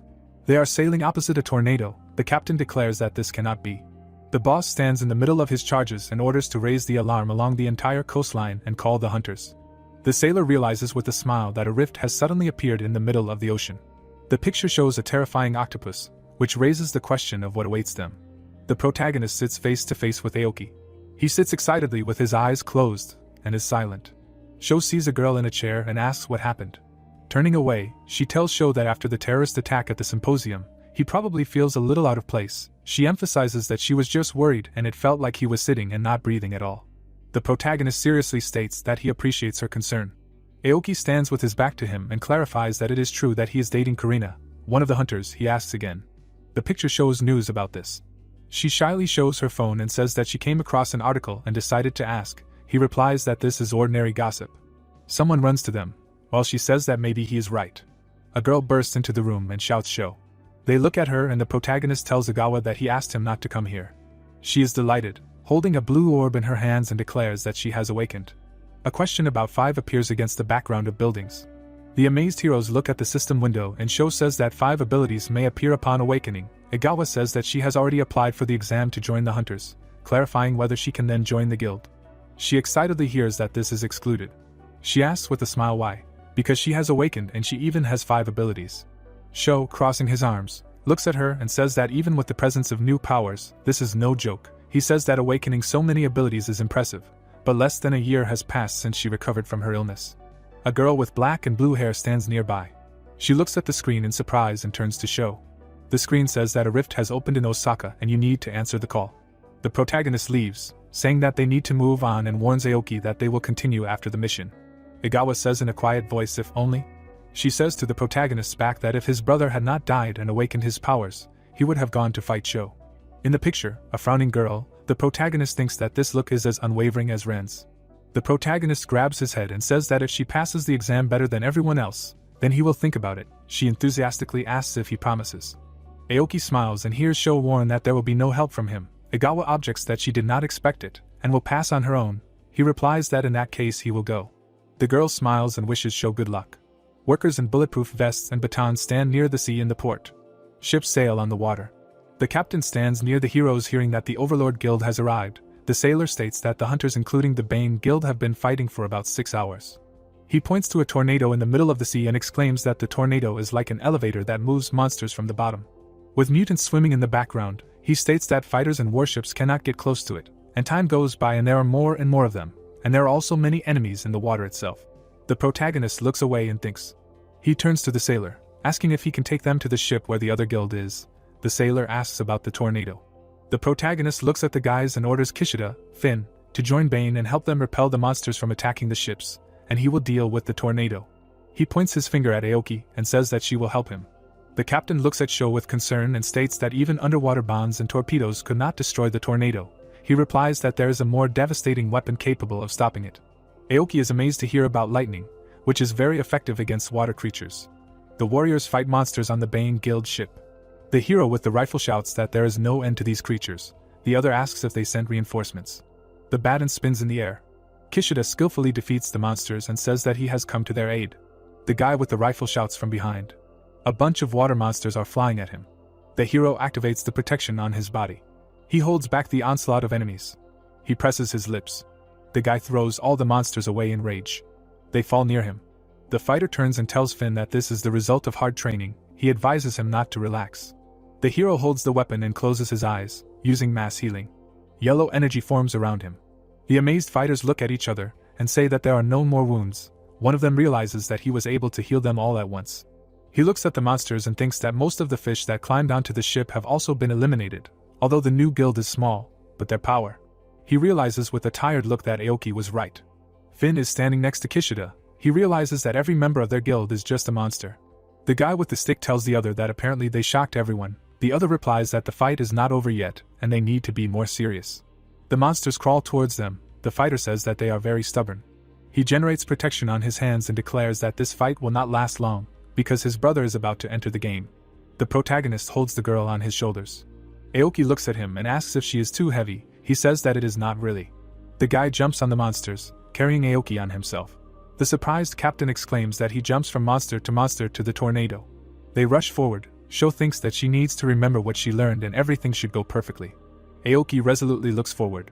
She jumps into the tornado. The protagonist shouts forward. In the frame, yellow smoke, Sho realizes that he needs to stretch the mana like a thread and then twist and squeeze it. The girl with the spear flies forward. The guy thinks that he needs to pierce it then. A bright yellow ball is visible in the center of the tornado. The enthusiastic fighter exclaims that stopping a tornado of such power, this is the power of SS rank hunters. The protagonist looks forward while Aoki lands behind. She looks at Sho and clarifies if everything is over. He says that it looks like and the monsters have stopped moving from the depths. They are standing on the surfaced monsters. A tentacle is visible from the water. Sho and the heroine look there, and he says that the last one remains. A huge octopus tentacle rises above them. The limb flies through the air. They deftly jump away from its blow. Aoki thinks that it is very fast, and if one tentacle is like that, then how big is the monster? The girl with the weapon hears that the enemy is below. She dodges the tentacle at the last moment. The protagonist skillfully cuts it. They hit the monster. Sho realizes that only the tentacles come out, and the body remains underwater. There are splashes of water in the frame. They jump aside while he shouts "watch out." Surprised sailors watch the battle. Riding on the tentacle, they see a strong explosion. He shouts at Aoki to protect the civilians. The girl with the sword runs away, hearing that the protagonist can handle it himself. The guy blocks the blows, declaring that the jokes are over and he finally decided to get out. In front of him is a huge octopus Neen. He looks at the enemy in rage. The protagonist with a flaming sword declares that it is time for a real battle. The monster floats in front of him. Its mouth opens. A strong stream flies towards the protagonist. The guy with a halo turns around and realizes that each shot is more powerful than the previous one and has a long range, but it is also quite easy to dodge. The guy with his eyes closed wonders if he can use this. The guy remembers the last battle and thinks about the ability he received after executing the doctor. He pokes his finger at the screen and realizes that during the terrorist attack at the symposium last month, a multi-layered action. In the picture, the system windows with skills, Sho thinks that at the moment there are only 3 ways to use it, and this is his limit. He resolutely looks forward. The system window says about a new ability that was created by fusing others, called the SSS Power Emma Wave. The protagonist sends a fireball to the tip of the sword and realizes that this should have been enough. The guy hanging in the air attacks the octopus. The monster's eye blazes with fire. The protagonist sees the monster flying away and wonders if he put enough mana. He sees an octopus swimming away. The protagonist is surprised and asks if it really intends to escape. The monster heads for the shore. A fighter in armor stands among the others and shouts that it must be stopped at all costs. The ferocious octopus generates energy in its mouth. It shoots a beam at the shore. Green slime splashes over the fighters. They see this substance above them. The acid burns their skin. They scream in horror and pain, shouting for the healers to help the wounded and for the tanks to get to their position. The protagonist flies next to the octopus. the fighters notice this. It loudly shouts about the hunter show. The protagonist loudly shouts for them to leave the shore. The octopus continues to swim in the water. The surprised guy stands next to his partners and says no. She thinks about them with tears in her eyes. The monster with the tsunami approaches the shore. They wonder if they will die here. The protagonist calmly speaks of a secret technique. He cuts the water with his blade. He flies with the weapon against the background of the water. A sea split occurs. The amazed fighters see this. The protagonist stands in front of them with a sword. He turns around hearing words of gratitude. Sho replies that if they do not want to interfere in the battle, then they should leave. He jumps thinking about the secret technique.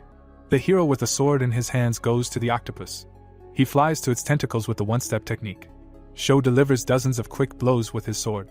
He cuts the tentacles of the monster with a flaming blade. He raises the blade above himself, saying goodbye to the octopus.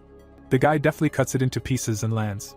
The amazed fighters watch what is happening, exclaiming that they cannot believe their eyes and now they are fans of the master. The protagonist sits near the killed monster.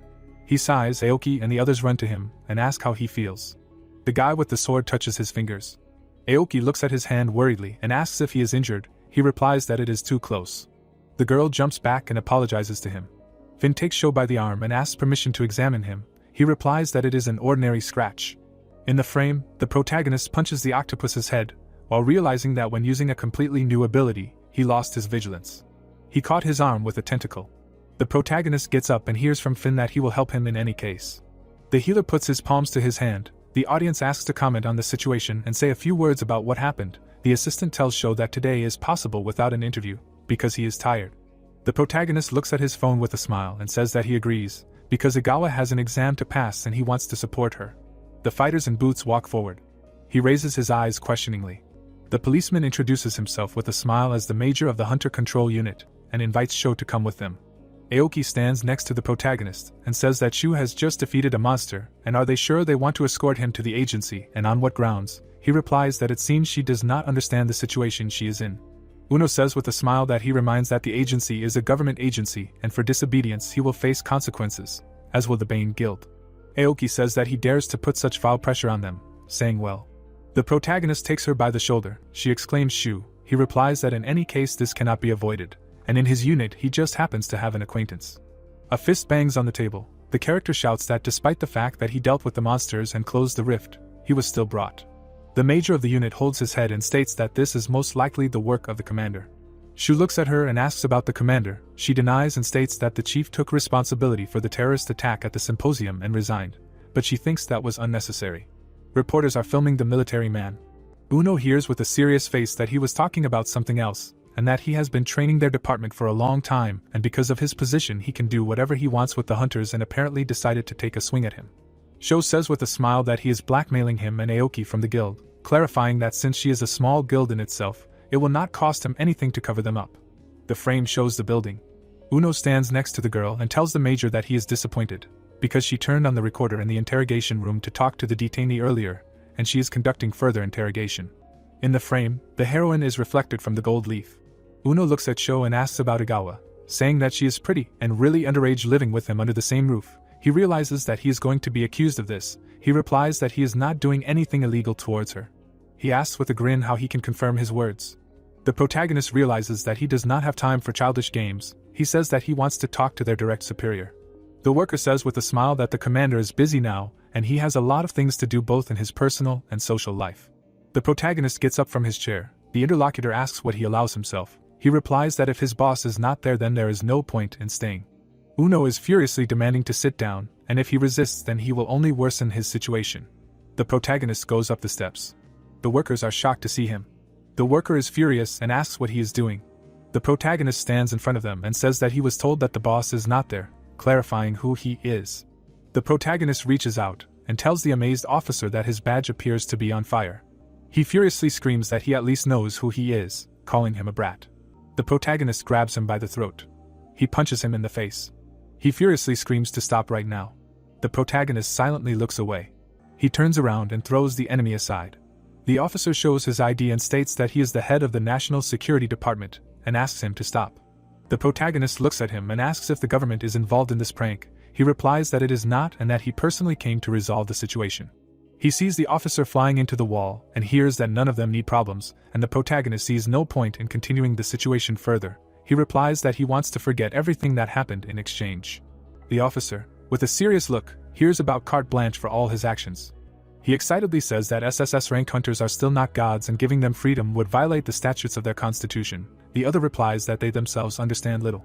In the picture, Karina and other characters, it is said that the government has granted the huntress unlimited freedom and SSS-ranked hunters from other countries also have access to this freedom. The guy looks at the officer and says that since Japan is able to give him such a right, should he consider emigrating to another country? He replies that there is no need to get so excited, and especially since the rank increase has not yet been fully confirmed legally. He puts his hand on his shoulder. Sho speaks in his ear asking that since they came with a desire to resolve the situation, they must know how strong he is, and it is in their interests to go home early and convince the government by any means necessary to give him what he wants. Sho stands in front of the surprised characters and states that when they do what he asks, let them contact him through an agent. He stands in shoes and mentions that one last thing. The protagonist swings his fist at Major Uno. The protagonist walks with his back to the hole in the wall and says what this is for them today. The girl grabs her head and sighs. The character in shoes is in the picture. He walks up the steps. Aoki exclaims the name Shu. The girl excitedly asks how he is. He replies that everything is fine, and although the incident was unpleasant. Han looks at them and says that the Hunter Association is also unhappy with the behavior of the agency.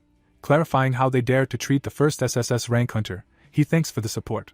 He looks at the guy who gets into the car and says that he will give him a ride home. The other replies that it is not really necessary. Against the background of the sunset, they talk about the Hunter Examination Center. The surprised guys turn around to look at the character. The protagonist stands opposite Igawa and hears that he finally came, saying that he finished the work faster than expected. She talks about herself with a sweet look. He watches closely. In the system window, her photo says that this time the participant who scored the highest score was Igawa. She stands opposite Sho, who asks if she realizes what she is signing up for. She replies that of course she does. They shake hands and he declares that he is relying on her. The girl happily says yes. The picture shows a house at night. Karina is drying herself with a towel. She is sitting in a robe. She is looking at a white screen. The girl asks if everyone arrived on time, noting that this is rare. Against the background of words about the lack of a signal, it is said that she would like to say so. A masked fighter is in the picture. A question is heard if they know why they have gathered. In the background, a fighter with long hair is said. It is said that this hunter has become a hot topic for discussion in their circles.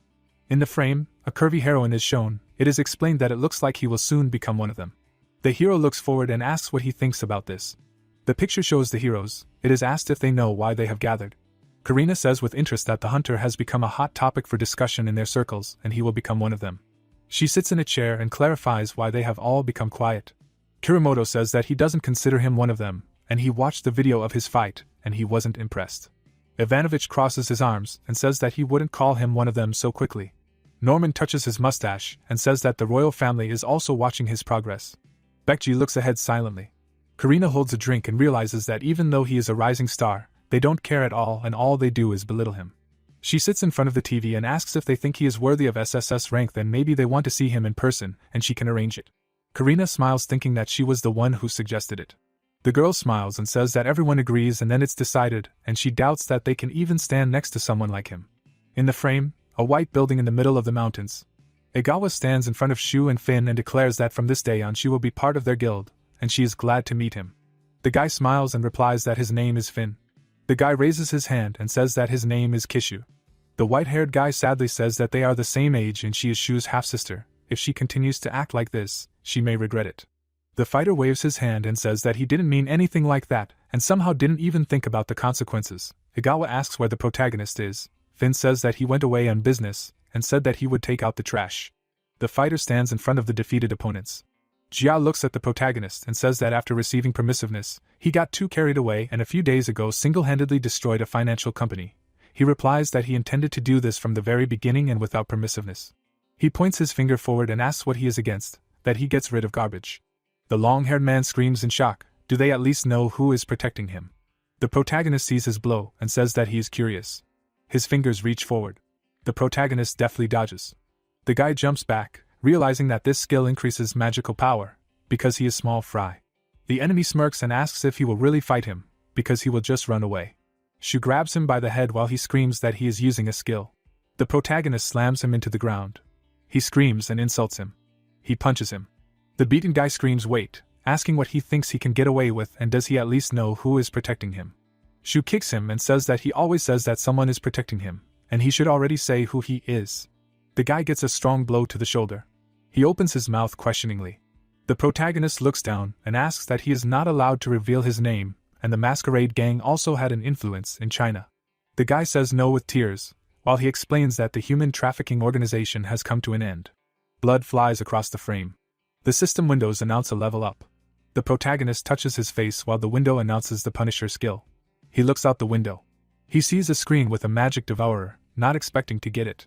He raises a finger and says that Jia should clean up.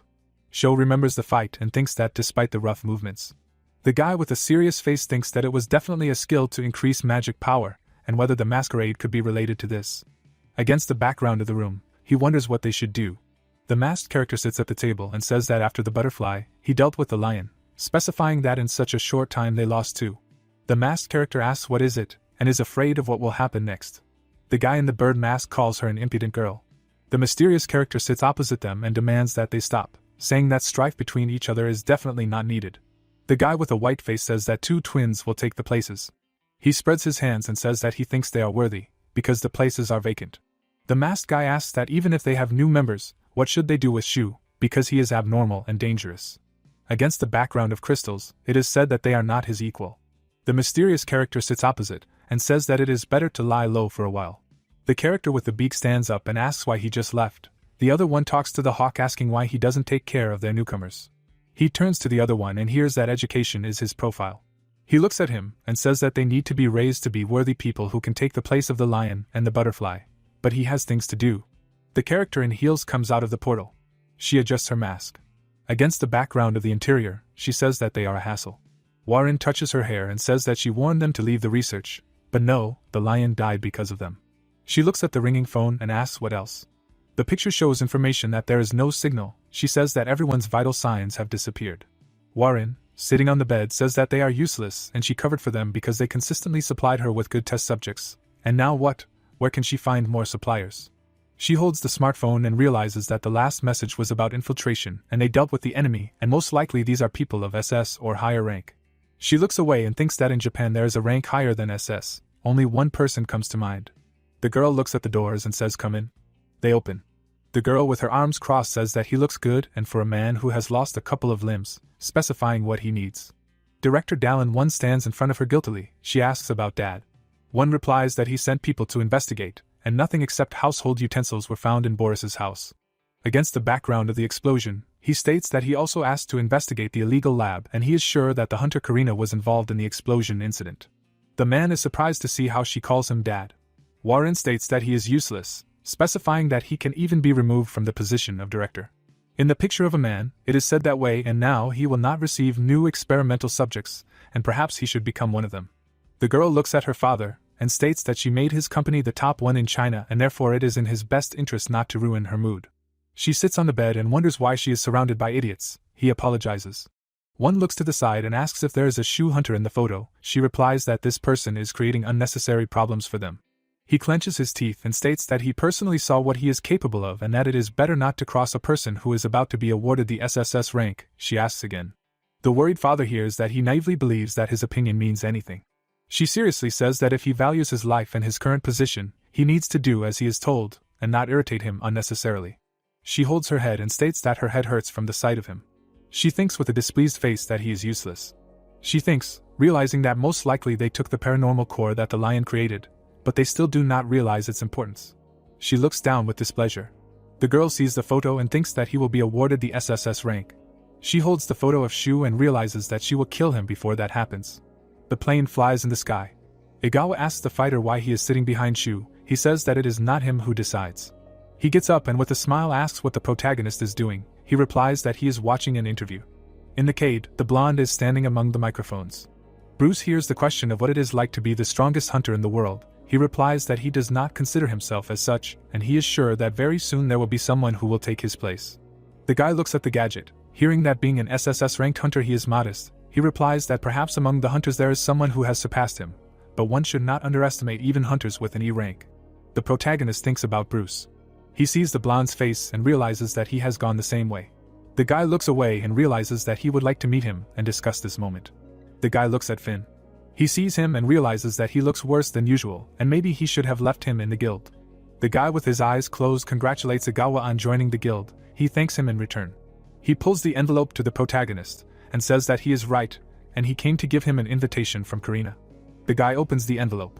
He looks inside and realizes that this is an invitation to a personal meeting. He replies that other SSS-ranked hunters will be present at it. The protagonist looks at him and asks what they invited him to the meeting in order to evaluate his potential. He agrees.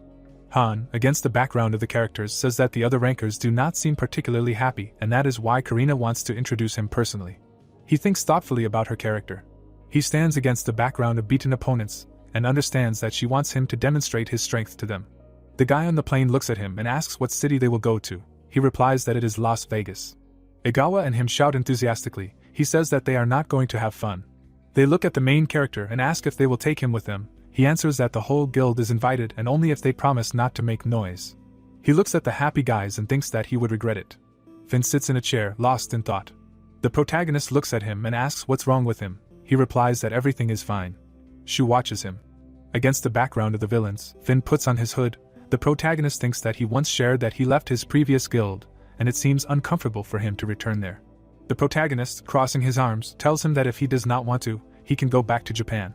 He declares that he is obliged to accompany him as a member of the Overlord Guild. The guy looks away thoughtfully and realizes that at least he says so. Against the background of a flying plane, he hopes that everything will go well. Against the background of a beautiful city, it is said about gold. In the picture, a luxurious building, it is said about a casino. The guild members walk down the street and shout about Las Vegas. Karina runs to Shu, shouting his name. They hug. She shouts that he has finally arrived. Egawa excitedly tells her to move away from the protagonist. She calls her a cute baby. She points her finger and notes that she is not old enough to say that. The fighter, lost in thought, hears that she should not worry because she has room to grow. He gets hit with a fist, managing to say that Egawa is completely. She hits him, while the protagonist tells Finn to look after them. The picture shows a room. The guys are sitting around each other. The fighter says that Karina is late. In the frame is a man's shoe. The protagonist looks around and realizes that Bruce is not there. Karina is sitting next to him, and says that there is no need to introduce herself. Shu is sitting against the background of cunning opponents. The question is heard who is first. Karina is standing opposite the table, and the question is heard who is first. She looks ahead with a smile and asks if there are any volunteers. Someone says her name. The fighter in uniform says that they have not been to Vegas for a long time, and in his opinion this is the perfect place. The picture shows a casino. Karina points her finger and asks why he cannot demonstrate his strength in a duel. He replies that he is able to look into the future for a few seconds. The fighter crosses his arms and says that this ability can be demonstrated through a game. The girl stands next to Sho and asks him if he wants to use his abilities openly. He replies that he doesn't mind if others use them too. The protagonist looks at the fighter and says that it will be more interesting. In the frame, a shining casino. Cards are laid out on the table. The fighter stands next to the others and says that whoever has more chips will challenge the protagonist in the end, and this is a pretty serious test, so you need to make an effort. Karina stands next to Ivanovich and says that she passes, because she doesn't see the point in challenging. The man notes that too. The cards are laid out. The dealer looks at them and says that before they start, they must place bets. Kiramoto takes a mountain of chips. Sitting at the table, he declares all in. The protagonist and Bekji look at him, and he wonders what Kiramoto decided to do because of his ability to foresee the future. The frame shows different cards. It is said that blackjack is a game in which they choose 2 cards and the one whose number is closer to 1 wins. And the unspoken rule is that if you bet everything, you are sure of winning. Shu looks at the cards and understands that if this continues, he will win. The dealer stands in front of them. The character realizes that everyone at the table should be wary. Going all in only increases the psychological tension between the players. The girl announces that Shu and Bekji are the winners. The main character is sitting on a chair. Hearing about the start of the next round, he thinks it's time to use his new ability. He remembers a fight with a villain and realizes that he got it in defeating the boss. He was lying on the ground with tears in his eyes. The guy realizes that at that moment, he did not even pay attention. The system windows say about the Eye of Wealth. The main character with green eyes with this skill sees money flows. The guy looks at the cards and chips, realizing that this game is more focused on the player winning, meaning he has a better chance of getting closer to 21 than the dealer, and he has 19, so there shouldn't be any problems. The dealer looks at him and declares that the winners of this round are Shu and Han. He looks away and realizes that thanks to the ability, Shu keeps winning every round. They sit at the table. It is said that the Eye of Riches can compete with him unless other players use a more powerful ability.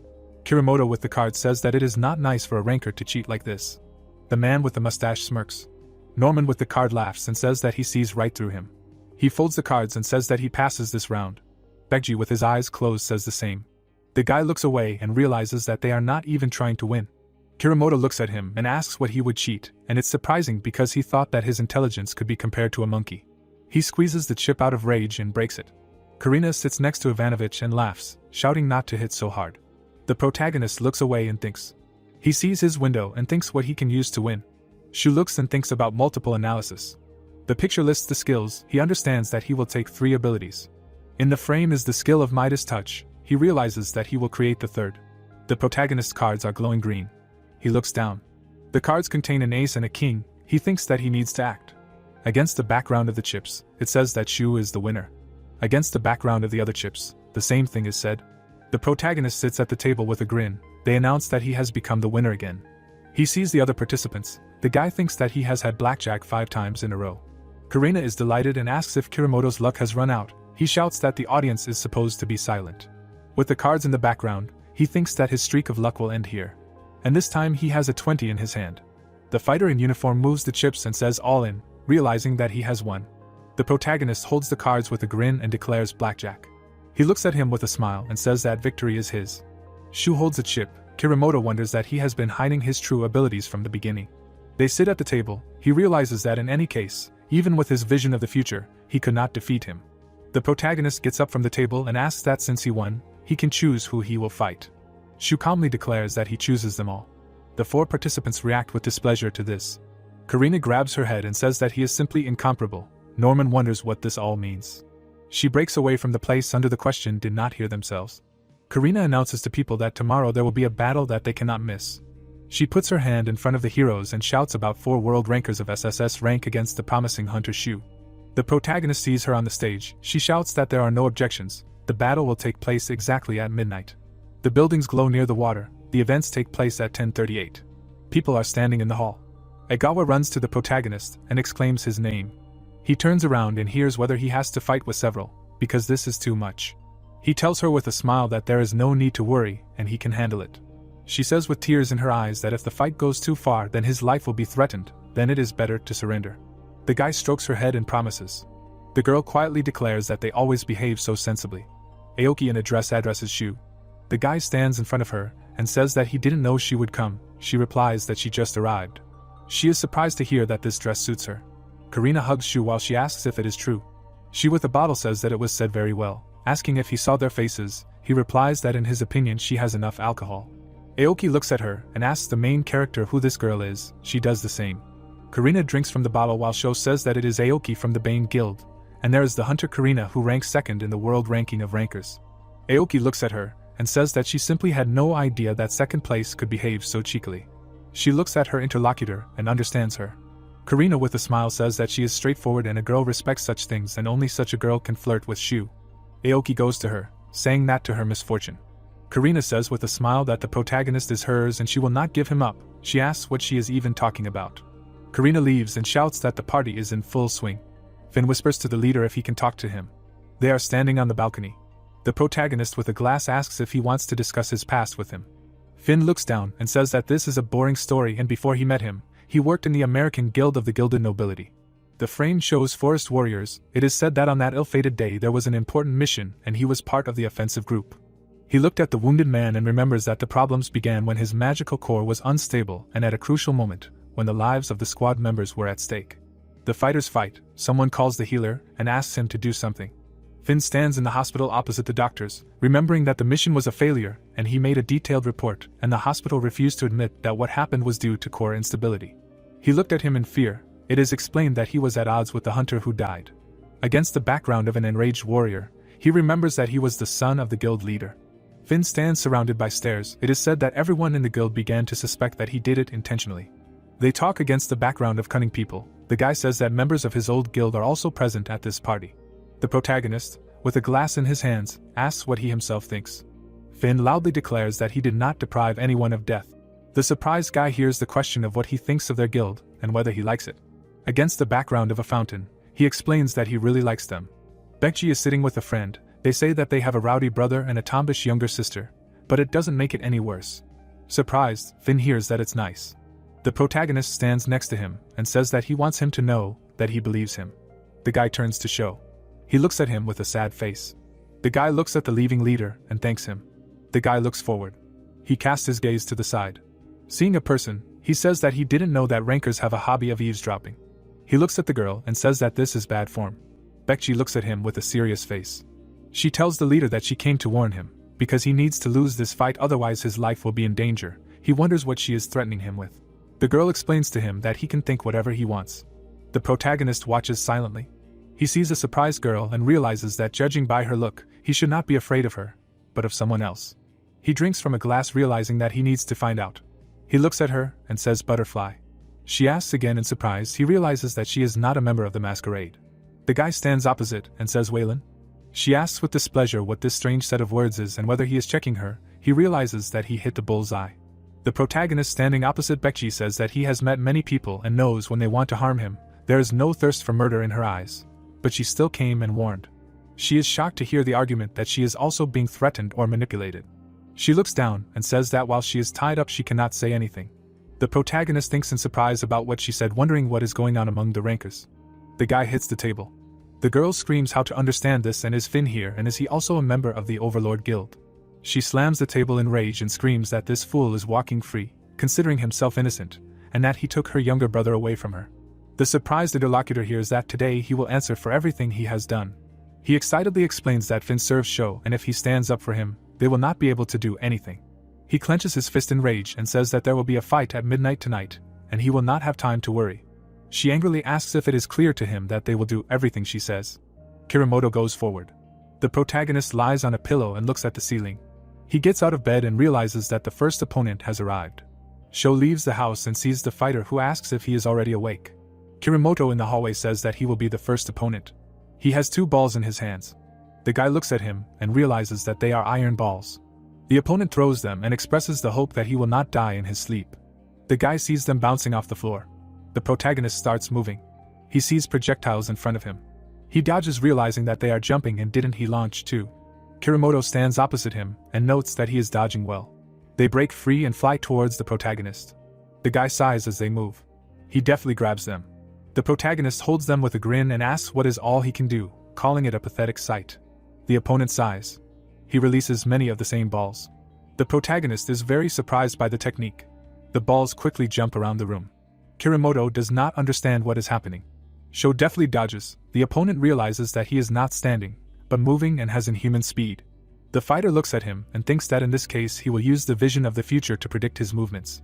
Kiramoto stands opposite the dodging Sho. The fighter in the helmet watches him, shouting, "There you are." He attacks the hero opposite. The protagonist deftly jumps back. Kiramoto sees him and thinks that he is on the right. The fighter puts his hand in front of Sho. He is shocked that he dodges. The fighter in the helmet looks forward and thinks that even using the ability he still does not care. The ball flies forward. He thinks that he lost to him. Kiramoto feels the damage. The protagonist attacks him with energy. Kiramoto lies near the broken wall and notices that the enemy does not even use a weapon. He takes the helmet. Sho holds him by the throat. He feels that he is pulling magic out of him. The protagonist says that he is using magical zeroing on him. He says with a grin that today he will shine brighter than all of them. He replies that if he thinks that this is the end. Sho harshly throws him into the wall. He calmly thinks about -1 enemy. He looks forward and thinks. The protagonist stands in shoes and thinks about going to the next floor. Sho sees the elevator doors open. A pumped-up Ivanovich is standing in front of him. The big guy looks at him and says that idiot apparently lost.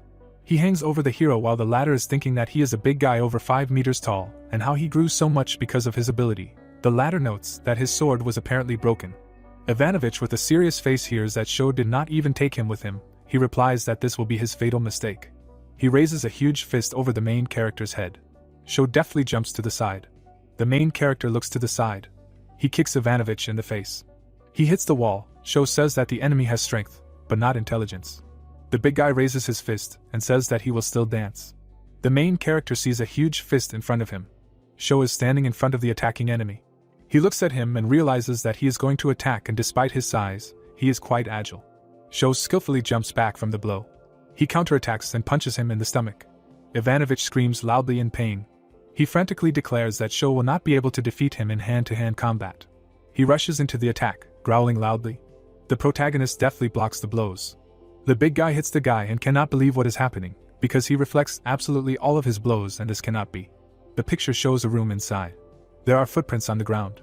The big guy looks down in rage while the protagonist jumps above him. He cannot understand where he is. Suddenly, the protagonist delivers a strong kick to his head. The guy pushes off from him. Sho hits him hard with his elbow to the jaw. The protagonist raises his leg. He rushes at the falling opponent. Ivanovich lies in smoke. His body is bloody and he is unconscious. The protagonist hangs over him and declares that even his gigantism did not save him from failure. The frame shows a flying feather. The protagonist dodges the beam. He sees a bird and realizes that he sees it for the first time, asking if it is really a summoner ability. The protagonist looks at it and says that his bird is weak. Norman with a bird on his hand looks at him and says that his ability is really based on summoning creatures. He smiles and stretches out his hand and tells Sho not to be upset because he has prepared an opponent that will clearly be to his taste. The guy sees that the floor is shaking under him. A crack appears in the floor. A fierce monster with claws and wings appears near him. Sho flies to the side. The protagonist skillfully lands and says that he expected something majestic. Norman with a serious look hears that in fact it is a brainless monster that cannot take a step without an order from its owner. A huge monster attacks the protagonist. The guy dodges its blows. Sho flies away from the enemy. He takes a piece of rock. The protagonist starts to run. He runs along the monster's hand. The protagonist flies over the head of the fierce enemy and kicks. The monster's horn flies off to the side. Sho grabs the rock. He raises a piece of rock and says that he is returning it. He throws it right into the monster's face. The guy's hand is on fire, and he says that it is an extra. The protagonist deftly cuts off the head of the ferocious mutant. Red energy bursts out of the monster's body. The enemy stands opposite. The head of his pet falls right in front of him. Sho stands next to him and asks if they will continue to fight. He is silent. He raises his hands and says that he admits his defeat, and without summoned creatures he cannot fight. Norman stands with his back to him and says that before leaving he can give him some good advice. The protagonist stands behind and hears that he needs to be careful in the fight against Baekji because she is an unpleasant opponent for all of them. The guy seriously thinks that as far as he knows, she is the best hunter in China, fighting from a long distance. There are bright lanterns in the frame. The protagonist catches the arrow. He feels a powerful surge of energy and understands that it is hard for him. His shoes slide on the ground. He looks into the distance and realizes that the arrow came from the east and he is fighting against a rancor. The guy calmly looks forward and understands that she must be somewhere there. A strong explosion occurs. The flash shines brightly. The fireball grows. In the middle of it stands a girl with a bow. Baekji looks forward holding her bow. It is said that she is at a resort 50 kilometers from the protagonist. The guy breaks the arrow and says that this is an incredible range, and if he had not noticed, she would have killed him. The protagonist gets into a running pose and begins to use a secret technique. He frantically runs forward, using a lightning dash. There is a bright light in the frame. Blue energy fills everything around. He holds his sword and understands that he will have to deflect the arrows on the move, using the ash blade. Sho deftly deflects the arrows. He redirects them in other directions. In the frame, a fast stream of light. In the picture, barely perceptible silhouettes. The guy jumps above Baekji. She holds the arrow at the ready and thinks what a fool you have to be to come so close himself. The tip of her weapon shines, she says goodbye to it. Baekji shoots and looks forward. The protagonist raises his sword above himself. She watches in shock and does not understand what is happening. In front of her, the silhouette of the protagonist with a bright sword. Sho cuts the arrow in half in rage. The protagonist raises his sword above himself and prepares to attack. Baekji is shocked to realize that she is about to be killed. The protagonist flies towards her in a jump. He remembers their conversation when he said that he met many people and knows when they want to harm him, and there is no thirst for murder in her eyes. But still she came and warned him and whether she herself is threatened. Baekji looked in shock in front of her. She said with a serious look that while she is tied up, she cannot say anything. The main character with white eyes looks at her. In the frame, beautiful rocks and sunrise. Drops of blood fall to the ground. Baekji is kneeling with her back to him. The guy holds his head and says that Karina will be angry if he returns with her, but there is no other way. The main character is standing in front of Baekji, who is unconscious. He claims that there is no way out except to kill her. Against the background of night houses, the question of what the hell sounds. Finn stands among the others with a weapon in his hands and asks what they want from him. He excitedly hears that he himself knows better. The girl near the wall asks with a grin if he really thinks that if he changes the guild, all his sins will be forgotten, calling him a traitor or a murderer. Finn holds his hammer in his hands. People surrounded the young man, and one of them called him a damn traitor. He cracked his knuckles and added that he should be called a murderer. The blonde frowned and replied that he could not say that he was also glad to see him. Hiller glanced sideways at Isla and admitted that he did not want to meet her either, and he himself thought that they decided to deal with him while the leader was fighting the rankers. The girl grimaced and was indignant that he dared to pronounce her name with his dirty mouth. The interlocutor took the hammer and muttered that he had already explained everything, and she mimicked him, saying that it was supposedly an accident. Isla took out her weapon and said that then this attack would also be an accident. She charged, screaming that he would pay for her brother's death. The boy blocked the blow, while the girl said that she would chop off his leg or arm. The brunette jumped and swung, and the healer thought that he didn't have a chance. Finn narrowed his eyes and realized that if this was a one-on-one fight, he would have managed, but not when he was surrounded. There were armed hunters nearby. The boy leaned back, but the blade grazed his cheek. The opponent swung the blade, saying that only an idiot gets distracted during a fight. Jaimon brought the sword to his throat and said goodbye. The healer closed his eyes, not believing that everything would end like this, and he let the chapter down. Suddenly Agawa appeared and kicked the offender. The boy looked at her in surprise, and she smirked that enemies count crows, although they reproached the guy for this. The blonde's eyes widened as the ally relayed the protagonist's words that by joining Overlord, his problems had become theirs. Someone pointed their guns, exclaiming that they would finish her off too. A shot rang out. Isla chuckled, thinking that she didn't hold a grudge against the girl personally, but she was just unlucky to be in a guild with an assassin. She flinched when someone muttered that it was very weak. A silhouette appeared ahead. Kishida extended his spear and declared that the opponents were not strong enough. The brunette gritted her teeth, muttering that they were coming and coming. The hunters rushed to attack when she ordered them to deal with them. Igawa frowned and concentrated energy in her palms. She extended her hand and struck several enemies at once. Her opponents fell to the ground, and from the other side, more warriors were advancing on the spearmen. Isla swung her sword, saying that the assassin was finished. Jaimon gritted his teeth, noticing that his sword was starting to melt. The protagonist stepped on his back from behind. Hiller stared at him, dumbfounded. Sho straightened up and asked if they were really not done yet. The brunette shuddered and exclaimed what the hell he was doing here. The guy adjusted his hair and suggested that she think for a while, and the answer would come by itself. The girl sweated and muttered that it couldn't be. All of the boy's opponents were left behind, and Isla exclaimed if he had really dealt with 4 rankers in such a short time. The swordswoman narrowed her eyes and shouted that this was just nonsense, and it was impossible to deal with the strongest hunters in the world. Karina put her hands on her belt and noted that the girl was too stubborn. The interlocutor dropped the sword and backed away, while the blonde said that she had heard many different rumors about her guild, but did not expect that they would be so stupid as to attack her guests, and she frightenedly babbled that they just wanted to scare the healer a little. The huntress kicked her rival in the stomach and said that she could address her complaints directly to the association. The brunette fell to her knees, and Karina reminded that America is a country of freedom, but it is also strict with hunters. The girl looked at the hero and promised to deal with them, and the guy thanked her. The interlocutor frowned and said that their sleeping beauty had woken up. The brunette's eyes widened in surprise. The girl opened her eyes slightly, but everything around was blurry. Little by little, her vision cleared. Baekji sat up and asked where she was. The protagonist approached her and greeted her, surprising her. The blonde noticed the handcuffs on his hand. She looked at the guy with displeasure and asked what to make of that. Sho narrowed his eyes and asked if she had forgotten what had happened. He remembered defeating the huntress. The girl started sweating. She imagined aiming her bow at him. Karina frowned and muttered that she had the guts to seriously consider killing the hero. The girl looked at her nervously. The brunette unfastened the handcuffs and noted that someone else wanted him dead. He turned to Baekji and asked him to explain what was going on. The girl looked away and replied that no matter what she told him, the outcome would be the same, and it was all over for her. The guy put his hands in his pockets and asked what would happen if he promised to save her. The blonde stared at him and asked again. Karina winked and suggested that she open up to them first. The girl looked at them and thought that with the support of the 2 strongest hunters, she had a chance. The protagonist looked at his interlocutor and asked if her loved one was being held hostage.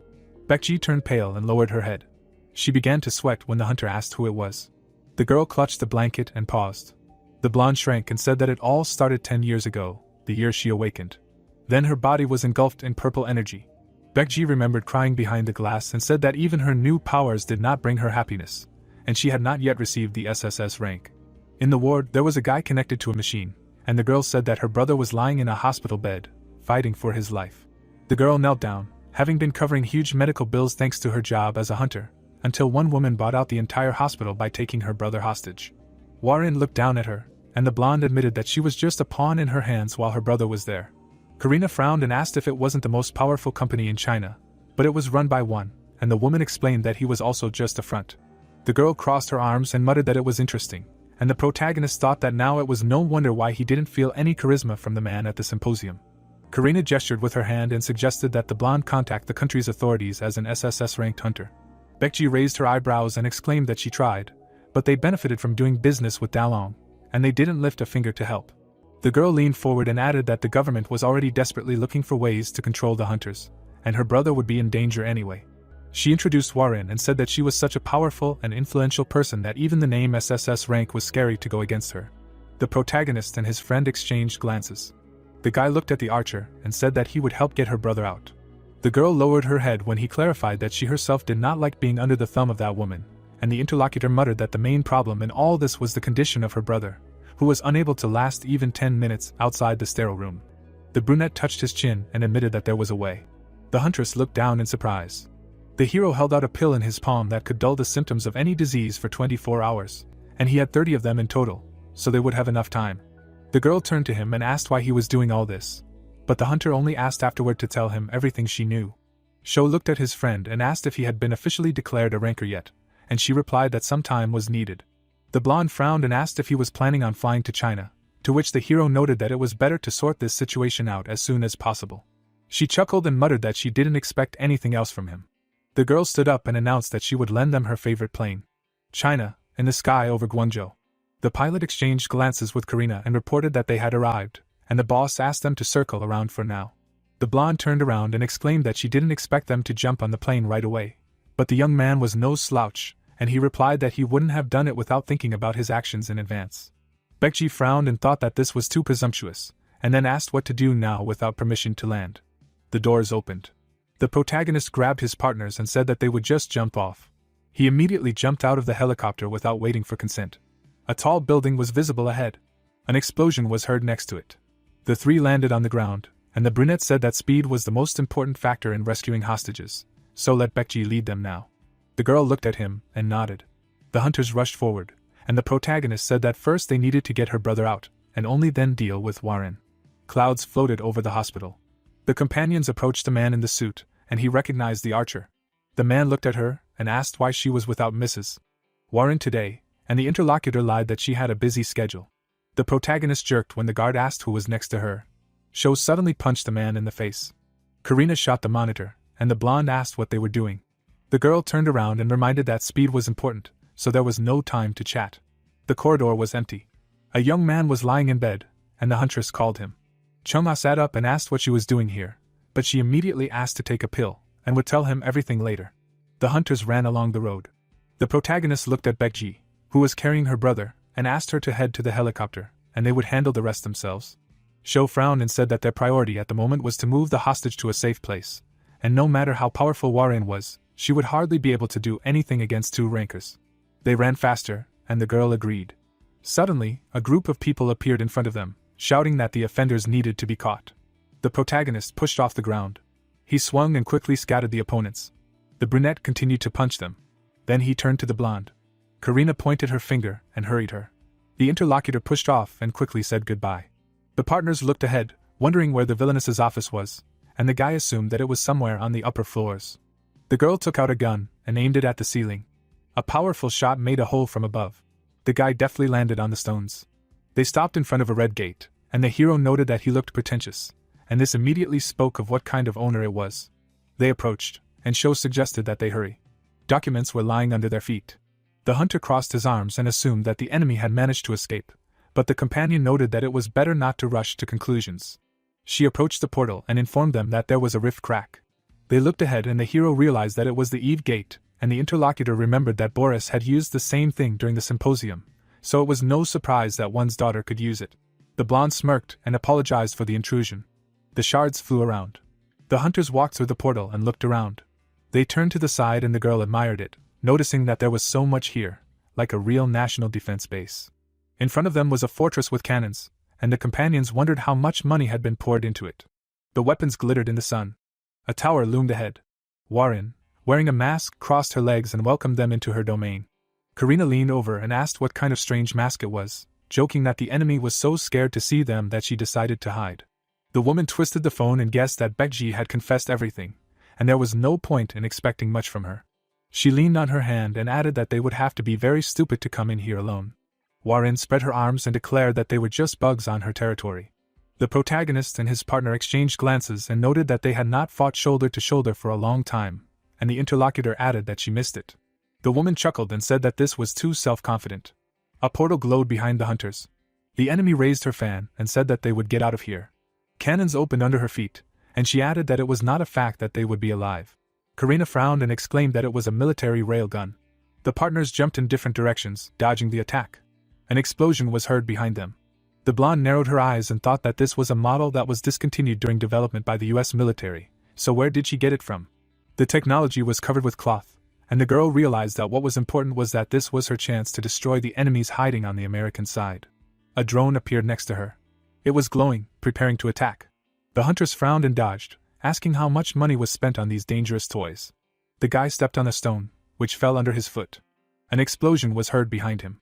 The partners ran forward, and the blonde complained that she was fed up with everything, and the interlocutor suggested that they first deal with a bunch of weapons and traps around.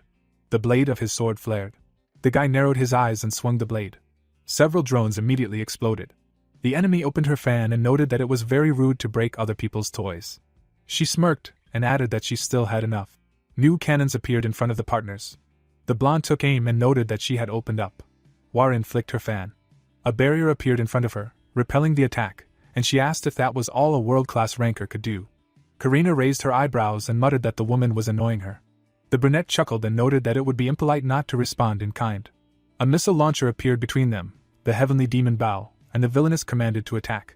Charges burst out of the cannons. The protagonist clutched the ashen inferno blade. He swung the weapon, cutting through the projectiles. Smoke gathered near the walls. More missiles flew towards the invaders. Sho frowned and shouted to his partner. The girl immediately ran up and pulled out her weapon. She fired several shots at the projectiles. Warren gritted her teeth in displeasure. The guy straightened up and noted that there was no point in dragging out the fight. He looked at his girlfriend and asked her to cover him, to which she immediately agreed. The hunter put out a fire sword and said that he was leaving. The girl smiled and asked to deal with the villain. The brunette grinned and offered to try. Shells flew towards the hero, and his partner said that she was underestimating him at all. All the missiles immediately exploded. The machine gun holes were smoking. Karina grinned and said that the enemy was not the only one with dangerous toys in store. Fire from several cannons rained down on the bridge. However, the main character quickly reached the enemy. He looked down at her and asked her to tell her everything she knew as a member of Masquerade. Warren grimaced and sent him away. She exhaled green smoke from her mouth. Sho covered himself with his hand and jumped back. The blonde looked worriedly at the green dome ahead. The girl frowned, wondering if this was another trick of the villainess. The protagonist shielded himself with his hand and narrowed his eyes.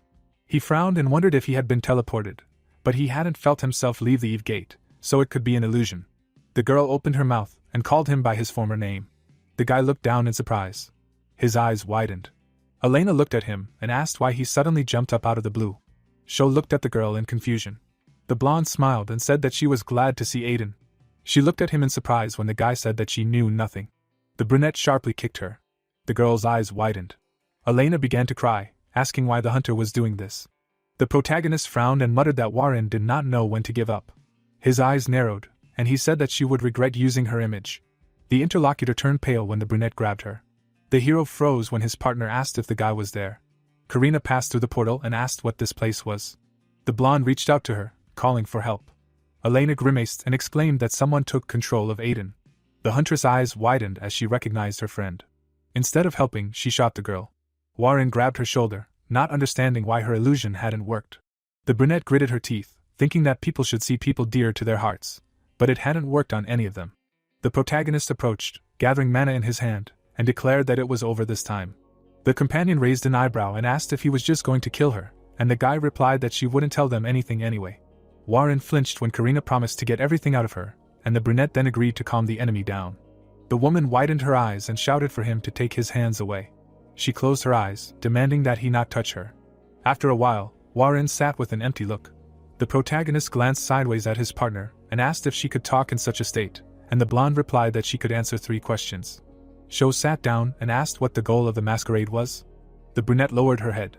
Her hair covered her face, and the woman said that they wanted to conquer with the help of powerful magic and an excellent master. The hunters looked at the enemy, assuming that they were striving for world domination. Karina laughed, exclaiming that these were childish dreams, and the guy asked who gave them these powers. The interlocutor sat on her knees, muttering that one day a man appeared who saved them, and the 10 of them, as if by the will of fate, left their native lands and ended up here. The hero touched his chin, wondering if this person was part of their group, and the blonde asked him to ask directly. Karina sat down next to him and asked who was part of their organization. Suddenly, blood flowed from Warren's eyes and nose. The girl's body was engulfed in dark energy, and the blonde asked what was happening to her. Suddenly, the woman's neck snapped. The protagonist grabbed her head, trying to stop her. He frowned and asked where they all came from. The brunette's lips stretched into a smile. Warren bared her teeth madly and answered that she was from the underworld. The hunters watched her collapse, and Karina muttered that this was some kind of nonsense. The blonde closed her eyes and apologized, because she did not know that the enemy was under any restrictions, but the young man replied that they had already learned enough. Sho frowned, wondering if the enemies really came from there. The woman's body lay on the floor, and the guy wondered if this could be a kind of metaphor. The partners shuddered when everything around them vibrated. The girl pointed up. The sky above them began to crack. Claws appeared from her. The protagonist's eyes widened. An overlord appeared in front of them. The hunters sweated, not understanding how this was possible, and Karina assumed that it was attracted by the Eve gate created by the woman. The monster looked around, and the girl added that everything should be fine, since it was not on the ground, and as soon as they got out of here, the enemy would no longer threaten them. The guy looked down and shuddered. The portal was covered in waves, and the hero shouted that the exit was closing. The interlocutor smirked and said that now they would distract the big guy with the final dish. The mother of all Moab bombs appeared next to them. Sho looked at her nervously and tried to stop the girl.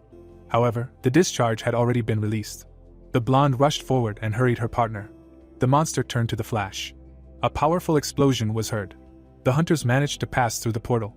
They jumped back, as something immediately thundered behind them. The companions looked around in shock. Sho closed his eyes and muttered that it was too much, but the girl objected that they managed to distract the monster and get out in time. She stood up and suggested returning to America since they had sorted everything out, but the brunette replied that it was better not to rush. The guy touched his chin and thought that Warren was working with Wei Long, but large corporations would not cooperate with traders just for profit, and they had no need to commit a crime and take such risks just for big money. The brunette narrowed his eyes, trying to understand why she needed all this. The partners looked at the hatch in the floor. The main character grinned and noted that their cache had opened from the explosion. He stood up and lifted the lid. Greenish energy was coming from under the floor. The hunters went down and looked around, assuming that this was the cache of the Dalong company. There was a computer inside, and the guy decided that all the dirt on them was collected here, from their deals with Wei Long to the results of human experiments and money laundering channels. A light haze hung in the room. Karina looked through the records and muttered that no one knew that they were such scum. She pulled out the flash drive and added that they were very lucky to have found this cache. The blonde smirked and noted that with such evidence, the Dalong company would come to an end. Clouds were gathering over the airport. The protagonist turned around when he was called out. Baekji and his brother came closer, and the girl asked the boy not to strain himself so much. The young man looked at the hunter and thanked him, because now he felt much better. Chungha shrank and sheepishly asked if he could call the guy by his name. The brunette smirked. He patted the boy on the head and agreed. The girl bowed and said that she also owed him a lot and would never forget his kindness. She looked at the hero in surprise, who promised that she would have to repay him. Sho crossed his arms and said that first, the interlocutor would have to become a member of his guild. The archer shuddered and objected, because she had to take care of her brother. The brunette showed the pill and reminded her that this was not a request, but a way to repay him. The brother and sister looked at him when the hunter said that the boy needed medicine, and considering that she no longer depended on Warren and was not a member of any guild, she was a free hunter. Baekji frowned and exclaimed that China would not allow her to join a Japanese guild, but the hero asked her not to worry about it. He raised a finger and said that if she joined Overlord, the guild would already have 2 rankers. The 2 men looked at each other, and the brunette added that even the state wouldn't dare contact them then. Then Sho presented the news headlines about his promotion to SSS rank and the exposure of the Dalong company, and noted that China would simply have no time for them. He grinned and said that the largest company in the state would fall overnight, and the country would cover up its tracks of cooperation with them, and, in principle, think about what to do next. The girl nervously looked at the outstretched hand, and the protagonist promised to protect her brother and give her a job. The blonde shook it. The 2 men stood opposite each other, and Baekji said that she would believe him, after which she became a member of the Overlord Guild. The helicopter flew over the water. The pilot looked out the window and reported that an unidentified island had been discovered in the center of the Pacific Ocean, and he was flying closer to measure the magical power. His eyes widened, and he cursed. A portal was visible ahead, and the man exclaimed that the readings were off the charts and this was a real dungeon, so they needed to immediately call the hunters from all over the world. The sun was shining in the city.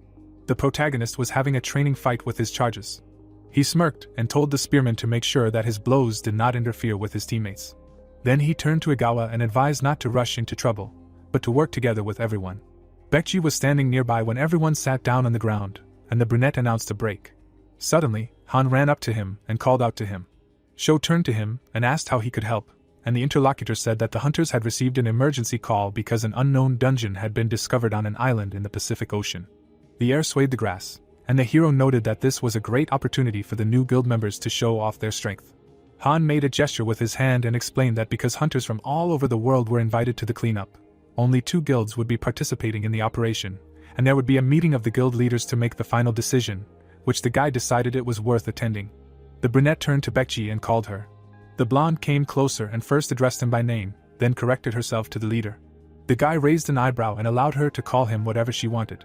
Han's eyes sparkled, amazed that the girl had actually become a member of the Overlord Guild, and the hero added that she would be going to the meeting with him. Bekji's eyes widened when the master said that she would be acting as the deputy leader. The man in the mask crossed his arms and said that Dragon was dead. Everyone at the round table sat silently. The man in the raven mask raised a finger and said that they first needed to find an organization to replace Dalong, and the other man asked him not to worry about it, because they had already found a suitable candidate. Someone entered the room. It was the man in the bear mask. He leaned over to the long-haired man and asked if they really decided to follow him like that. What kind of stupidity was this? The newcomer smirked and asked him to just stay out of his way, because he could handle it just fine on his own. The raven cracked his knuckles and noted that he was too arrogant.